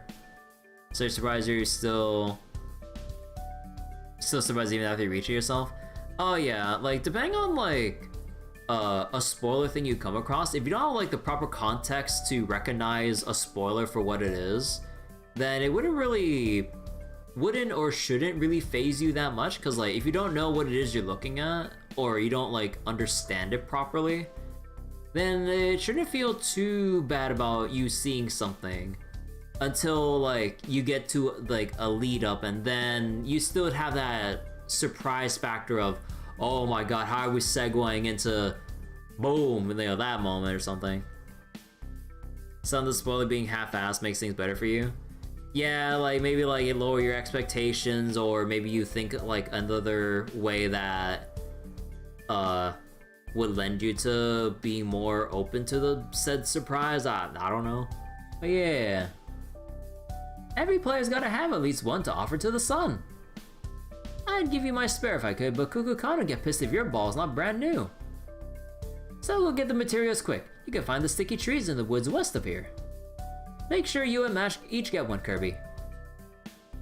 With you guys on our team, I think we have a real shot at enjoying the ritual for the first time in a while. So wait, sometimes like one with Lostbelt 5 turns out to be a lie. Oh, wait, what kind of spoiler that ended up being a lie for Lostbelt 5 for you?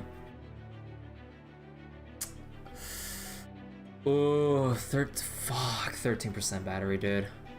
Okay, I don't think we could even finish section 5 tonight. I think we only got one more, and then I gotta get my phone a poor break. Aw, man.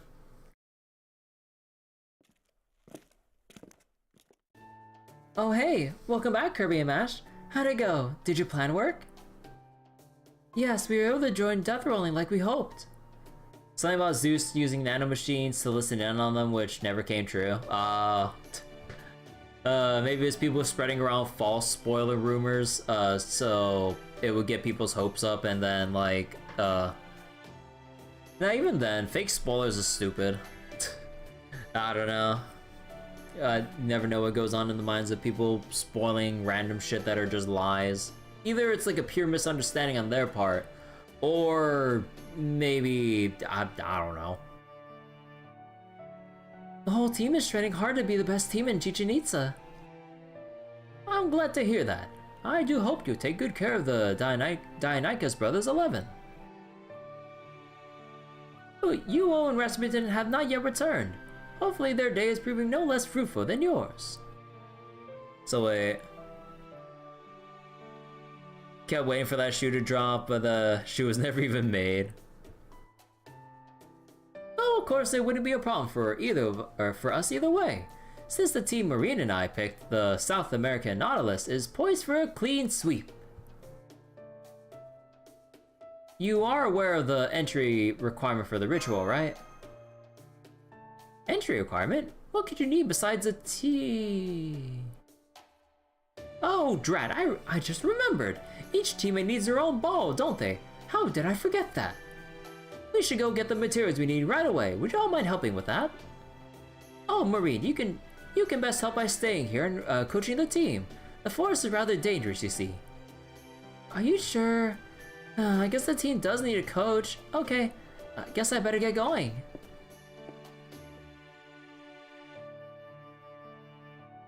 Are you sure about this, TPU? What do you mean?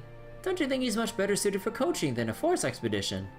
The sticky trees grow in the western woods. One tree should be enough to make Zolta balls for everyone. The problem is, there are a lot of carnivorous insects around there, and there have been reports of Oceloma too.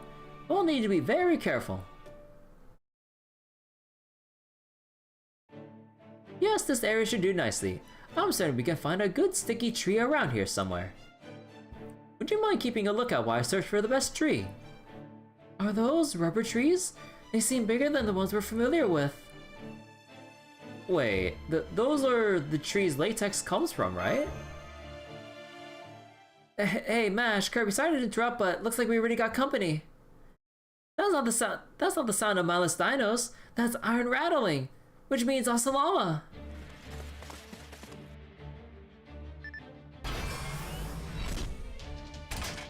I see the Oceloma. They're armed, preparing for battle, Master. Oh, okay. We got wyverns, I mean Oceloma.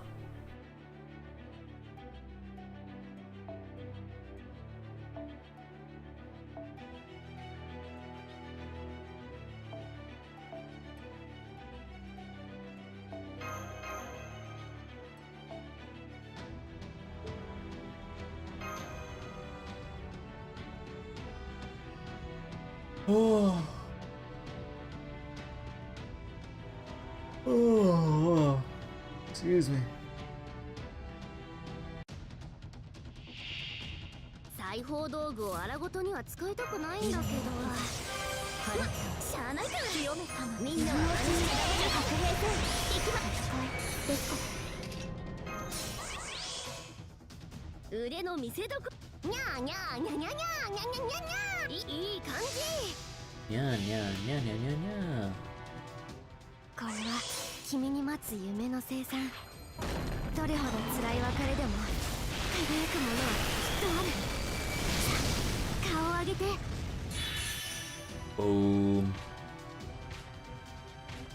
敗者であれば私のもの。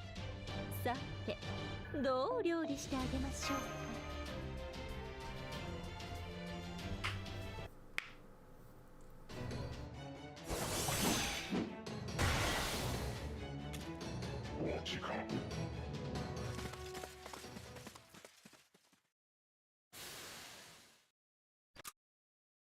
The Oceloma have retreated. Or is it Oceloma or Oceloma? I don't know. And there appear to be no reinforcements headed our way. What should I do, Master? Remain on stamp. Wait.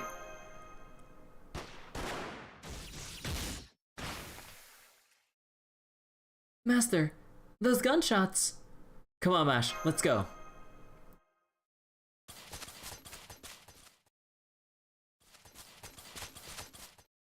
An ocelot? Oh, yeah. or Metal Gear character named after it? Like that? Okay. Like I doubt myself too many times when it comes to pronunciations. I was like, even though I pronounced it for a while, I was like, wait, did I ever think about it? If you're going to pull the trigger, then make sure to kill where you're aiming at. Some Jaguar warriors you were. You're not going to get anywhere near your dream of eradicating the dinos if this is how you do it. You haven't learned a thing, have you? What's the crypto doing anyways?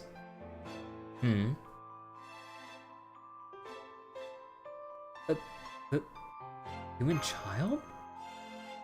Hey. Look out, Master! He has a gun! Please, get behind me! Why aren't you wearing your mask? Don't your rules require you to hide your faces? You shouldn't be wandering around here looking like that. The dinos will kill you if they find you.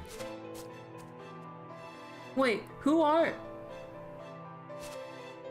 You want to know who I am and why I killed them? Are you serious? What kind of idiot would tell you that? You don't let an enemy escape. If someone points a gun at you, you kill them. It's that simple. Lack of confidence, part of the issues of pronouncing things, just bludgeon way through, no fear of saying things wrong. Yeah, that's true. You're not aiming a gun at me, so I'll let you go. But if you come after me, and I'll kill you. Now quit wasting time. Mictlān hasn't got much left. All the dinos and Asalama need to worry about is trying to win the war.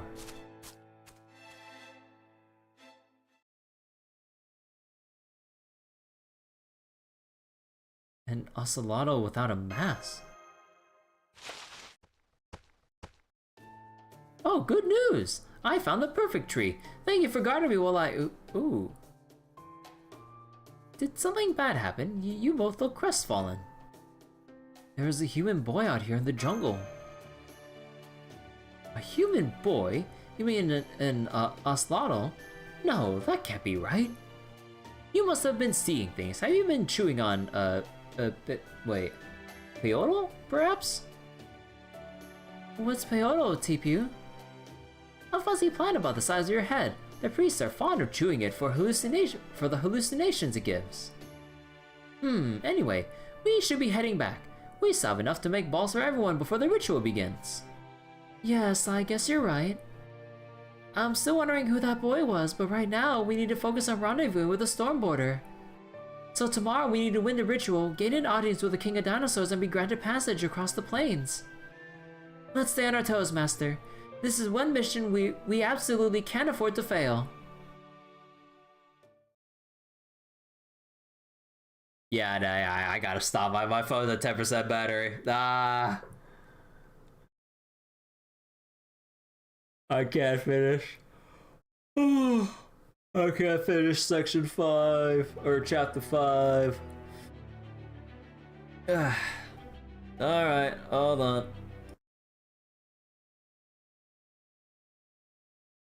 Tomorrow sports. Alright, give me a moment here. Oh, do I still feel like switching to another game now that FGO's done for tonight? Oh, like, I know I should really stop bringing it up if I'm kind of leaning towards probably wrestling, but oh.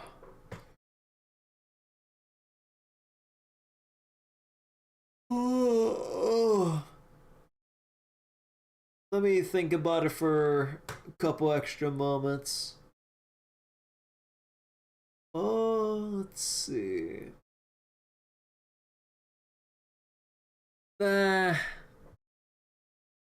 Think I'll... Wait, where's my mouse? Think I'll actually go stop for the night. I think like... I know I mentioned coffee pretty frequently now, but I think like since I ran out of beans and I haven't actually had like my daily coffee or whatever, like I think the caffeine withdrawal is actually hitting where I'm just really feeling like a lot more drowsy And I had like a small little headache at some point earlier today, actually. But, oh, all right. I should probably go get some much needed rest. So, and also, I think I'll actually take tomorrow. Or I probably might not stream tomorrow to kind of rest up.